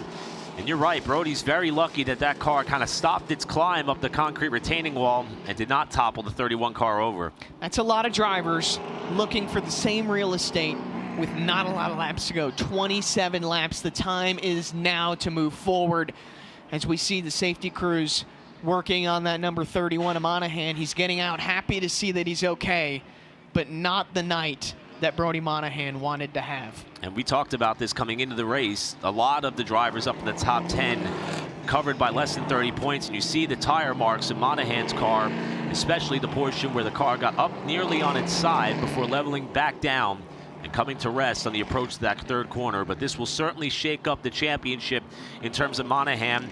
And for Mason Walters, how much damage on that Setzer Racing and Development number 6 car as well. If he stays out on the racetrack, he will retain his spot. So we'll have to check and see what Walters and company have decided to do with that machine after the major contact on corner exit.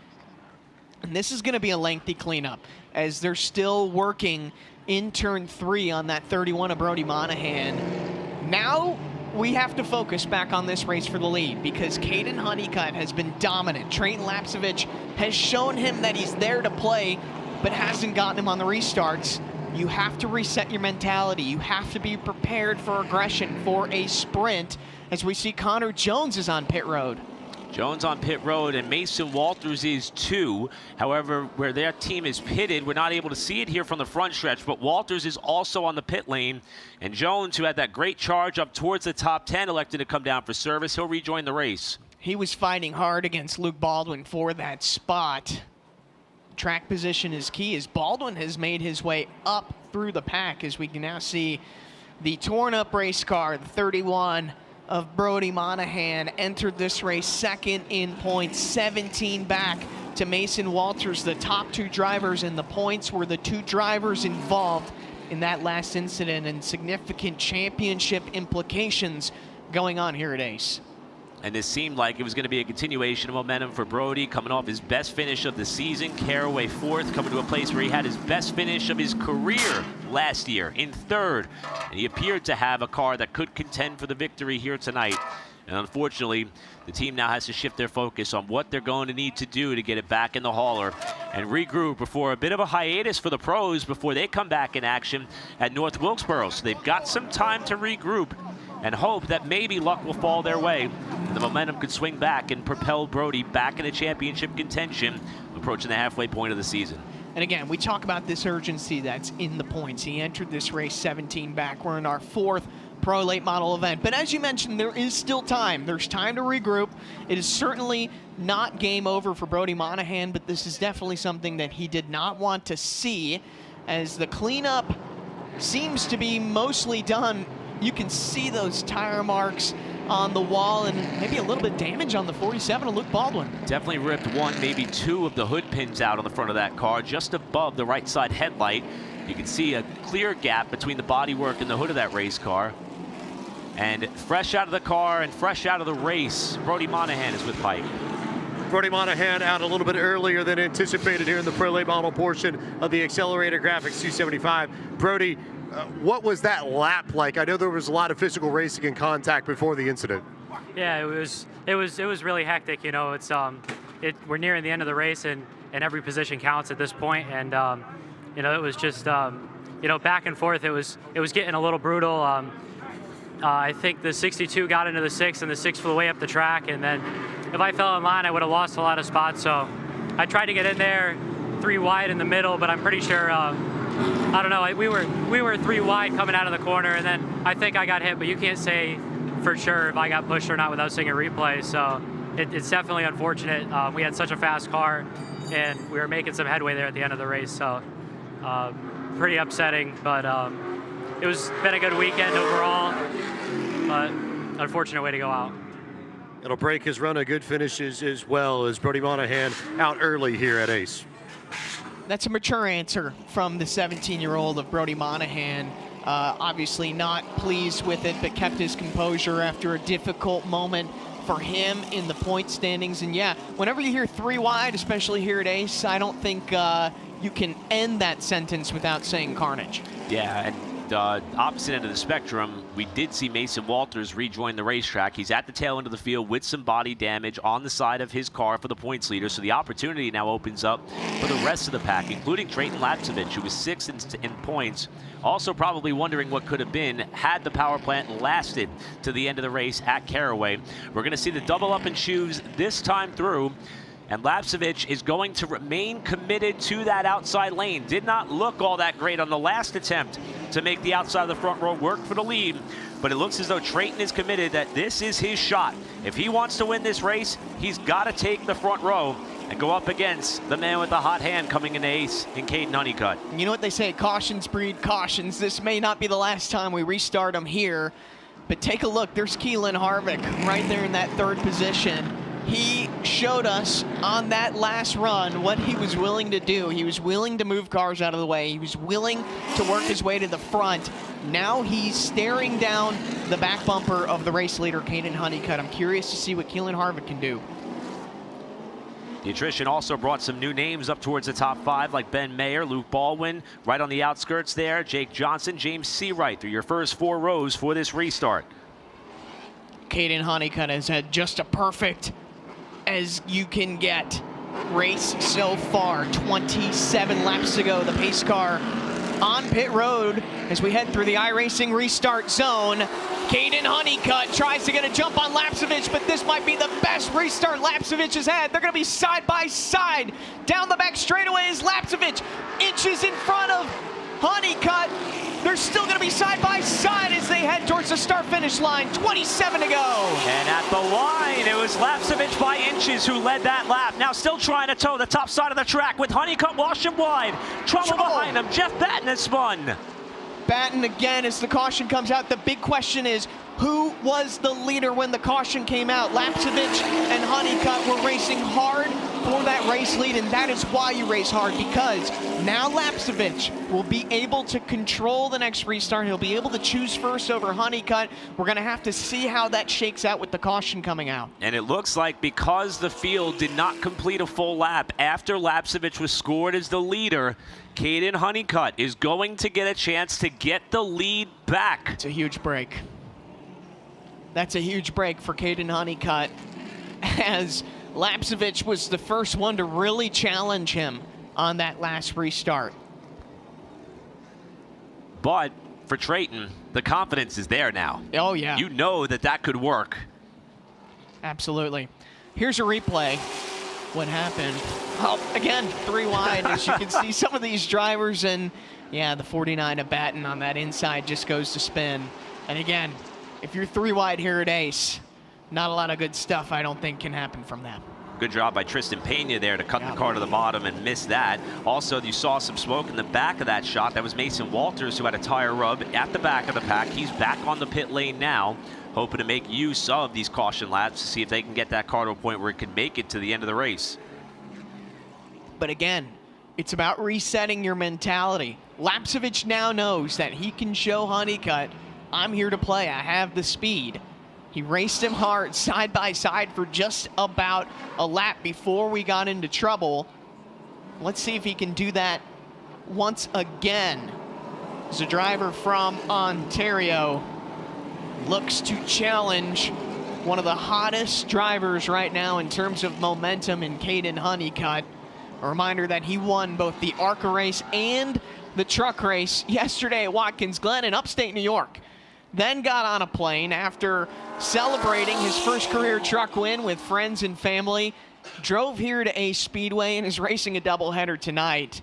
But Honeycutt seems to be right on it. And if he had a car to race tomorrow, he would. Doesn't matter where it was, he would find a way to get there and do it. I think he's going to enjoy a well-deserved off day, though, before shifting his focus to his next truck venture at Dover. As we look up above on the SRI at CitraSafe drone. And in fact, it looks like we are not officially choosing that time. Was about to say we're going to be handing out some penalties. Yeah, a lot of penalties. They did decide to waive off the choose effort that time through. But I don't think it's going to be a shock that Kaden's going to select the inside, Lapsevich the top side. The rest of the field, however, is the ultimate variable. And that last restart was Lapsevich's best. Kaden Honeycutt on certain restarts was able to clear him by the time we got to the back straightaway. Clear him after a lap, after going through turns 1 and 2 and 3 and 4. But Lapsevich, if he can stay side by side with Honeycutt for a lap and change, I think he's got a shot at taking the lead. It's just about making the move on the outside, which is difficult here at Ace. And all Lapsevich was hoping for, even if Honeycutt nipped him at the line next time by, was to complete that lap so he could be scored as the leader and control car. But because the rest of the field didn't close that out, it reverts back to what it was on lap 72 with Honeycutt out front. So it may even come down to just trying to nip him long enough that if another yellow comes out, when they revert back to that lap, you're the control car again as we double up this time. And again, no surprise, as you said, Honeycutt chooses the inside, Lapsevich on the outside. Something else to note, the restart zone is in a different spot than it's ever been here at Ace. It's moved up closer to the start-finish line. That's more of an officiating thing, talking to Kip Childress and the car stewards so that they can get a better view of the restarts. We saw restarts being such a big thing at Caraway. If you jump it, you lose a lane position, and the officials want to have a good view of that, make sure everything is all squared away up front. And Caraway was the first time that we saw that new rule develop for 2026 be deployed. As Chief Starter Brandon Willard offers up the 1-to-go signal on Kaden Honeycutt. Last restart was rather slow. There was some nose-to-tail contact throughout the top 10. Everybody kept it straight. Now that Lapsevich has some confidence on that top lane, what could he do with it? As the field works their way on the back straightaway, and look at Keelan Harvick once again staring down the back bumper of Kaden Honeycutt. Can he make a move? Pace car is on pit road. The field enters the iRacing restart zone. Kaden Honeycutt is even with Trayton Lapsevich. Can Lapsevich stay side by side with him? He will. They're nose to nose down the back straightaway. Lapsevich trying to take the lead from Honeycutt, who has led all but just a handful of laps as they're still side by side as they hit the stride. If that was the checkered flag, Honeycutt would have won by 9 thousandths of a second. Lapsevich continuing to try to toe the outside as they just about touch off every corner exit. With Honeycutt sending it in on the bottom, he may have him cleared. He got him there. Wow, what a move by Honeycutt. Lapsevich peeks to the inside. He might give Honeycutt the bumper. He does. Lapsevich to the inside of Honeycutt. Here comes Keelan Harvick right behind them. They're going to be side by side going into turn number 3, but Lapsevich has the preferred groove. Trayton Lapsevich. Big crash, 3 and 4. Trouble behind them. Tristan Pena has destroyed the front end of his car. James Seawright is in the wreck, as is last year's winner, Carson Ware. Wow, and Trayton Lapsevich racing hard for that lead. They're going to have to navigate their way around these crashed cars. What racing for the lead, as we're going to see what happened here. Seawright running by himself. There's Baldwin. Oh, Baldwin gets into James. Nowhere for Seawright to go. Nowhere for Ware to go. Pena involved in it as well. A lot of innocent bystanders involved in that one. Boy, Pena went all the way up to just about windshield deep underneath the 5 of Seawright, who was the only car who was yet to roll. Pena tried to drive the car around the racetrack, with pretty much most of the front end ripped away from the machine. He's come to a stop on the back straightaway, and this may produce a red flag for cleanup after a multi-car crash on lap 74, and Honeycutt will retain the lead. Here it is again. Case James in the 15, Luke Baldwin the 47. Oh yeah, Baldwin just gets into the back of James hard, and there was nowhere for Seawright, Pena, Carson Ware to go. And all it takes is one driver to get out of control, and it's not a 2-driver incident. It becomes a 2, 3, 4, 5-driver incident, and that's a tough break for Tristan Pena that we're watching here on the screen. The 15-year-old, he had Whataburger on the hood, was having a solid run up to that point, and was just collateral damage as a part of that one. That front end looks like a smashed burger from Whataburger after that contact in 3 and 4. So the track crew now giving the attention to pretty much the whole racetrack. Here it is again. You'll see James, who also was in the top 5 in points, the first car to go around after getting the back tires lifted going into 3. And here comes Pena with nowhere to go in the 50 plow. Wow. Seawright just got some air on that one. And as you said, Pena just with significant damage to the front of his hood. And a lot of damaged race cars here at Ace. We didn't want to see that coming, but we're going to be back to racing as the red flag is out here at Ace. Lapsevich and Honeycutt racing hard for the lead. We're going to finish that in a moment.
Welcome back to coverage of the Z-Max Cars Tour presented by Sound Gear live on FloRacing here down in the Hettinger Racing Pit with James Seawright out of the race after that incident. James, did you have any opportunity to avoid that with them stacking up in front of you the way that they did?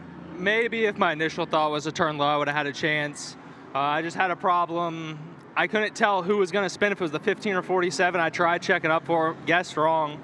and then we just got wide open from behind. I don't really know what was going on with that, but the Hettinger Racing Direct Development team, they put together an awesome car, and we look forward to showing what it's capable of. It's just, we got a lot of sponsors on board that want to see this car run good, and I'm just dejected that we haven't had the chance so far. But we have Victory Custom Trailers, Capella Legal, Kathy Boyd's Tax Service all in the car, and we're happy to represent them each and every weekend. The speed's been there for Seawright. The luck just hasn't, and I think that's sort of typical of what you see on restarts here at Ace, Andrew, and Eric, where if you get stuck in the middle of the pack behind people, you're almost at the whim of the pack. It's really hard to make the moves you need to on your own to avoid incidents like the one James found himself in. Yeah, it's a good point, Pike. And, you know, we've talked about what these Pro Late models require as far as the hustle into the corner. And it seems like once you're committed to your lane and your line, if something goes wrong in front of you, you don't have a lot of time to really lift and react. And that's what happened to Seawright and several others. Absolutely. And, you know, James Seawright, he was a driver who's shown a lot of confidence behind the wheel. Still getting used to running tracks with banking, has done an excellent job thus far. And again, was just involved in a little bit of that collateral damage, as Kaden Honeycutt has had an unbelievable weekend. First in ARCA, first in Watkins Glen for him, sweeping the day yesterday. Currently first, and we're going to see how he can run both to finish this one tonight and later tonight in late model stock cars. And as you saw, the left side door of that race car is not without a blemish. Pretty much right between the 5 and the 4 and the 54 is a sign of a donut that was likely levied by the car that will be restarting alongside of him. In fact, there's two, after he and Trayton Lapsevich were racing quite heavily for the lead. And you'll see Lapsevich especially trying to make it a point to dust off that outside lane where they laid down the speedy drive, and Honeycutt's going to try to help as well, as they are trying to make sure that the top side of the racetrack is cleared off for this upcoming restart and final shoot to the finish. And for Lapsevich, that's been his money spot, that top lane. He wants it to be clear and ready to go, and he's making it a point to try to clear it off himself. And those two drivers are about the only drivers to clear it off. Further back, Luke Baldwin, Case James also involved in that. But most of the field avoided that speedy dry. They're not racing for the lead like Honeycutt and Lapsevich are. And that is a good bit of speedy dry as we get set to wrap up caution number 6 on this race. After a multi-car accident on lap 74, collected Tristan Pena and several others. The other big story of this race, top 2 in the championship points getting into it. A few laps prior, Brody Monahan and Mason Walters. Monahan out of the race. Walters has continued on, albeit missing some body work, and you see just how much of that speedy drive still remains in turns 3 and 4. It's going to be chaos the first couple of laps, just as that speedy dry continues to get cleared, as the dust is blowing into some of our wonderful fans in the grandstands.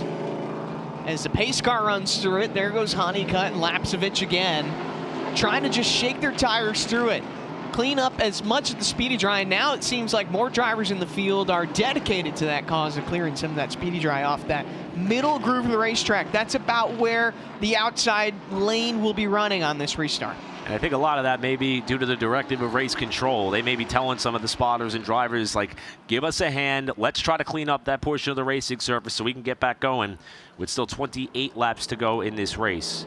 And again, that speedy dry gets kicked up.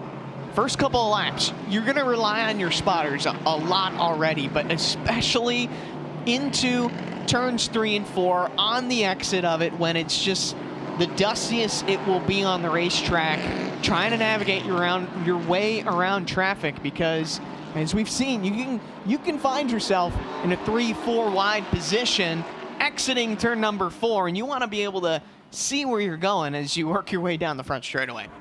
I stand corrected, 26 laps to go. We did have back-to-back cautions on lap 72. We ran 2 laps before the big one happened here in 3 and 4. And we'll wait and see how close we get to getting back to race-ready circumstances. In fact, James Pike, who's down trackside, has been monitoring the radio of our race leader, Kaden Honeycutt, and the conversation there was that they feel like they dumped a ton of speedy dry over there and leaving it up to the drivers to make sure it gets spread about before we go back racing.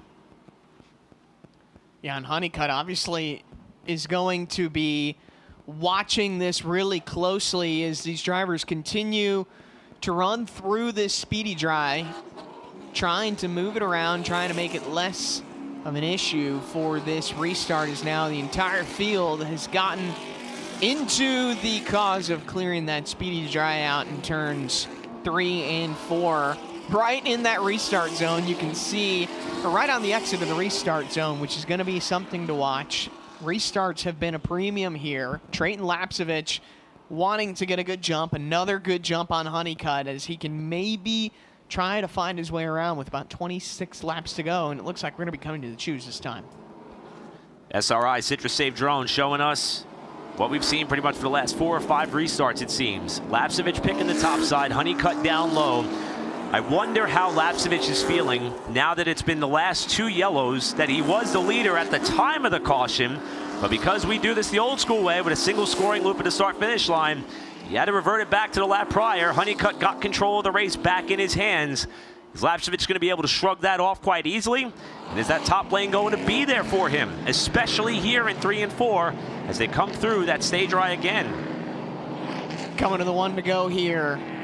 Lights are off on the pace car, and as you said, if I'm Trayton Lapcevich, you know you can get around Kaden Honeycutt. You know you can clear him to the lead.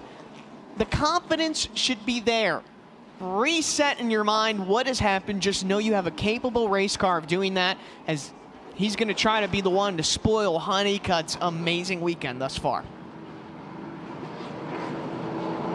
Honeycutt down low, Lapcevich up high, Keelan Harvick, who's made some moves in this race, behind them. Green flag is back out.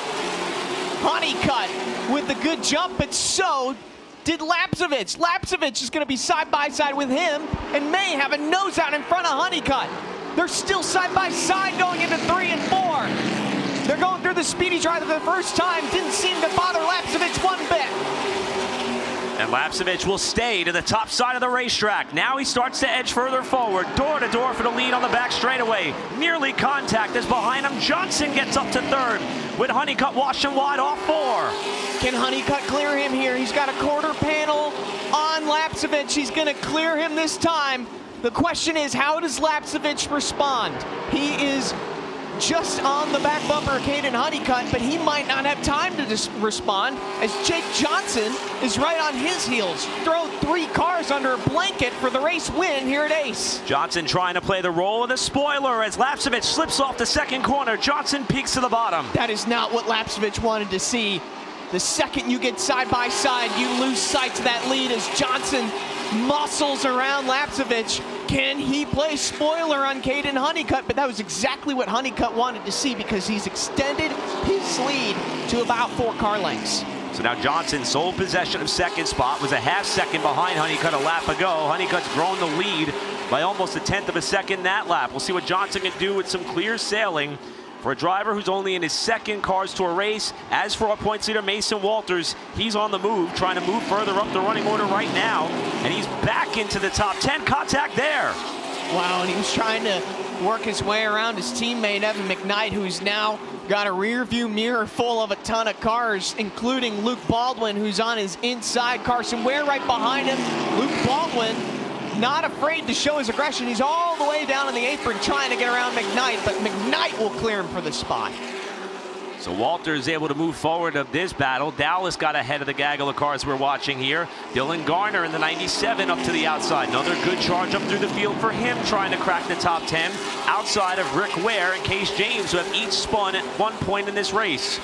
Amazing how you're never out of it. Even if you're involved in contact, you can still race for position, as Honeycutt has about a 7/10 of a lead we just saw over Jake Johnson. That's the battle for the win with 17 laps to go.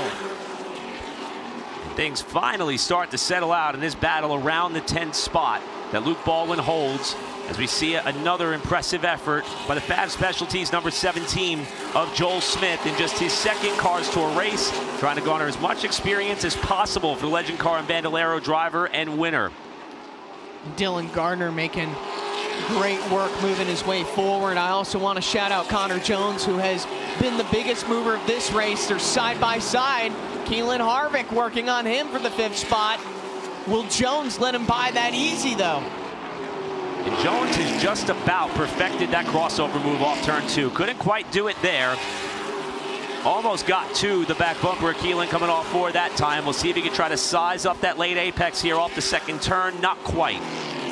Keelan Harvick was working on him. Connor Jones, a driver who has just slowly and methodically been able to work his way forward. But getting passed by Keelan Harvick, that is not going to help your charge to the front, as Harvick started on the outside of the front row, finds himself in the 5th spot with only just 13 laps to go. This is great track position should another caution come out, but Kaden Honeycutt has checked out from 2nd place Jake Johnson. And we got a quick peek of the black car that would be just behind this battle for position, and that is our points leader, Mason Walters, who's starting to enter the frame while his teammate continues to have his hands full in the battle for 9th. And here's Walters. You talk about nights where championships could be made or championship winning efforts. It's not always about the victories. It could be about the comeback efforts as well.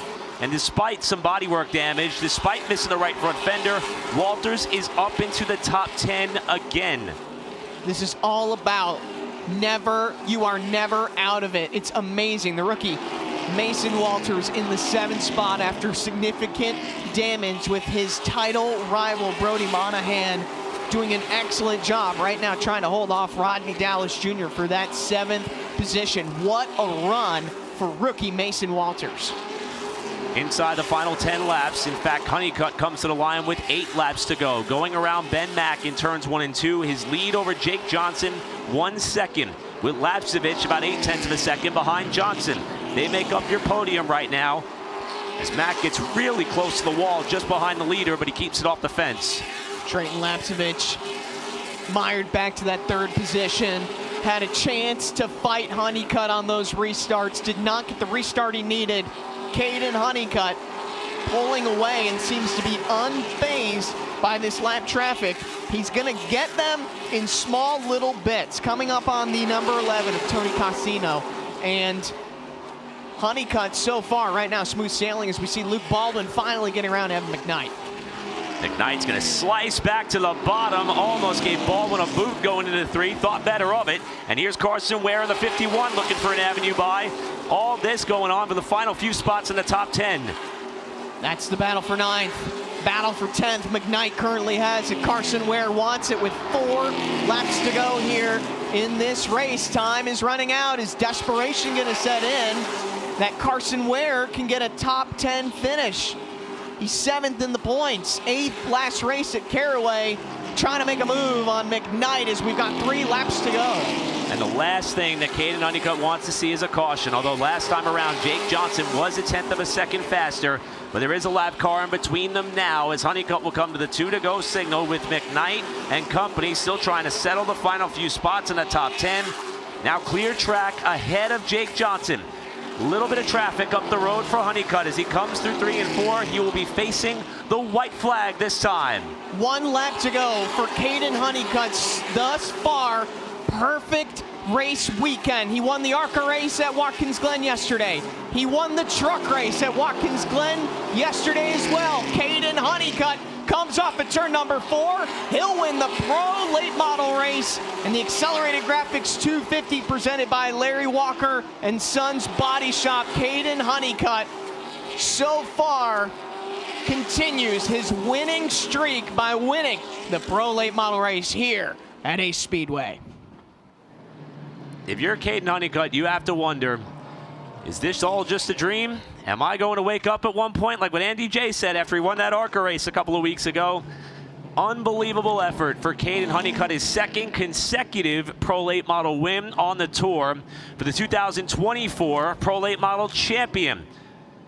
Wow, and here are your results. Kaden Honeycutt, the winner. Jake Johnson, in his first start of the year, finished his 2nd. Trayton Lapsevich, who made an unbelievable run at Honeycutt, winds up 3rd. Ben Mayer in 4th. Keelan Harvick 5th. Connor Jones, who came from outside of the top 10 to race up for a top 5 battle, settles for 6th. Walters, the points leader and the comeback of the day, 7th. Dallas, Baldwin, McKnight, your top 10 finishers at the checkered flag. That is a huge run for Walters and McKnight as we look at more results. Ware finishes 11th.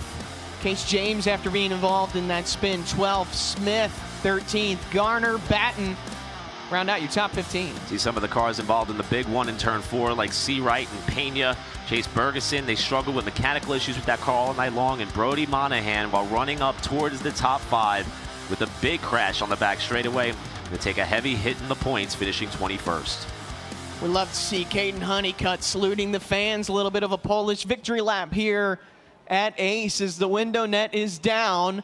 Honeycutt can't celebrate as much as he did. This is kind of like his ARCA win because he still has the late model stock race to run in just a minute. But Kaden Honeycutt, that's always a good feeling to pull into victory lane in the ZMAX Cars Tour presented by Sound Gear. It's a familiar stop on Kaden Honeycutt's tour, not just this year, but over the course of his career. I was talking to not only one of our camera operators, but our chief statistician, Elgin Trailer. He said he believes coming into the night, including the modifieds, the trucks, all the things that Kaden has raced throughout World Series of Asphalt, some of the other events that he has, this might be his 10th win on the season, here wrapping up May 9th on the day. As James Pike is down in Cookout Victory Lane with a driver who frequents it often, Kaden Honeycutt. He does frequent victory lane often, but maybe not quite like this, maybe not in this manner over the course of one weekend, but he won't care how he does it. What matters is that Kaden Honeycutt has done it and has won the Pro Late Model portion of the Accelerated Graphics 275 here and picks up his 3rd win on the weekend. As Andrew makes a good point. He's a busy man. He's going to have to turn around and get in the Tom Hussery machine to try and make it 4 for 4. But Kaden, the racing with Trayton Lapcevich in particular in about that 30 to 20 lap to go range, from your perspective, how tough was it to maintain the track position on those restarts and fend him off? Yeah, it was tough. You know, it's very hard to either choose the bottom here as the leader when, you know, that late in race. I don't know, for some reason this place is really good around the middle in heat cycles, but I didn't want to give up the bottom just in case. That last restart I had was money, and I was able to get by them. And yeah, just great race. Great race for Trayton, hard racing for sure. But thanks to JC Motorsports, Alex Roberts, Jimmy Cox, everyone that lets me do this, man. Toyota Racing, Safe Flight, that lets me come back and do the grassroots stuff, man. And easily after yesterday, I could have went home and told these guys I didn't want to race, but that's not who I am. I just want to race everything that I can get my hands on and just race for amazing owners to allow me to come out here and do this. I can't say enough for them. In the midst of all this history that you're making, how much fun are you having right now? Oh, it's awesome. You know, it's just, like I said, it's great. I'm so grateful for the opportunities I have and to be involved with Toyota Racing and Tricon and my family, man. These guys, my family. Tennis Packer, Tom Hussery Racing, Jimmy for letting me ride this Pro Late Model. Just without him, I wouldn't have been running a Pro Late Model this year, and without Tennis Packer, I wouldn't be running a late model stock. So just amazing guys. I just appreciate every single one of them, everyone that supports me, and everything that I put into. And you know, I work really hard on my craft, and I just want to get better at it. There were some things during that race I didn't do the best job at that I know at to carry for the late model stock race. So hopefully we can get that one too. But yeah, really awesome. And if I do win the late model stock race, since the gate is actually open, I will shotgun over here with the fans to take a selfie. I didn't get to do that yesterday, but I will do that in front of the short track out because these guys can easily go home and watch this on FloRacing, and they're out here supporting us. So I just show my appreciation. Thank you guys for coming out. We'll put on a show for the next one. You know the history that's on the line with that late model race. How much is that going to be something you're thinking about actively during the 125 laps? Yeah, I haven't been able to run a late model stock race here at Ace since 22, and yeah, just really awesome. Thanks to my Tom Hussery Racing group, Kenneth, Josh, my whole crew. They do a great job. So we struggled today during practice a little bit, but I knew when we got our heads together, we can do some good things. So had a great qualifying effort going out first there. So, but yeah, this race is about these guys in the Pro Late Model team, JC Motorsports and Alex Roberts for the effort. So thanks them very much, as well as Clark's Automotive Race Engines and everyone that supports this program. Thank you. No one has ever won an ARCA Menard Series race, a NASCAR Craftsman Truck Series race, a Pro Late Model race, and a late model stock car race in the ZMAX Cars Tour presented by Sound Gear, all on the same weekend. That is on the line. A potential shotgun and selfie with the fans in the flag stands here at Ace is on the line too for Kaden Honeycutt, who wins the first half of tonight's program. Thanks, Pike. You know, Kaden has already given us on the weekend many of those remember when moments. You talk about the success on the ARCA side, which he has had success there in that series before.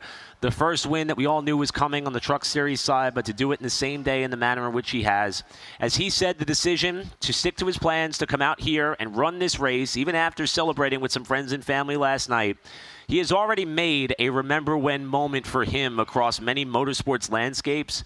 But the cherry on top would be a trip back to Cookout Victory Lane from the late model stock car that he will be starting on the front row with. A tremendous performance for our runner-up and 2020 Snowflake 100 winner, Jake Johnson, is standing by with Pike.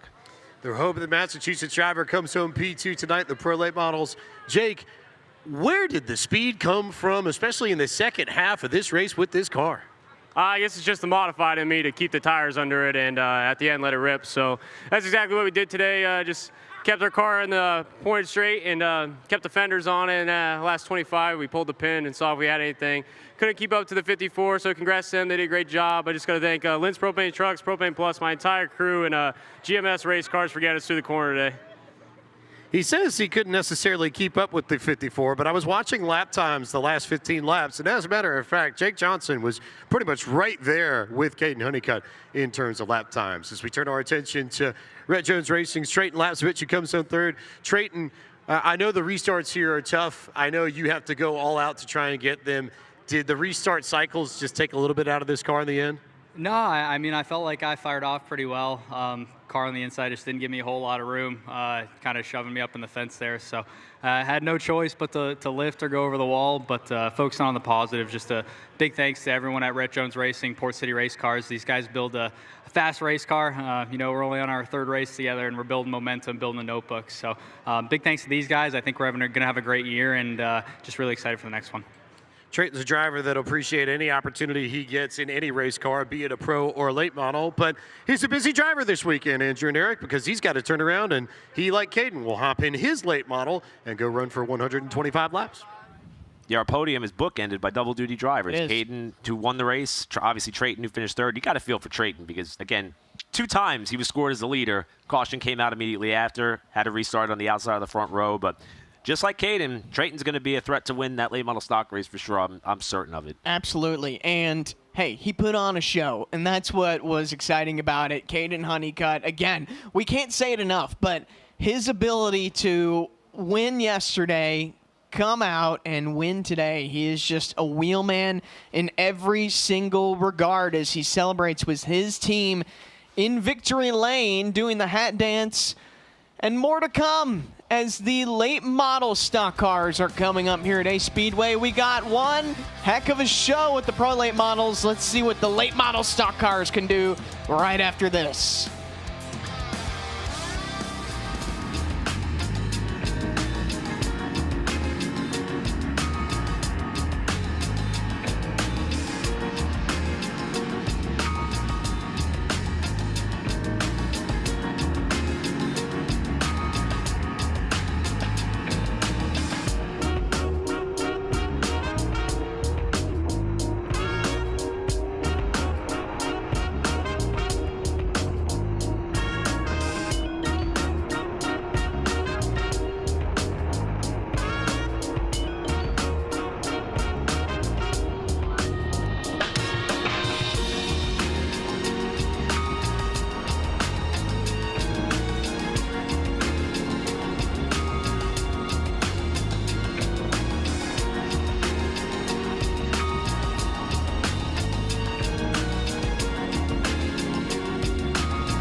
Welcome back to Ace Speedway, the Accelerated Graphics 250 presented by Larry Walker and Sons Body Shop.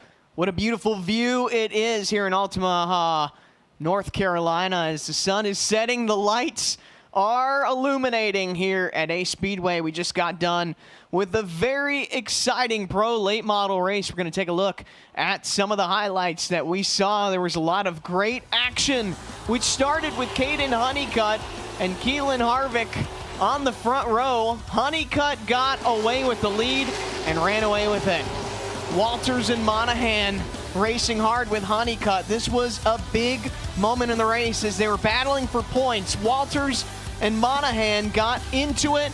That ended Brody Monahan's night, who came into this race second in the points to Mason Walters. They'd restart. Trayton Lapsevich fighting hard on the outside. Got a good look at Kaden Honeycutt, but couldn't get around him. More trouble as Case James, Luke Baldwin, James C. Wright, Pena, and others got involved in it. Nowhere to go, but Lapsevich once again trying to make moves on the restart. On Kaden Honeycutt, this was one of his best restarts of the night, but still Honeycutt cleared him. Jake Johnson making his first start of the year in the Z-Max Cars Tour presented by Sound Gear got around him, and Kaden Honeycutt came to the checkered flag to win the pro late model race. It's been an unbelievable run for Kaden Honeycutt. Won the races yesterday at Watkins Glen. He's doing double duty tonight and won the pro late model races. It's a beautiful view here at Ace Speedway. The late models are going to be lining up, and they're going to be racing by the time that we come back here at Ace Speedway. It was a great show that the pro late models put on for us. The late model stock cars here at Ace Speedway are up next.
You could not have asked for better weather in Altamaha, North Carolina today. I think Mother Nature owed us one from Caraway in what turned into a 2-day event. With the sun setting behind the front stretch grandstands here at this 0.4 of a mile oval, we are inching closer to the start of the 5th late model stock race of 2026, the Accelerated Graphics 250, presented by Larry Walker and Sons Body Shop with the Z-Max Cars Tour, presented by Sound Gear. Now, we've already seen a pretty good night for some of the drivers who have elected to have a lot of track time this evening. We talked about the podium being bookended by double-duty drivers. There they are on either side of the screen. Connor Jones hoping that the Pro Late Model experience is going to parlay into success of the late model stock car as well. And frankly, all three of these drivers put on a show in the late model stocks. Connor Jones was marching through the field. Trayton Lapsevich and Kaden Honeycutt obviously racing side by side for the lead, racing hard. Honeycutt the winner, Lapsevich in third. It's going to be a lot of fun to watch these guys pull off double duty. They've got the warm-up in. It's time for the late model stock cars. And we heard Kaden Honeycutt mention that he learned some things in that pro race that he's going to parlay over to the late model stock car as well.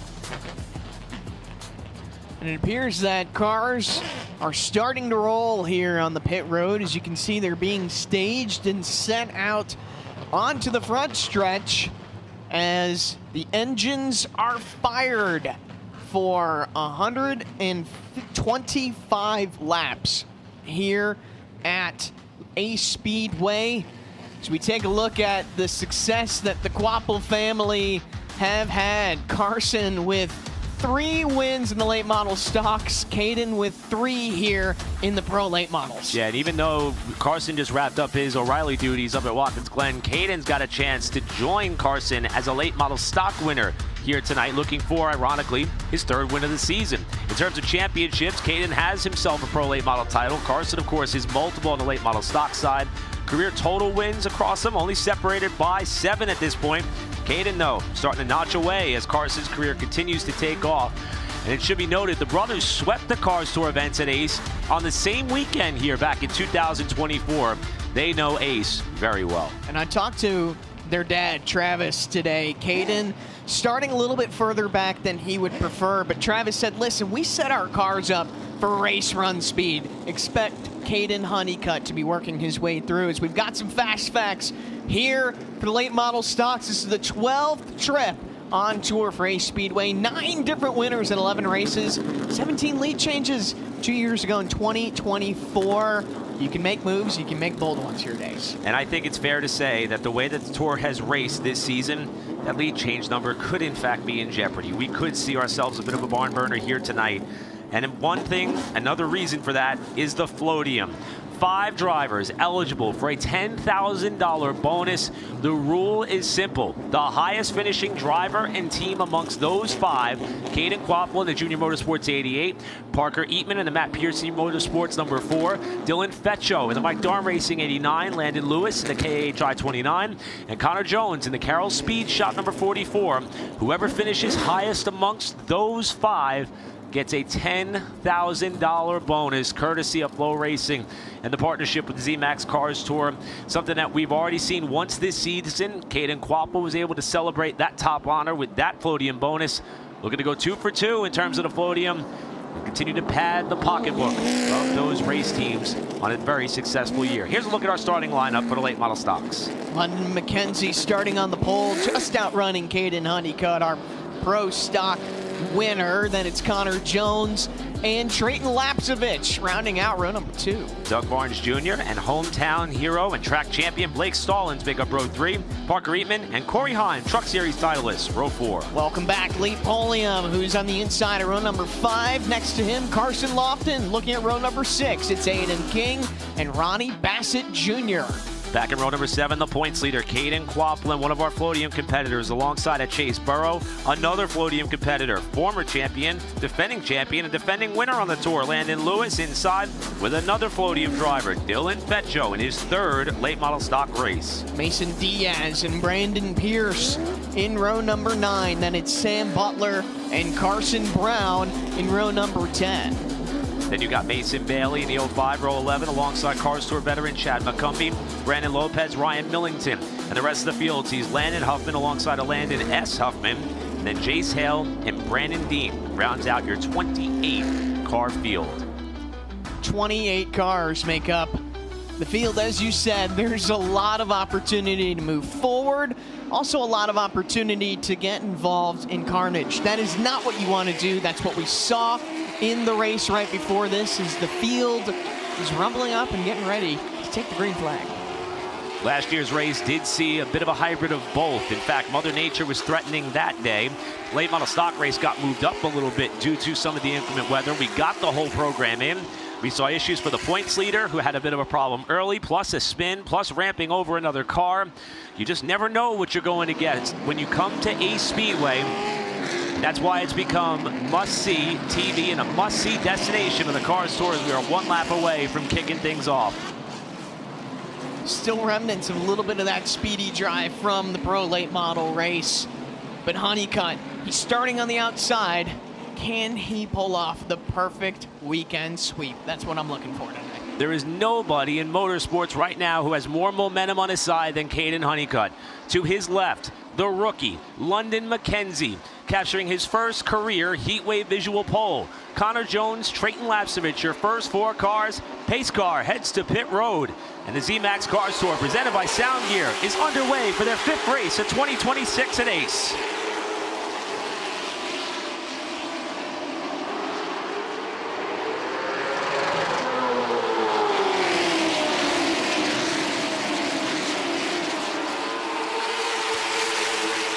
Our Sound Gear Sound Check Live has you watch London McKenzie and Kaden Honeycutt finish lap 1, separated by 0.02 of a second as we got a caution. Trouble in turns 1 and 2. And that is Carson Lofton, who has gone around, and Aiden King is also involved. It did not take long for this race to get just complete carnage, as the race for the lead, that was crazy too. London McKenzie, Kaden Honeycutt banging doors coming off of turn number 4. They both want the top prize here tonight, but trouble early. Turns 1 and 2 has been the trouble spot all night, and that's no exception here in the late model stock race. Mason Bailey also coming to the attention of his crew. Let's take a look at what happened. There's Lofton up on the outside, and King may have gotten tagged from behind by Ronnie Bassett Jr. to get the car out of shape on the entrance of the corner and hit Lofton. Let's look at it one more time. Keep an eye on Corey Heim right in front of them. Gets a little bit loose. That may have stacked the whole field up. And again, when you stack up, you take prisoners with you, and that's exactly what happened for Lofton and Aiden King. Also saw damage on Chase Burrows' car. For more on what's happening in the pit lane, without a lap in the books, here's Pike.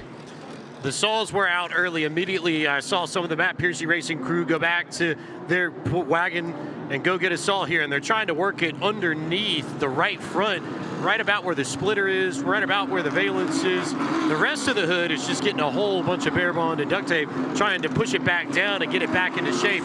But the biggest concern, I think, is just clearing a little bit of splitter that's come undone from some of the bodywork right by that front tire, getting that cut off to make sure that it's not a threat to actually cutting the right front tire down. So they're working on that, get the tape on this car, and then it should be off and away. Thanks, Pike. Aiden King, the 2025 Paramount Kia Big Ten champion and 2025 Hickory Motor Speedway track champion, the limited late models, suffering some early misfortune here, as we did not get an official lap in the books. They will revert back to the originally intended lineup, minus the cars that were involved in the opening lap caution. As we look along our KevinSaysYes.com and SRI drone for late model stocks, we will try a second attempt at a green flag to start this race. And that battle for the lead, it was exciting during the last race, and it was no exception the first lap that we got. But McKenzie and Honeycutt just banging doors. Second attempt at a green flag, and it's London McKenzie and Kaden Honeycutt who bring us back to green. They're still side by side down the back straightaway. Honeycutt with a great run off of turn number 2 to be side by side with McKenzie, but McKenzie looks to clear Honeycutt as they head into turn 1. He will successfully do that. London McKenzie the sole leader here at Ace. Ooh, close moment there. Just behind him, Connor Jones almost came up across Trayton Lapcevich. 44 and 77. He's going to do it here. And Lapcevich is not happy about it. Sparks are flying from underneath those cars. Doug Barnes Jr. has the best view in the house as Lapcevich continues to work on Connor Jones. Both drivers running double duty. Both drivers racing hard all weekend long. Lapcevich still cannot get around Connor Jones, as we may have a battle for the lead. Kaden Honeycutt right on the back bumper of London McKenzie. Which battle did we watch? We'll flash back up forward and watch the battle for the lead. Here comes Honeycutt, tucking the car to the inside as they go down the front stretch. Kaden Honeycutt just on the back bumper of McKenzie. He is telling him that he is there. 121 laps are left in this race. We are just getting started, but they are racing like it's the last. Kaden Honeycutt just 0.2 of a second off of London McKenzie, right on his back bumper. When does he make the move? That's going to be the big thing. And an interesting dynamic between these two cars specifically. London told us after winning the pole, never ran here before in a Legend car. I know you got to manage tire. I know you got to manage brakes.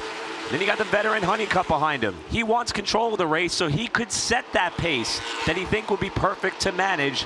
And he continues to work over the backside of McKenzie as all the cars are still bottoming out of the exit of 4. Almost had trouble. Dylan Fetcho with a great save. There was almost a huge stack up back there in the field. You can see how chaotic it is behind the lead. That's why you want to work your way forward. Drivers were telling me before the race, the safest place to be is in that first position, because look exactly at what's happening. Mason Diaz fighting hard on his outside. It's Sam Butler, both of them racing side by side. If they stack up, there is a whole slew of cars right behind them. As you can see, brake rotors already starting to glow on the 16 of Sam Butler. That's going to come into play tonight. So Diaz there to the inside, trying to pick up that spot on Chad McCumbee. Carson Brown just behind him. Butler is a couple of cars behind this with some damage to the hood in one of the stack-ups as they try to work over Brandon Pierce, who is just one spot away from tying Deke McCaskill. As here's McCumbee to the inside. Wow, Mason Diaz had a big moment exiting 4. He was so incredibly loose. Butler was just trying to capitalize on that, but could not quite get there, as he's going to try to re-rack them and set them up again, as it's Carson Brown right behind them.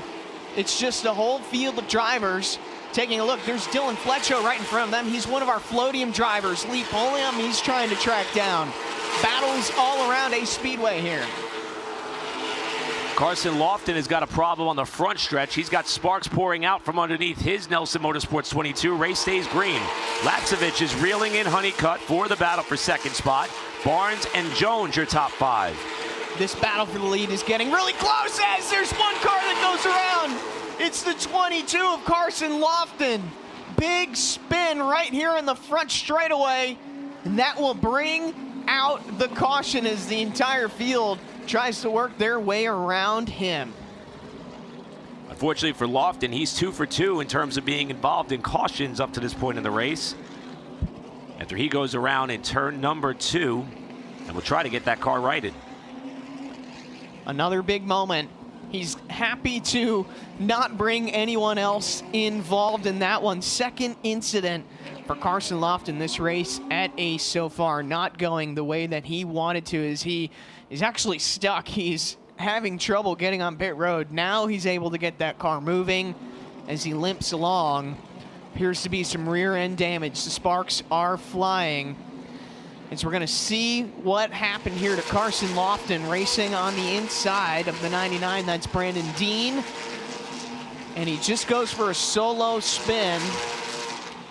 Hooks the apron a little bit, and lucky to not bring anyone else in. James Pike, what can you tell us about what they're doing down there? Definitely something broken in the rear end. They're looking at the axle, they're looking at the track bar, trying to figure out if that might be the source of the problem. As they're also, I think, going to try and replace one of the tires as well. So a lot of attention here to the rear end of Carson Lawson's Nelson Motorsports machine. This car hadn't been handling hell in the opening laps of the race, and now down on pit road for a heavy amount of service here as they're trying to diagnose what exactly is the issue with this Toyota Camry. Thank you, James. Tough break. Carson Lofton, as we saw in that replay, was a single car spin out in turn number 4. Turns 1 and 2 have been the issue spot, Eric, but turn number 4, not to be taken lightly either. And we saw under green flag conditions, this car, Sam Butler in the 16, having some front end damage, perhaps during one of the stack-ups that took place. The team is going to try to take advantage of this caution as we come to the choose this time. Very important to not run over that choose cone, as we've got the KevinSaysYes.com SRI drone showing us just exactly what moves each driver is making. Landon Lewis, last time at Caraway, ran over that choose cone, had to go all the way back to the back of the field and marched his way forward. So it's not impossible if you have a penalty by running over that choose cone. It seemed like every driver maybe learned their lesson, steering very clear of it as the field gets that one to go. So McKenzie was able to take control of the race on the initial start, and they're going to re-rack the field here after 12 laps are in the books, 113 laps to go, with McKenzie and Honeycutt the front row. Then it's Lapsevich and Connor Jones, row 2, Doug Barnes Jr., Parker Eatman up to row number 3 as things stand right now. Pace car is going to head to the safety of pit road. They'll come into the iRacing restart zone with London McKenzie, the control car, as we get back underway at Ace. Honeycutt with a great jump. He's going to try to work his way around McKenzie on the outside. They're wheel to wheel. There's Lapsevich, Connor Jones right behind them. They're all trying to get in on the action. They bang doors. 2 by 2 by 2. The whole field goes, as McKenzie's still trying to hold off Honeycutt. Oh, they almost come together off the second turn as McKenzie goes to the lead. And here's Lapsevich. These are the two who battled for the lead earlier in the Pro Late Model race. Lapsevich now on the bottom. Lapsevich said, "This is my race now." He gets the inside of Honeycutt. This is the most human Kaden Honeycutt has looked all race long. He's in third. Connor Jones wants position. Behind them, Doug Barnes Jr., Parker Eatman. They're racing side by side. Remember, Eatman has to get around Jones for that top spot in the Floatium right now. That's a $10,000 bonus, and that's not to be taken lightly. Yeah, you can identify those cars by the white banner atop the windshield in comparison to the Z-Max cars for a traditional banner on the windshield. Eatman and Jones, along with the other 3 drivers, carrying that special decals and identifier as to who's racing for the $10,000. Corey Heim wants something to say about this. He's looking to the inside of Eatman. Eatman gets a little bit trapped on the outside. My goodness, Corey Heim basically using the entire apron there to try to work his way around Eatman. Corey Heim, Truck Series champion, racing here at Ace tonight. He was a fan favorite before the race. Right now trying to work him around Eatman. You can see the glow on the right front of that brake rotor. Brakes are already starting to come into play. Yeah, and that's a great point. I mean, we're not even 20 laps into this race yet, and we're starting to see some drivers who are definitely cooking the brakes on their cars. Here's Chase Burrow with the damaged bodywork on the Ford outside of our points leader, Kaden Quapple. This a battle just for the 10th spot with Landon Lewis trying to follow Kaden through on the inside. Landon Lewis was just marching through the field last time at Caraway, looking to do the same. He says, he told me before the race he's got 25 more laps to be able to do it tonight and march his way forward as he looks to the inside of Chase Burrow. And Quapple, who did not have the best of qualifying starts, has worked his way into the top 10. We talked about the 2 Floatium drivers up towards the front of the field in Jones and Eatman. Here's the other 3, the 88 of Quapple, the 29 of Lewis, the 89 of Dylan Feccio, who had a great save in the opening laps of this race. And again, what is only his 3rd career late model stock start as he bounces off of Burrow off 2. Burrow is giving them all a really, really tough time. He's making that outside work. We've got to give him credit. Looking up front, Lapsevich has tracked down McKenzie. There may be a battle for the lead here in a few laps. He's tracked him down to about half of a car length. Lapsevich came up just short in 3rd in the Pro Late Model race. He wants to win the big one tonight. And he is starting to hound the backside of London McKenzie as they go down the backstretch into turn number 3. He ran both races here in 2024. Did Lapsevich finish 7th in the May event and 9th in August. So a pair of top 10s in just 2 Ace Speedway starts. And so far, 2026 has been off to a great start for Trayton in a late model stock car as well. He's 3rd in points, looking for not only a chance maybe to make up ground in the championship, but perhaps to get his second career Cars Tour late model stock win. I think in a few laps we're going to start seeing lap cars too as they work their way closer to the 05 of Mason Bailey. That may come into play for the battle for the lead, but man, Trayton Lapcevich is looking just so composed. He's not pushing the issue. 99 laps to go. That's still a lot of time. These laps do click by quick, but Lapcevich is a smart racer. He is not pushing the issue yet. When he sees that opening, I bet you he's going to try to take it on McKenzie.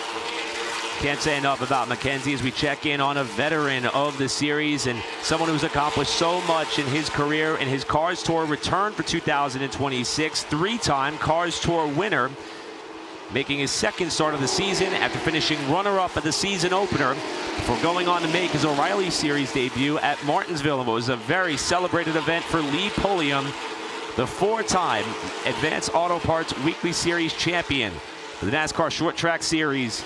Now back behind the wheel of one of the cars that he owns, representing his longtime partners in Folsom Fence Supply and more. As we got Brandon Dean off the pace, off of turn number 2, and the caution is out. Wow, look at those brake rotors glowing. Not sure what happened to him, but you can just see how important brakes are going to be tonight, as not only the front brakes, but the rear brakes, everything glowing under that car. Hard to see exactly what the issue is, but the caution's coming out, and he's going to have to limp his vehicle down on a pit road. Third caution of the night for Brandon Dean in his Cars Tour late model stock debut. London McKenzie out in front, 97 laps to go at Ace. It's the perfect time to find an affordable vehicle. Visit HendrickCars.com and shop our large selection, including over 1,000 vehicles priced under 20 grand. Plus, drive today but pay later with our payment deferral and zero down options. Buy from the name you know and trust. Hendrick has received over 650,000 five-star online reviews. Over 1,000 vehicles under 20 grand. Find yours at HendrickCars.com. Eibach Road Truck Lift Stage 3R. Proudly made in the USA. Designed for the most rugged and demanding off-road trails. Featuring front 2.5-inch coilovers and rear 2.5-inch reservoir shocks. Developed to provide maximum traction, consistency, and control off-road and on-road. Unveiled at PRI, 5-Star introduced an all-new sprint car body engineered using advanced CFD aero analysis, validated through on-track testing using real-time airflow data. There's no reason why anybody will want to run anything else than this 5-Star sprint car body. Designed to fit Maxim, XXX, Schnee Lawson, JR1, J&J, DRC, Spike, and more. 5-Star's all-new sprint car body. The new standard in sprint car technology. Future champions and racing icons, the Cars Tour puts them all on the same track, and it puts you right in the middle of it. Affordable, family-friendly, and packed with edge-of-your-seat moments. This is short track racing the way it's meant to be. The Cars Tour, where the next generation becomes the next legend. On May 30th, the Cars Tour will be at Langley Speedway in Hampton, Virginia for the Visit Hampton 125. To purchase tickets, scan the QR code on the screen or visit carsracingtour.com.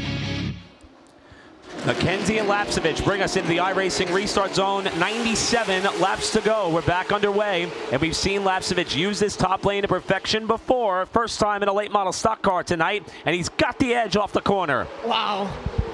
Jones gave him a big bump. They're going to be maybe 3 wide for the lead as Kaden Honeycutt thought to look to the inside. He's going to think better of it. McKenzie and Lapcevich, they bang doors going into turns 1 and 2. Both drivers want control of this race. It's so important to be out front and set the tone. Lapcevich is giving McKenzie a really hard time, and here comes Honeycutt. He wants the lead.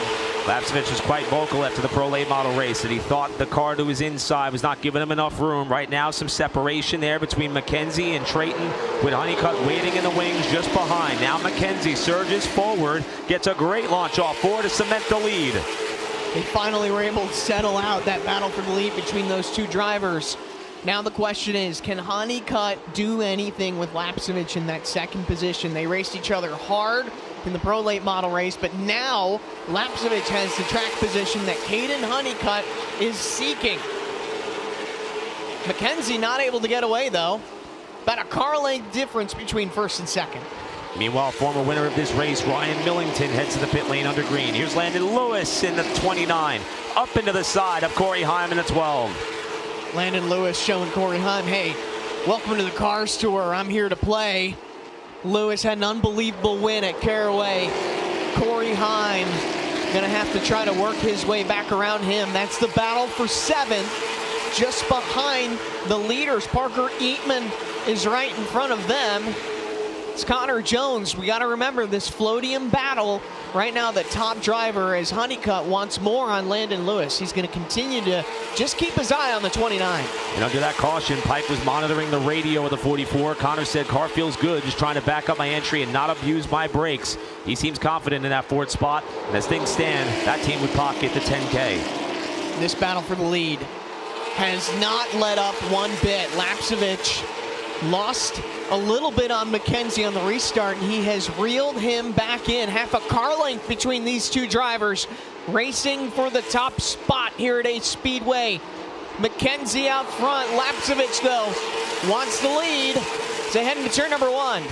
And when you look at Trayton Lapsevich's season this year, yes, it has been 4 top 10s in 4 races, but it does not tell the whole story. Nashville, the team had a mechanical issue that led to a crash on test day. They had to haul a second car all the way out to Nashville, Tennessee, wrap it overnight before the race. He grabbed himself another top 10 there.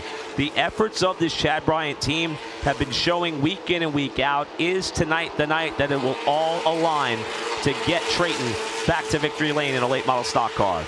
What's amazing is London McKenzie in that lead told us when he won the pole, he told James Pike, these are my first laps around Ace Speedway. It's unbelievable that he is out front. As we look at some of the hard chargers, Huffman +9, Landon S. Huffman also +9. As we look for a battle for the lead here, or not battle for the lead, battle for 8th, that is, Corey Heim. And right behind him, Kaden Honeycutt, our points leader, trying to get position on the Truck Series champion. Kaden, who did not have the best of qualifying efforts compared to some of the other results we've seen from him so far in 2026. Already in the top 10, looking for more. Got a bit of a gap between he and Dylan Fetcho, who runs in the 10th spot in the 89 car. As Quapple continues to try to size up Heim, and you can see some of these cars having the brake rotors glowing red even on the straightaway. That's crazy. Talking to Kaden Quapple before the race, said, how do you manage the brake rotors? He says, you know what helps the best? It's a good handling race car. That seems to solve all sorts of problems as Kaden Quapple worked his way up from 13th. He's currently in the 9th position, wants a little bit more on Heim as we look at another battle here. It's the 04, Ronnie Bassett Jr. trying to hold off that 10 of Blake Stallings and other drivers hounding on that rear deck lid behind him. Chase Burrow, who's in a caution earlier in the race, trying to salvage more of the day. Look at his hood. Completely caved in. Yeah, we've seen Burrow do magical things with either torn up or missing bodywork several times before. He's also been having a great 2026 to kick things off, with Chad McCumbee waiting in the wings just behind him, as now Burrow looks to the inside of Stallings, and Stallings gives him room. Chase Burrow 5th in points. He's got 2 top 10s on this season. Best finish, a 3rd. Right now, it doesn't seem like that hood damage is slowing him down any bit as he's battling Stallings hard for that spot. Using a little bit of the apron. We've seen drivers use that apron in turns 3 and 4 to help them get around. It's a little bit more narrow in turns 1 and 2 as they remain side by side for that spot. Burrow continues to work on the bottom side of the racetrack as we move up to a fight for 4th. Connor Jones, who, as we heard earlier, gets tagged from Barnes, and around he goes. Wow. And that will bring out the caution.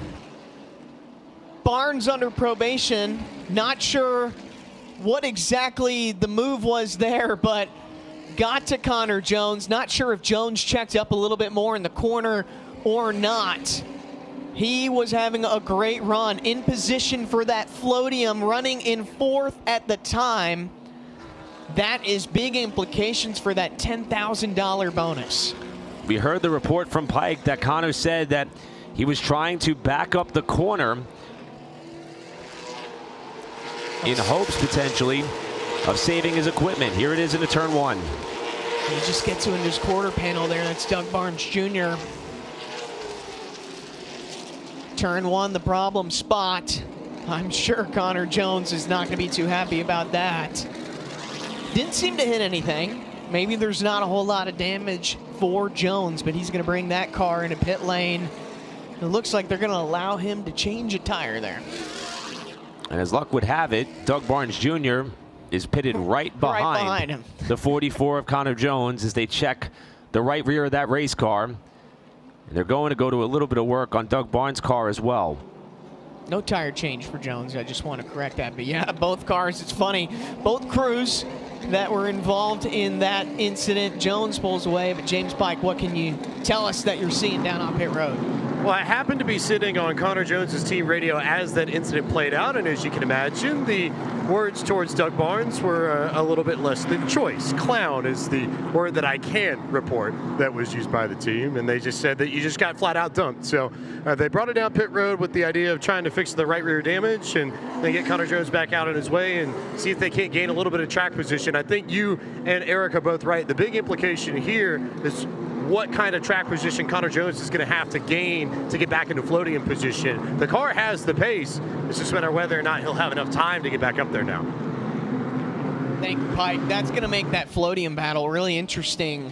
So we wait for timing and scoring to update, but looking at just before the caution, that will probably move Landon Lewis in the prime spot as it looks like everything is updating now. Then it was Eatman and Quapple and Fetcho are all right in there for floatium position. We could have 4 cars at the same spot on the racetrack battling for that $10,000. Yeah, prior to the choose, those 4 cars are stretched across 5 spots. So remarkable to see what is going to be a bit of a floatium knot battling it out for that $10,000, with Jones hoping that something happens to propel him back up into the mix.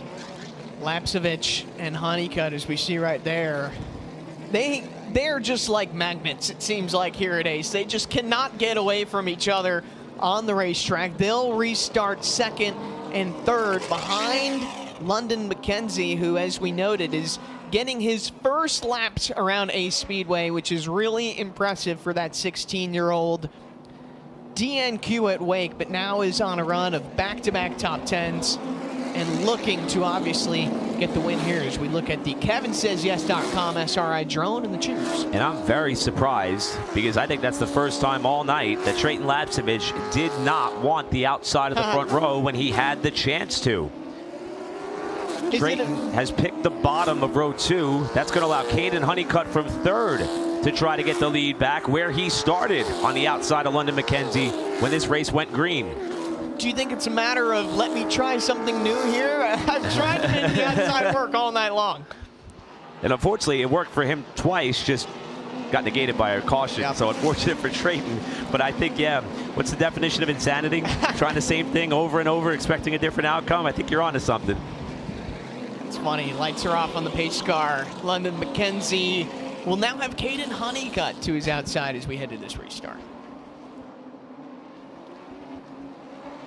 So McKenzie and Honeycutt, as we started this race, going to get set to bring us back into the iRacing restart zone with 78 laps to go. Lapsevich and Eatman, row 2, as we're back underway.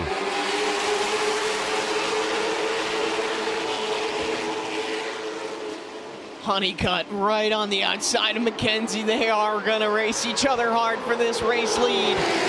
Kaden Honeycutt in that 17. Working on London McKenzie, but McKenzie says no. I'm going to clear you on the front stretch. Lapsevich in third. There's Parker Eatman and Landon Lewis. This is the battle for the floatium right now. Oh, and behind him, Quapple got the door slammed on him by Heim as he got jacked up himself. They went almost 4 wide behind that stack up back there. And on the exit of turn number 4, look at that. That field and that group right there, they were 4 wide heading onto the front stretch. Not a lot of real estate here for that. And they still haven't quite figured it out. Brandon Lopez knocked up the racetrack. Door banging here between Butler and Landon S. Huffman. Battle for the lead off 2. Here's Honeycutt to the inside of McKenzie. Kaden Honeycutt has had a perfect race weekend so far. They banged doors. Mackenzie's not going to go easy. Honeycutt with a half a car length advantage. Mackenzie tries to drop back in line. Lapcevich is not going to let it happen. Inside for second. Mackenzie slams the door to 3, and Honeycutt is clear to the lead. Mackenzie's trying to stop the bleeding, but Lapcevich wants another run at Kaden Honeycutt. He's going to go to the inside of Mackenzie. Battle for second is on. Landon Lewis settled that battle with Parker Eatman for that floatium spot. He's got a front row view of this battle as Lapcevich now moves for second. Mackenzie just trying to get down. Here comes Landon Lewis for the 3rd spot. Well, Mackenzie left him just enough room off the exit of 2 to keep the fender inside. He's still trying to block off our most recent winner at Caraway, and Lewis as a top 2 breakaway. Landon Lewis doing a great job working on London Mackenzie, but Mackenzie says he's had enough. He just wants to maintain the spot. He wants to get down. He wants to recollect and focus on those leaders, but Lewis is not going to let him do that. The Caraway winner wants more here. The Z-Max Cars Tour presented by Sound Gear. Mackenzie's been trying really hard to pin Landon down center of the corner to stall out the run that he can get off the corner. The problem is it's pulled Parker Eatman into the mix. And let's not forget at Caraway last race, the 95 and 4 came together. Eatman returning the favor a little bit here in 1 and 2. Things stack up. That allowed Corey Heim to get to the inside of Eatman. He was just waiting for that opportunity. Mackenzie had to slow as Landon Lewis cleared him. That allowed Corey Heim to capitalize on that as we now look at Eatman and Quapple racing side by side. Neither driver in the top spot for the floatium, but they want to be in contention. Whoa, Quapple loose up into Eatman. Amazing save there off of turn number 4. Quapple has just been wheeling that thing forward methodically. That's exactly what he did at Caraway, just working his way up. Every single restart, wow. You can just see the sparks and the colors come alive here at Ace. This is great stuff under lights. Now it's Fetcho inside of Eatman, 89 and 4 off the corner. Ronnie Bassett Jr. watching the fight unfold in the top 10, looking for a great run here. After Bassett, his start to the season has been a bit slow rolling. And now he's to the bottom of Eatman, who continues to get drop kicked in that top lane. It's just how quickly things happen here at Ace Speedway. 1 second you're running good, and then the next you just can't even get down. That's what's happening right now for Eatman, who's just losing spots right now, trying to hold off that 5 of Burrow, who's involved in a crash earlier. You can see the hood caved in on that number 5. Maybe this is the relief Eatman is going to need. But looking even up front, Lapcevich has not let Kaden Honeycutt get away. The gap's still about a half second as they're going to be coming up to the iRacing halfway point. Kaden Honeycutt gets himself another contingency prize, as he did in the Pro Late Model race earlier tonight, with Lapcevich still stalking him, as he did in the Pro Late Model race earlier tonight. They're running basically identical lap times. Honeycutt is just doing a good job right now of managing this lead over Trayton Lapcevich. It's 25 more laps in the Pro Late Model race. Brakes are becoming a storyline. You can see the brake rotors glowing underneath the 77 of Lapcevich. You can see them on the 17 of Honeycutt. You have to manage that. You have to manage tires with 60 laps to go. I'm sure we're going to see another caution. The question is when? And where do you want to be when that caution comes out? I'm sure Lapcevich wants to lead. And I think the extension to that question is, will this pack, or will this top 2 get to the tail end of the lead lap before that caution flies? There are some ill-handling cars trying to stay on the lead lap. And right now, Honeycutt and Lapcevich are going to find themselves just about on the same straightaway as those cars that are running at the tail end of the lead lap. That's an excellent point, Eric. I mean, there are drivers. Brandon Lopez is racing side by side with the 15 of Jace Hale. That is not what Honeycutt wants to see. As we now take a look at a battle, it's Quapple looking to the inside of Corey Heim off of turn number 4.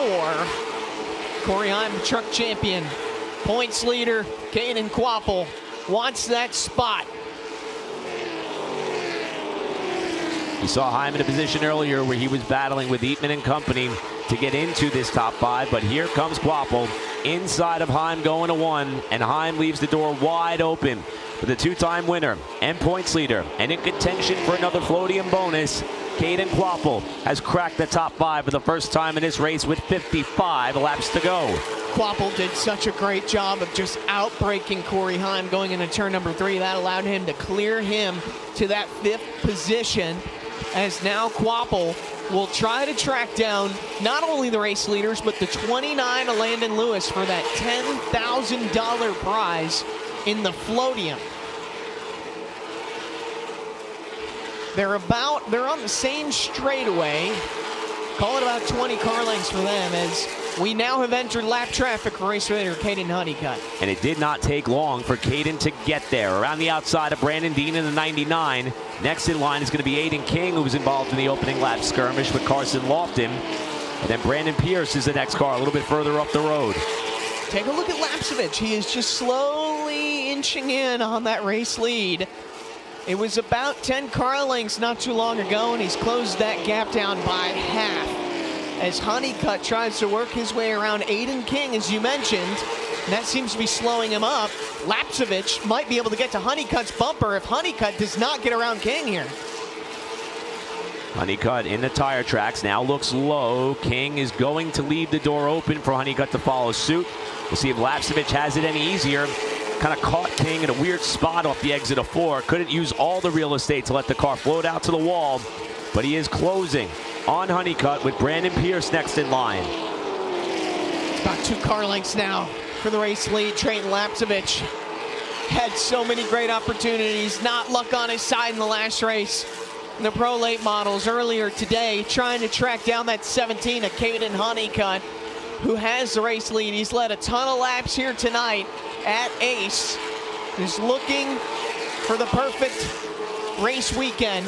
48 laps to go. This one has clicked by very fast. Yeah, been relatively clean with only 4 cautions, including one of which that came on the first attempt at starting this race. And for Honeycutt, you're even seeing the rear rotors start to glow on that 17 as you went into turn 3 that time inside of Pierce, who was 23rd. Pierce had a little bit of a moment, got a little loose. That may have taken Honeycutt by surprise. He clears him now, but lap traffic is going to be a big storyline here. Honeycutt wrapping that apron, using as much real estate as he can on this racetrack as Trayton Lapsevich just continues to stare down the race leader. Truck Series driver, full-time for Tricon Garage, and currently leading this race. Lapsevich 3rd in points. Imagine how big a win would be for him in this championship battle, trying to track down Kaden Quapple in that 88. And remember, in the post-race interviews from the Pro Late Model race that Honeycutt won, and Lapsevich finished 3rd, he said he thought that the car on the inside, referring to Honeycutt, should have gave him more room as he tried to make the outside lane work. Are there any hard feelings between these two after how that race ended? And will Lapsevich be a little bit more willing to be a little bit more physical if he needs to get the job done? That's exactly the point. It's physicality. This race has gone by in a flash. We're already at 43 laps to go. The laps are clicking by. If Lapsevich can get to the back bumper of Kaden Honeycutt, I'm not sure what he'll do, as the Floatium battle starting to heat up. Landon Lewis has it. Kaden Quapple has London McKenzie to get through, to be side by side with him. Lewis, the top Floatium driver, in that 3rd place position. We're going to have to keep an eye on that. If Quapple can get around McKenzie, I think the battle for the $10,000 is on. And by my math, if this race stays green, we might see a competition caution about 8 laps from now. And that would be the one and only shot that we could have won in this race if we don't get one of an organic cause. Lewis up in the 3rd. Here's that fight for 4th with McKenzie closing. And again, as you alluded, Quapple, who has his eyes set on that 29 car of Landon Lewis, with that Floatium bonus on the line with less than 40 to go when they come back. Kaden Quapple has just been marching with London McKenzie, but he wants a clear shot at Landon Lewis for not only that 3rd spot, but for the Floatium. He needs to get around McKenzie. Started this race on the pole. He's mired back now to 4th. That's London McKenzie. The 16-year-old doing an excellent job here in his first time at Ace with 39 laps to go. Quapple just can't quite get there on the London McKenzie machine. Yeah, and I'll extend the conversation on the 95 as you see the brake rotor on the left front of Kaden Quapple's car. Don't know if it can get much hotter than that. But when you talk about London McKenzie and that lack of experience and certainty, you wonder if that car or driver is going to reach a tipping point in this race where maybe he kind of flips the switch or goes over the edge and starts to fall through the running order. No such signs out of that young man who continues to steadily hold the spot in the top 5. These brake rotors are glowing. The teams bring special ducts to this track. They don't bring the ducts to every single race, but since brakes are such a premium here, anything you can do to manage brakes properly, to cool them down, is going to be important. As Kaden Honeycutt, you can see on the left, is your race leader. Trayton Lapsevich trying to track him down. We've also got a battle for 4th. It's McKenzie and Quapple looking for position as Honeycutt on the rear bumper of Doug Barnes Jr. And I think we might be a couple laps away from a competition yellow, so with Lapsevich closing in, his chance to get control of this race before the next yellow may start to evaporate as Honeycutt gets up to the backside of Doug Barnes Jr. to see if he can put him a lap down after he was penalized for the spin with Connor Jones. And with the caution breathing down our necks, these drivers trying to stay on the lead lap are going to fight the race leader, Kaden Honeycutt, so very hard. That's going to allow Trayton Lapsevich to catch up to him. As the caution is out, I think that's the one we were looking for. 32 laps to go. It'll be caution number 5. And the late model stock race is looking very similar to how the Pro Late Model contest came to a close, with Kaden Honeycutt trying to win 4 different races in 4 different vehicles in a 2-day span of time in 2 different states. With Trayton Lapsevich, Landon Lewis, London McKenzie, Kaden Quapple, your top 5. We will settle the 5th late model stock race of 2026 when we come back to Ace Speedway right after this.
We may be on the precipice of a very historic day.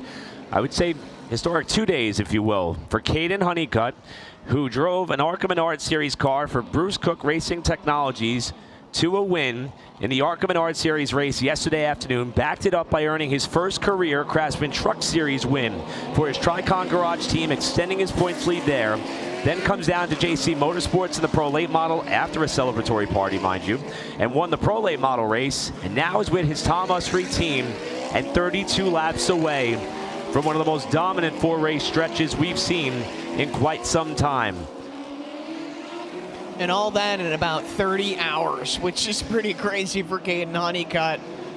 And not only to do that, but to do it in upstate New York yesterday. And look at who is lined up next to him. Landon Lewis has chosen the outside for this restart.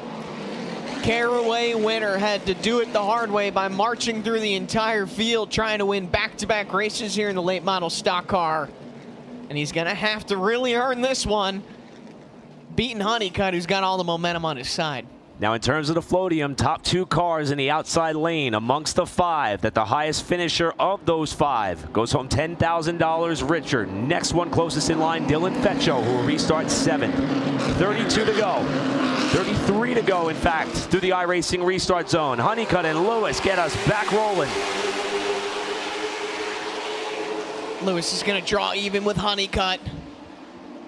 Quapple right behind him. Wow, he hits the wall. Big moment there. That's going to allow Honeycutt to take the lead. Impressive save by Lewis. And here comes Trayton Lapcevich back to that 2nd position. Not sure if they ran out of real estate there. Landon Lewis, though, is going to fight hard. Oh, trouble. Carson Brown, Connor Jones, and more. Wow.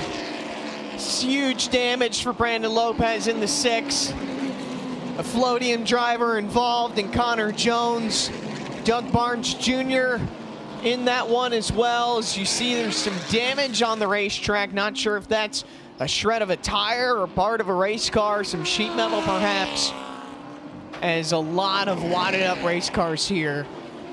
This is just what a Speedway produces. You gotta bring the bear bond, you gotta bring the sawzalls on all the damage control tools, as pit road is gonna start getting busy with teams working on damage repair here.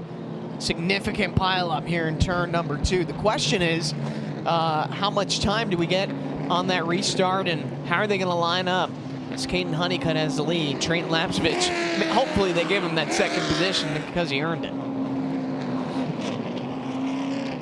Pit lane is about as busy as we have seen it all night long, with several cars pitting for repairs. Pike, what's going on?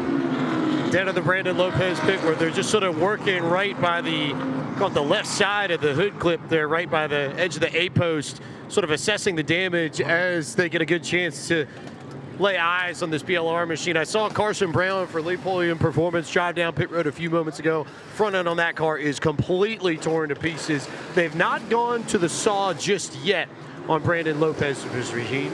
Meanwhile, the 10 machine, one of the RNS race cars also in. They pulled the hood off that car to try and see what kind of damage it has on the front end. And now putting hands here, just trying to pull that front bumper piece out and sort of get it to pop back into shape so that they can figure out things. There's also now a saw going to the front end of the car. They're working on the left side first, and now they're just trying to rip that whole front bumper off on Brandon Lopez's machine. They finally got it free, so now they can take a look at the damage underneath that bumper and what kind of damage is there on the frame, whether or not it's actually impacted the radiator. There's a bar that's very close to the radiator. Whether or not it's actually impacted the radiator, I can't immediately tell, but it definitely is in the vicinity of. They're still trying to take saws to this front piece and this front bumper and get it off the car, and then they'll look underneath and see what else needs to be chopped away. Thanks, Pike. And that commentary for what was going on with that car could basically pushed up to an exponential level across about 6 or 7 different pit areas. Let's try to piece together what happened. This is over in turns 1 and 2. There's the 5 car, Carson Brown, kind of the meat in the sandwich, and it was he and Eatman who got together first. Yeah, and that just stacks up everyone behind. When you see there's trouble, you slam on the brakes. That's where Connor Jones spun. Here's a new angle at it. Oh, yeah. Brown just spins, and look at all of those cars just trying to find a way around it. Some came to a complete stop, did a good job. Brendan Pierce just slammed on the brakes, came to a complete stop, avoided any damage. The big one, though, out of this, the 44, Connor Jones, one of our Floatium drivers. He's 2nd in the points, 15 back going into this race to the 88 of Kaden Quapple. You don't want to be involved in incidents here, as pit road is still pretty busy with damage control for a lot of these drivers and teams who are caught up in that one. Starting to see some movement across the pit area. Yeah, what's this going on here? As if there might be some conversation.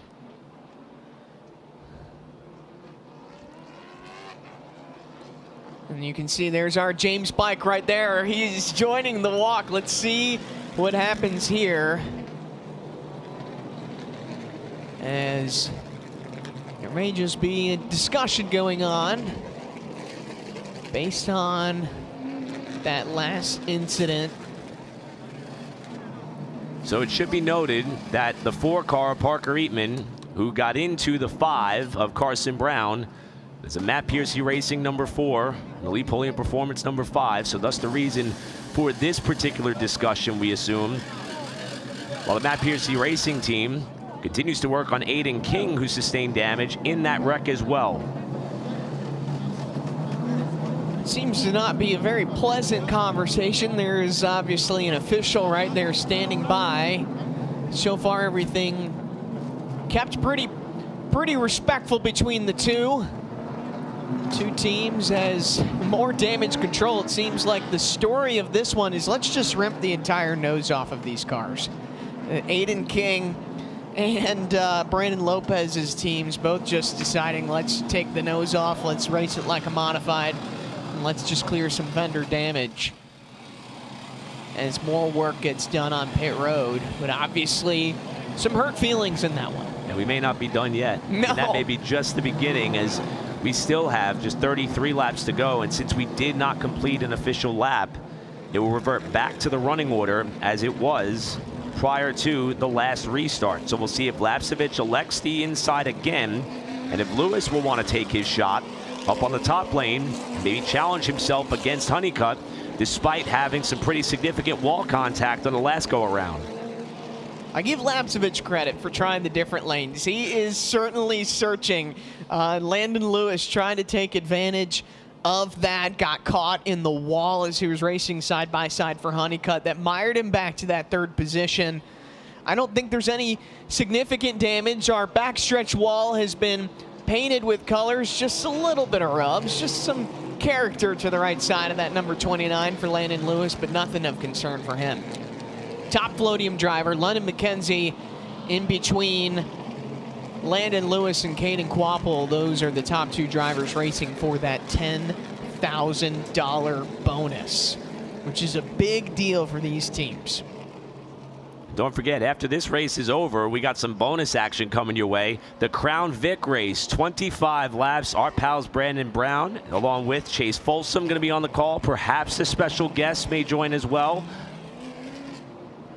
Hint, he was involved in that recent wreck. That's not a great hint, because there's about 11 different drivers to choose from. But you can all place your bets at home as we come to the KevinSaysYes.com and SRI Choose. And it is going to be a carbon copy of what happened on the last restart attempt. Look who took the outside. It's Landon Lewis. Lapsevich likes that bottom groove. He's going to try to do something and work with that. He's going to let Landon Lewis try to race Honeycutt on the outside. Interesting decision making going on here for the drivers up front. They're all trying to chase Kaden Honeycutt. I like that the other drivers are doing something different, though. That's what you have to do to get around Honeycutt. You have to explore. You have to work on things. So Honeycutt, Lapsevich, we're running first and second at the time of the initial caution. Lewis picked the top side on the last restart, bounced it off the wall, is going to try it again. In terms of the Floatium, it's still Lewis in the 29, the 88 of Kaden Quapple just behind them. If you duck back to row number 3, you'll find the pole sitter London McKenzie and Corey Heim. Take 2 at a restart in the iRacing restart zone with 33 to go.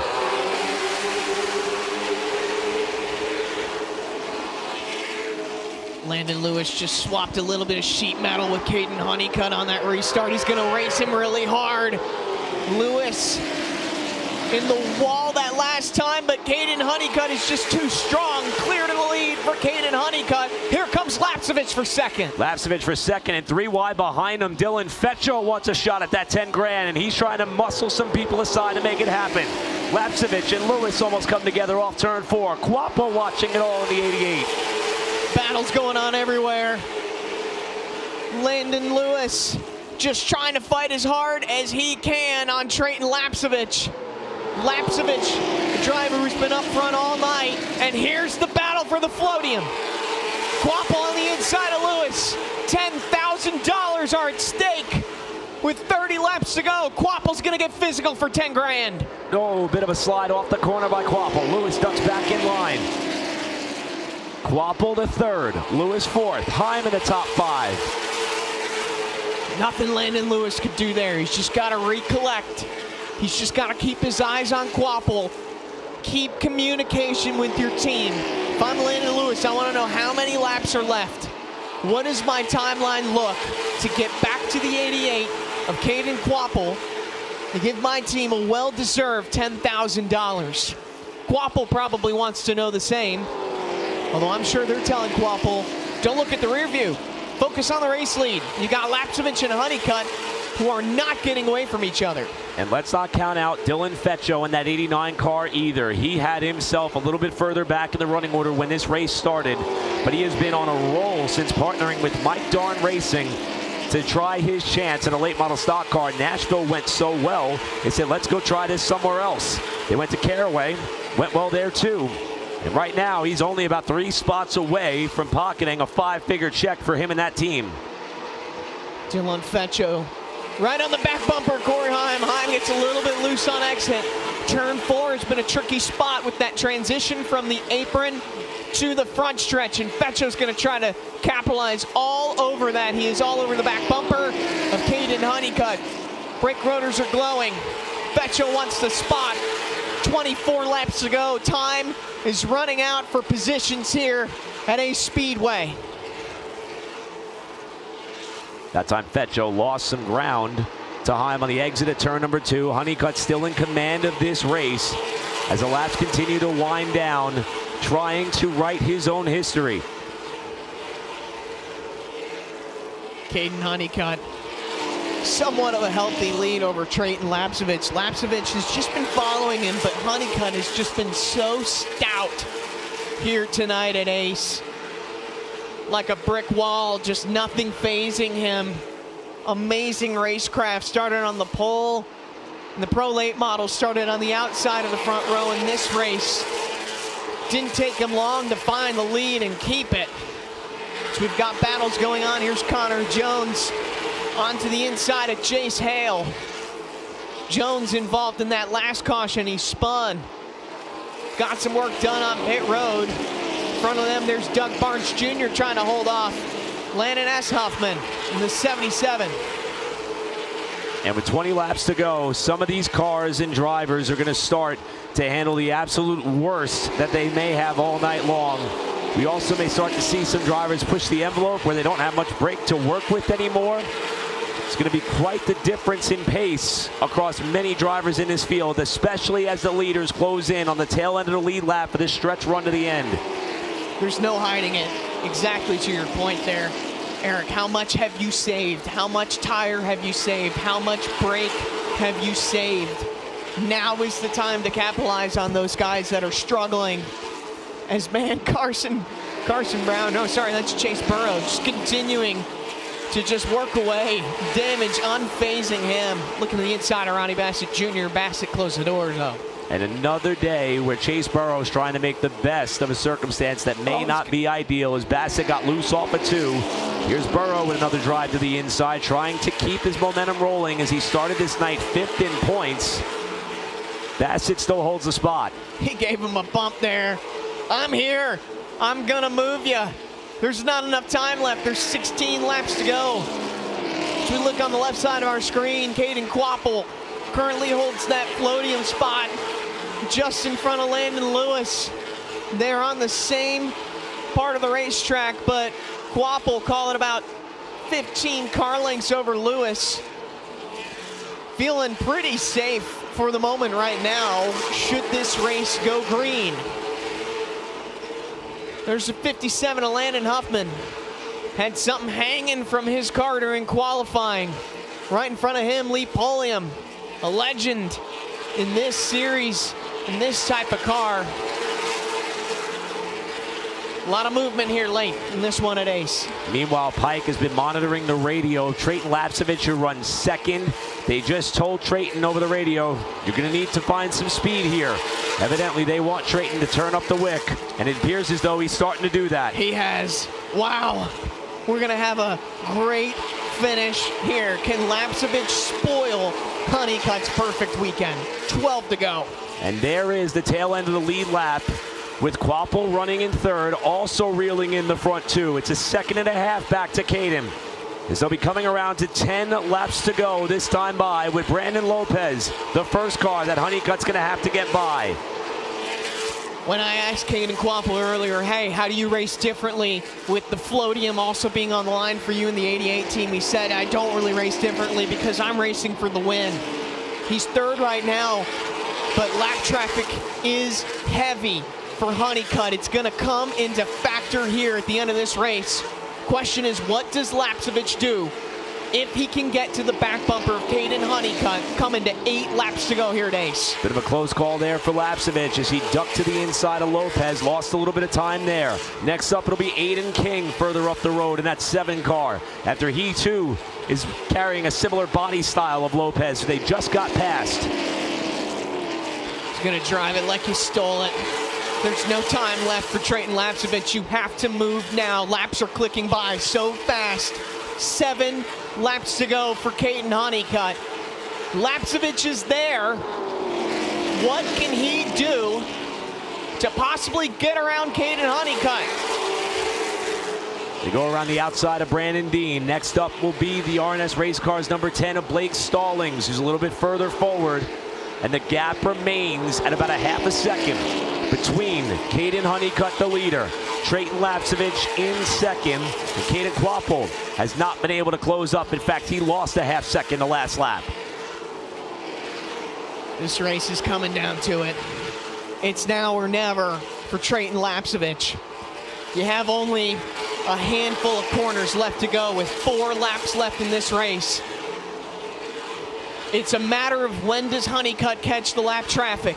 If he catches him at just the right time, Lapsevich, I think, can get there to capitalize on it, but it's going to have to be perfect timing. And these next 4 cars are all running at a bit of a better pace than some of the cars they just disposed of. It's going to be Stallings in the 10, Pierce in the 2, Mason Bailey in the 05, and the 16 of Sam Butler. And this is when Lapsevich has to pounce. He's having a hard time getting around Blake Stallings. That may open the door for Lapsevich.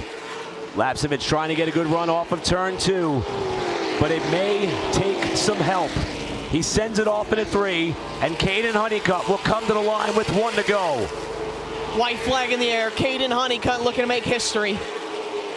He won 2 races at Watkins Glen, the ARCA race, the truck race. He won the Pro Late Model race earlier tonight. Kaden Honeycutt has the perfect weekend. He will win the Accelerated Graphics 250 presented by Larry Walker and Sons Body Shop. He sweeps the weekend here at Ace. Kaden Quapple comes home in third to win $10,000 for the Floatium, and you can see the excitement that Kaden Honeycutt has behind the wheel. It feels good to win, and it feels great for Kaden Honeycutt to win 4 races in just about 30 hours. 2 states, 4 different types of race cars, and he vowed in Pro Late Model Victory Lane, if I win that late model stock race, that gate's gonna be open, and I am shotgunning a beer with one of the fans in the grandstands who came out to watch, and I think he's gonna have quite the line of people that are gonna try to sign themselves up for that. There's a large group of fans hanging out right by that flag stand. I'm sure everyone wants that opportunity to be able to shotgun a beer with Kaden Honeycutt, who right now is just on top of the world. Kaden Honeycutt, your winner. Trayton Lapsevich, 2 amazing races today. Finishes in second here today. Kaden Quapple third, Landon Lewis in fourth. Corey Heim, Truck Series champion, racing with us tonight. Rounds out the top 5. McKenzie with an amazing rookie performance. Fetcho in Floatium contention. Burrow battling back from damage. Ronnie Bassett Jr. a night he really needed in that 04. And Lee Polium rounds out your top 10 at the finish of this late model stock car race. Some of the notables throughout the rest of the field. Connor Jones after the late spin. 15, Jace Hale with one of his best runs of the season. Finally getting himself to the finish of this race on the lead lap, having some luck his way. And you see some of the notables who had some problems, including Carson Brown, who had the big crash, and Carson Lofton, who went out early. after sustaining damage on an opening lap skirmish. As Kaden Honeycutt pulls into Cookout victory lane, a familiar feeling for him. Trayton Lapsevich going over to him, congratulating him. I love seeing that move. That's a lot of class. James Pike is down in victory lane, and we want to hear from the guy who swept the weekend, Kaden Honeycutt, back in victory lane. Many drivers have tried to win a pro late model and late model stock car race in the same night. Up until this point in the ZMAX Cars Tour presented by Sound Gear, no one had done it. The closest were, incidentally, a pair of brothers. The Quapples swept the pro late model and late model stock car races 2 years ago, but it was two different people that night. It is one person today that has done it, and it is Aledo, Texas's Kaden Honeycutt, who will climb out of the car victorious and winner here at Ace Speedway as he almost slips there in the windowsill and then gets on top of the car and celebrates as winner of the Accelerator Graphics 250. And Tom Eshley and company coming in to celebrate here. Family coming in.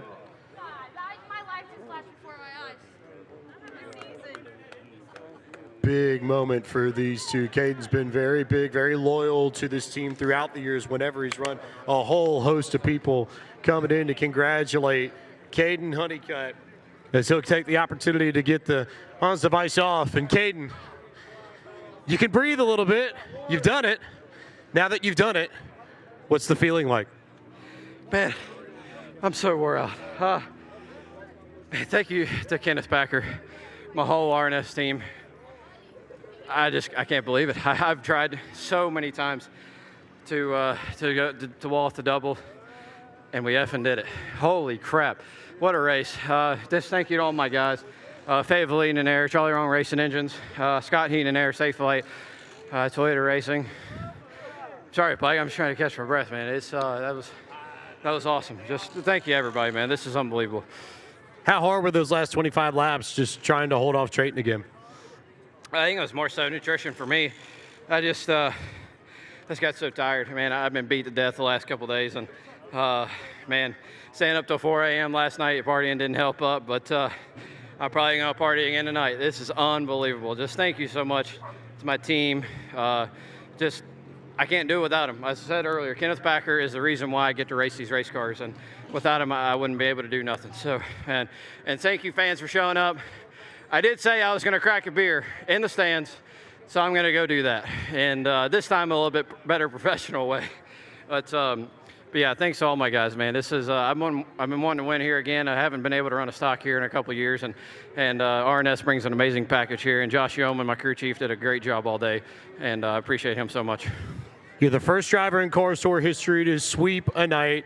You're the first driver in history to do that and then add an ARCA and truck win on the same weekend. And I believe you have a promise to go keep with the fans, no? Yes, I do. And like I said, I'm going to do a little better. I'm going to catch my breath for a second.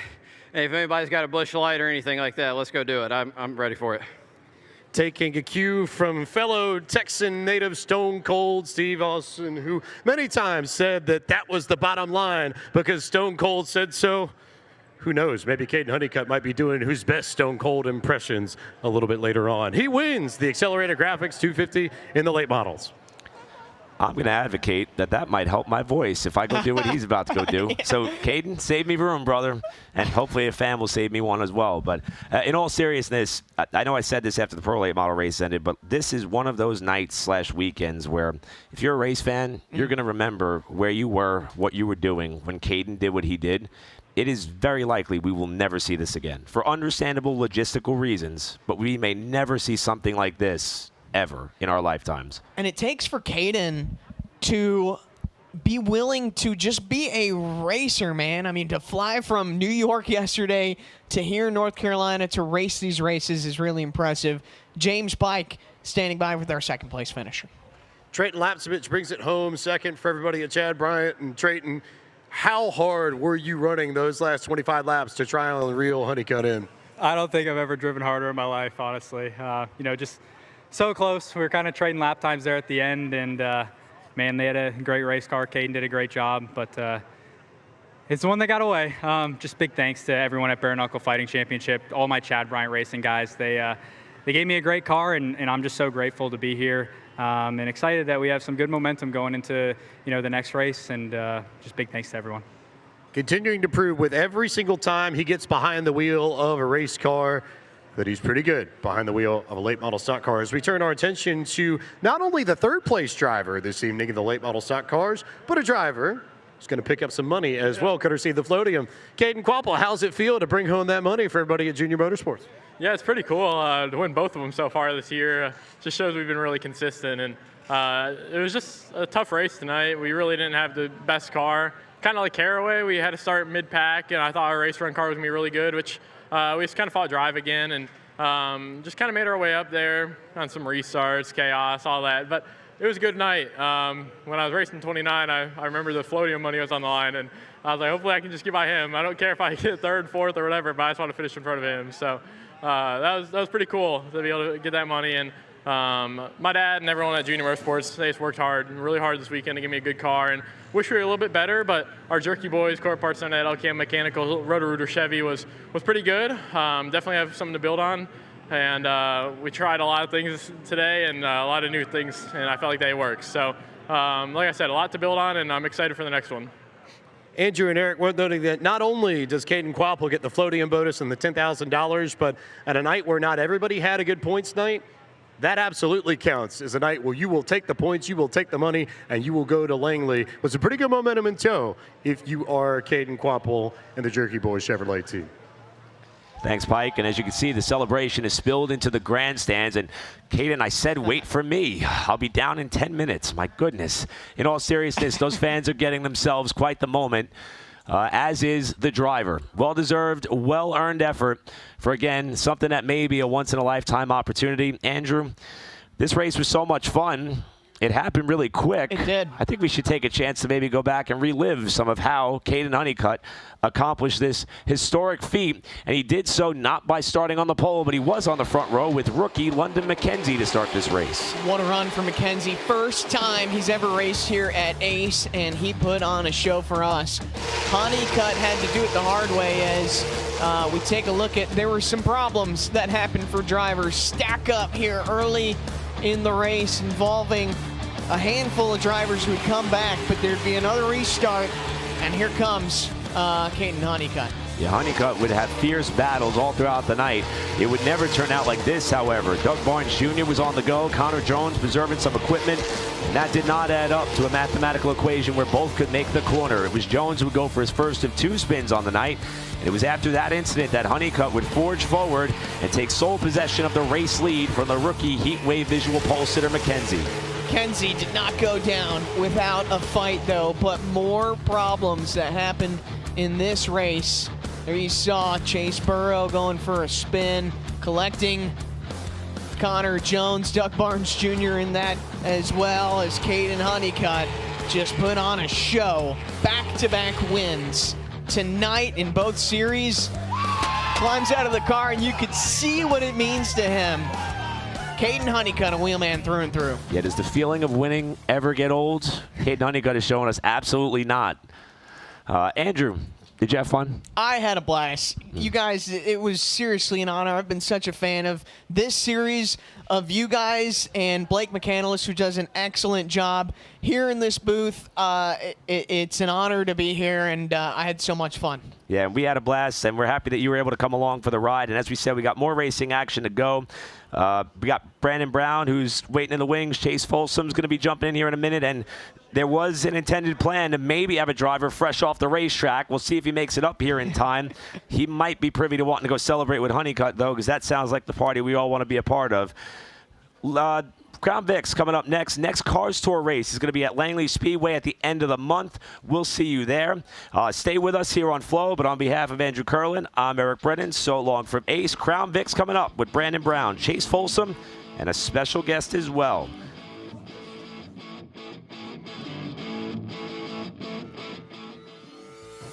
Every weekend. It seems like we're at a racetrack somewhere. So we're living it, we're doing it. And I think it helps us relate whenever they call. If they need more grip or they need more turn, we do it all the time. We can relate to what they're saying. We're not just there to sell them this or that. We're representing not just us, we're representing our vendors, our customers, our employees. So it's important to let them know that you care. We want to provide the best things so they can have the best experience at the racetrack. That's what we want with our race car too. Unveiled at PRI, 5-Star introduced an all-new sprint car body engineered using advanced CFD aero analysis, validated through on-track testing using real-time airflow data. There's no reason why anybody will want to run anything else than this 5-star sprint car body. Designed to fit Maxim, XXX, Schnee Lawson, JR1, J&J, DRC, Spike, and more. 5-Star's all-new sprint car body. The new standard in sprint car technology. FloRacing Studios live. We'll tune into Flo and watch pretty much any race we want. This is our Daytona 500. This is it. The largest crowd. It's the biggest race of the year. Destiny fulfilled. This is the biggest race I've ever won. The best dirt late model series in America. This is exactly the group you need to put on a big event like this. The biggest night in pavement late model racing history. High limit racing. You're watching the greatest sprint car drivers in the world right here on FloRacing. Future champions and racing icons. The Cars Tour puts them all on the same track, and it puts you right in the middle of it. Affordable, family-friendly, and packed with edge-of-your-seat moments. This is short track racing the way it's meant to be. The Cars Tour, where the next generation becomes the next legend. On May 30th, the Cars Tour will be at Langley Speedway in Hampton, Virginia for the Visit Hampton 125. To purchase tickets, scan the QR code on the screen or visit carsracingtour.com.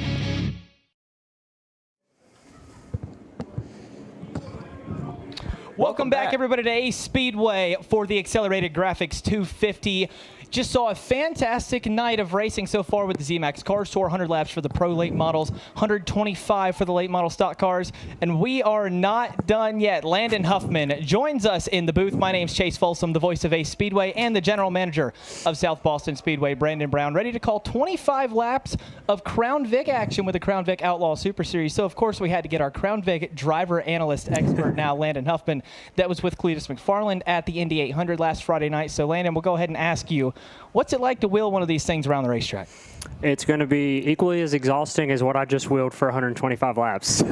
You can expect high octane, side-by-side, beating and banging in these babies. We got, how many of these things we got? 13 tonight. 13. 14 actually. 14 going qualify. Strong. These things look beautiful. I'm super excited. The crowd hung around here for the finale. There's a reason these guys run last.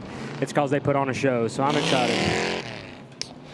All right, well, while the cars are officially rolling on the racetrack, we'll go ahead and get the logistical part out of the way. Starting lineup coming up next, and on the pole, the driver who set fast time in qualifying and won the SRI redraw out of Lexington, North Carolina, driving the Greg's Old Lexington front end and frame.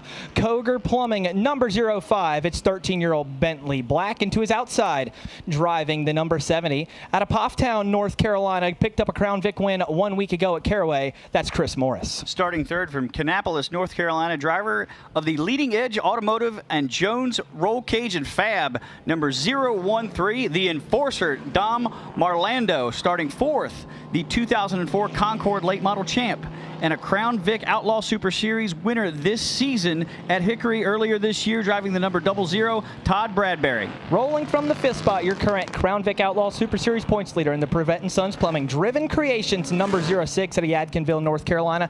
That's TJ Gibson, and to his outside, out of China Grove, North Carolina, in the Leading Edge Automotive Apex Graphics, number 19 is Dean Levi. Starting seventh, a former Extreme Division winner here at Ace Speedway, and the lone female in the field, driver of the number 1, Riley Hathcock.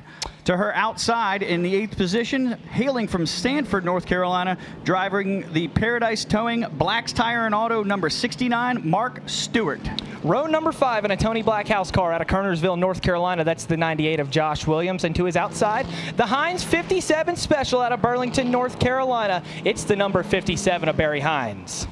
Starting 11th, driver of the Nerd Merchant, number 47, out of Thomasville, North Carolina, Tyler McDonald. To his outside, starting 12th, from Taylorsville, North Carolina, driving the David Thomas Racing, number 7, Brian Redmond. Rounding out the field, starting 13th, the long haul from the night, out of Chesley, South Carolina. That's Michael Lipe in the 26th. And shotgun out of Lexington, North Carolina. It's the 22 of Brad Martin. Landon, we'll come back to you as we get the one-to-go signal from flagman Brandon Willard. How did you get involved in the Crown Vic deal, and how'd you get hooked up with Cletus? Yeah, we're doubling these babies up, but Cletus reached out to me about coming out there and running a race after I had old George in my limited late model at Hickory to get him ready for his road to Dega, which was pretty cool. So glad to be a small part of that. But excited to watch these Crown Vics go at it here. Yeah, we're really excited, too. We've been waiting all night for this. Y'all put on the appetizer. We got the Crown Vics coming for you guys. 14 cars at the ready, 25 laps of lawless action ahead here at Ace. Coming around turns 3 and 4, the pace car ducks on off. Here we go. Crown Vic Outlaw Super Series is green.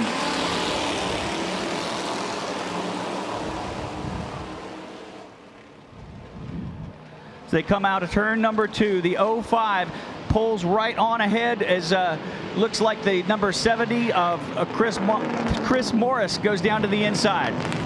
Yeah, Morris gets down in line in second, but it's your pole sitter, 13-year-old Bentley Black leads lap number 1. Lap number 1, Bentley Black, Chris Morris, Dom Morlando, Todd Bradbury, TJ Gibson, your top 5. Your first side-by-side battle is Bradbury and TJ Gibson. Bradbury almost in the wall off at 2. Here comes the 69 of Mark Stewart to the inside. The outside is not going to work in these babies. I can already tell that. The 00 is struggling up top as we're 3 wide getting into 1 right here, 69 on the bottom. Now 3 wide doesn't normally work here. We'll see if it does this time. Stewart's sideways. He shoves up into Gibson. Gibson's up in front of Bradbury. They're banging doors already, and we're just 2 laps into this one. Yeah, Landon, how do these things work? Tell us right now. We got a little one sideways here. Stewart up off of the corner sideways. You got to wheel these things, don't you? Man, these things look like they're handling a little better than what I drove. What I drove plowed tight on throttle and was sideways on entry. And these things got a little bit of a body upgrade than what I drove as well. Some of them do. Oh, hard on the outside wall right there. I think that was Todd Bradbury in the 00 clipped the outside wall off a 2. But I saw a clip of you and Cletus racing together, and I think Cletus had you jacked up for about a lap and a half up there at Lucas Oil Raceway. So that might have been the loosest you were all night, I have to guess. But these guys have got them hung out so far in this one. Yeah, Bentley Black stretched out to a 4 or 5 car length lead over the 70 of Morris. And these guys are getting settled in here. The 69 car is all over the racetrack right now. 06 all over his back bumper as they enter 1. Yeah, Josh Williams in that 98 down to the inside of Raleigh Hathcock. As you see the number 06 go right around that number 69 car as well. They have gotten a little bit spread out here to start the race. There is no holding back here, right? No, absolutely not. The 00 of Bradbury started to find a groove here. He got shuffled early, but now he's working back towards the front. And he's a late model champ, so I expect him to start moving forward here. Yeah, the late models obviously put on a fantastic show here. Bradbury, former late model champion himself, down to the inside of the number 69. Oh my got landed up here, sideways. Got all action all over the speedway. Yeah, they say loose is fast. Too loose is not fast, though, and that was a little too loose. Now he's got 1 to his outside. That's the 19, Dean Levi. That's the battle for the 6th spot right now. Bradbury on the inside, Levi on the outside. We'll see if Bradbury can keep it pointed more so in the right direction. This time he does. He clears back to the 6th spot. It's been exciting so far. Todd Bradbury's been the show. Yeah, Todd Bradbury, a winner here earlier this year in the Crown Vic Outlaw Super Series, is kind of put a couple of car lengths in between himself and the 19, trying to get back to that 69 of Mark Stewart that kind of used him up just a little bit earlier. Yeah, normally he's got a white car with the fluorescent yellow flames for the 00. This time he brings out the black car with the white flame 00. Still loose, still fast as he makes his way towards the back bumper of the 69 of Mark Stewart. They were battling earlier. That battle about to resume off of 4 is at the front. It's been all Bentley Black in this one. He leads to the tune of 1.5 seconds over the 70 of Chris Morris. Dom Morlando still 3rd. TJ Gibson 4th. Mark Stewart rounds out your top 5, but he's got 1 hot in pursuit, and actually to the 5th spot goes Todd Bradbury. Yeah, Todd, like we said, got jacked up a little bit earlier. Now he's making his way back to the front. That's the closest battle that we have on the track right now. As we look just a little bit forward, Todd's going to try to get back in the action and up towards fourth place, which is the 06 of TJ Gibson. Right around the lap car right now, that 7 of Brian Redmond. My favorite part of all this is a lot of these cars look beautiful. They have insane body additions on them from 5-star. And then we've got a couple of cars that aren't quite as beautiful when it comes to the body, but they're still hauling the mail, and it's a good mix between the good cars and the nice-looking cars and the I guess raced versions as we cross halfway here. Exactly. How much does aerodynamics play into these, if any? Oh, aero's huge in these things. Yeah, right. Nah, sure. man, these things ain't a look at aero in these babies. It's all tire and motor. Well, speaking of motor, right now Todd Bradbury on the move. He's up to the 4th spot now. He just got around TJ Gibson down there in turns 1 and 2. So Landon, I'll let you in on a little bit of information here. They were trying to get us to convince you to call the race from the driver's seat of one of these cars. They were like, how do we get Landon mic'd up in the car for the broadcast? And I told him we didn't have enough time to do that. Man. But kind of on the driving standpoint, how soon do you think it'll be when we see you back in one of these things?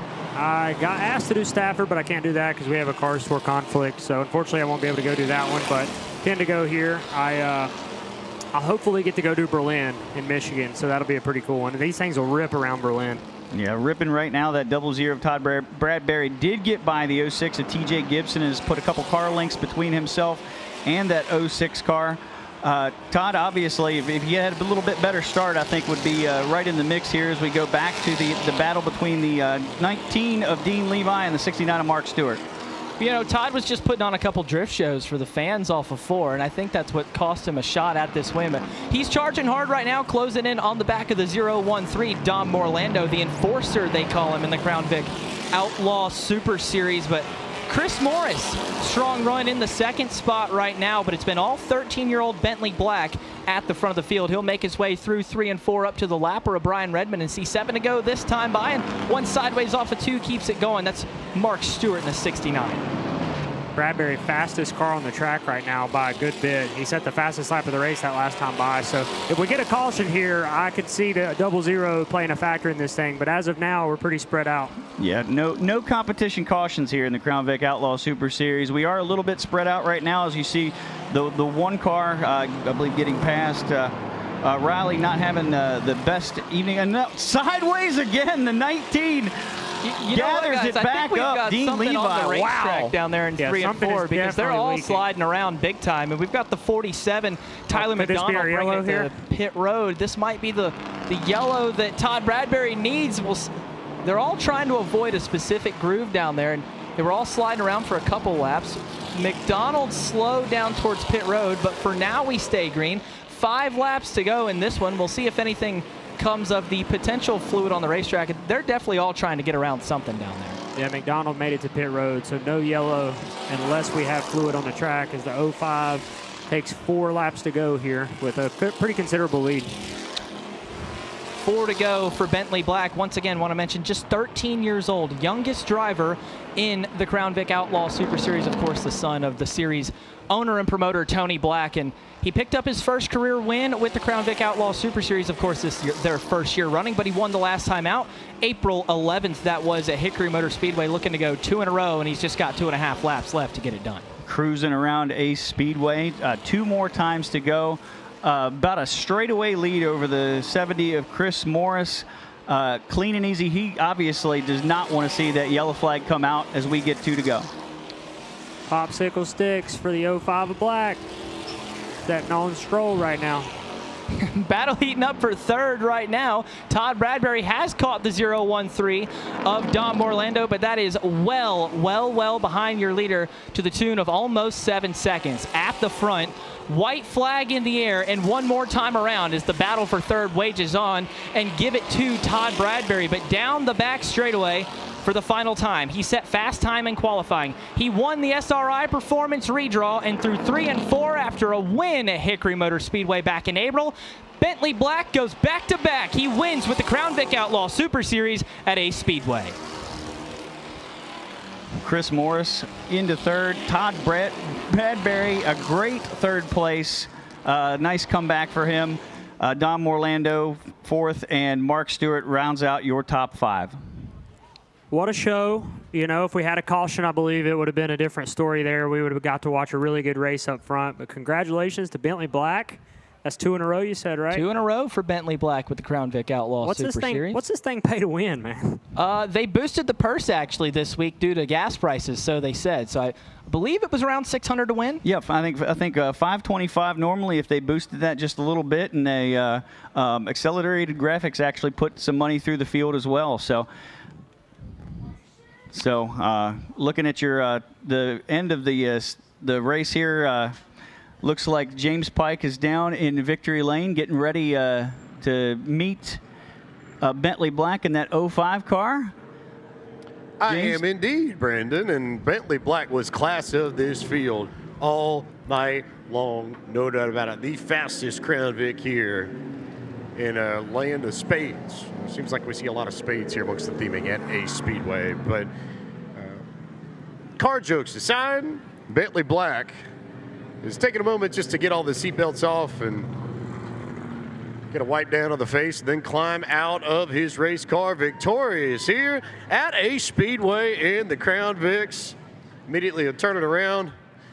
Bentley, what kind of significance does it have in your world to win on a night like this when you've got the stars of the Cars Tour here and all these people in the stands? Oh, it is fun. I love this track. Something was all over the racetrack, but I want to thank all my sponsors, Cougar Plumbing, everybody that helps me on this car. Ready to go to Bowman Gray next week, and hopefully we can come back here. And they will be at the famed quarter mile in Winston-Salem not too long from now for their first crack at that this season. As we turn our attention to Christian Morris, who is P2. Christian, how much fun did you have out there tonight? About as much fun as you can have without wrecking. What was it like to race here amongst this group this night and be part of this calendar? Man, it's real cool being part of the first Crown Vic race out here at Ace. It's always a good time out here with the Crown Vic Outlaw Super Series. You can't ever be upset about running behind Bentley Black. The kid is just fast. He's got a great setup and one hell of a driver, man. We're happy with what we did. Christian Morris, P2, and we turn our attention to Todd Bradbury, who brought it home in third. Had a great battle with Dom Orlando right at the end to sneak the final podium spot. So let's talk about it, Todd. What was it like to beat out Dom and make sure that you get up here for your interview? We were working at it. I don't know what was going on with it. It would be going good one lap, and the next lap it'd be loose, trying to knock the wall down. So I don't know if something's loose on it, if the back suspension's got an issue or what, but Crown Vic Super Series, it's a pretty good deal. It's kind of fun. I borrowed this car this morning from David Thomas, so I want to thank him for letting me have a shot to drive it. My car's sitting in the shop with a broken motor, so Kirky Seats, SRI Performance, the sponsors of the series and everything, so got to give them a thanks, get paid. Big time night for Todd Bradbury and a big time night for the Cars Tour. You think about it, this series has run since 2015, and there have been many weekends where there have been first super late model and then pro late model doubleheaders. No one in the history of this series has managed to pull off the sweep and win both races in one night. You add to it what Kaden Honeycutt did at Watkins Glen one night ago. It makes it all the more special for a driver who has put in the time in this series and run his fair share of late model and pro late model races. He might have been completely gassed, but we may need to see some Honeycutt 316 shirts here. Stone Cold Steve Austin sort of setting a good example, and Honeycutt just followed right on through. And that's the story here at Ace. And then we turn our attention in 3 weeks to Larry Kinglaw's Langley Speedway. We begin the Virginia Swing on May 30th, one of the best race weekends in the Cars Tour of the year. And if you're over in the Virginia Beach, the Hampton Roads area, get your tickets online, get out to Langley Speedway. You will not want to miss when the Cars Tour shows up for the visit, Hampton.com 125. I promise you, get there and you won't regret it. Thank you, James Pike, for all your contributions to the show down there on pit road. Momentum was the swing. theme, of the weekend. Bentley Black goes back-to-back with the Crown Vic Outlaw Super Series and 4 wins in 4 different cars at 2 different racetracks in 2 different states for Kaden Honeycutt. That caps off another great night of Cars Tour racing action. Landon Huffman, you had a battle throughout the field, picked up some damage, but still charged your way towards the front of the field in the end. Tell us a little bit about your night.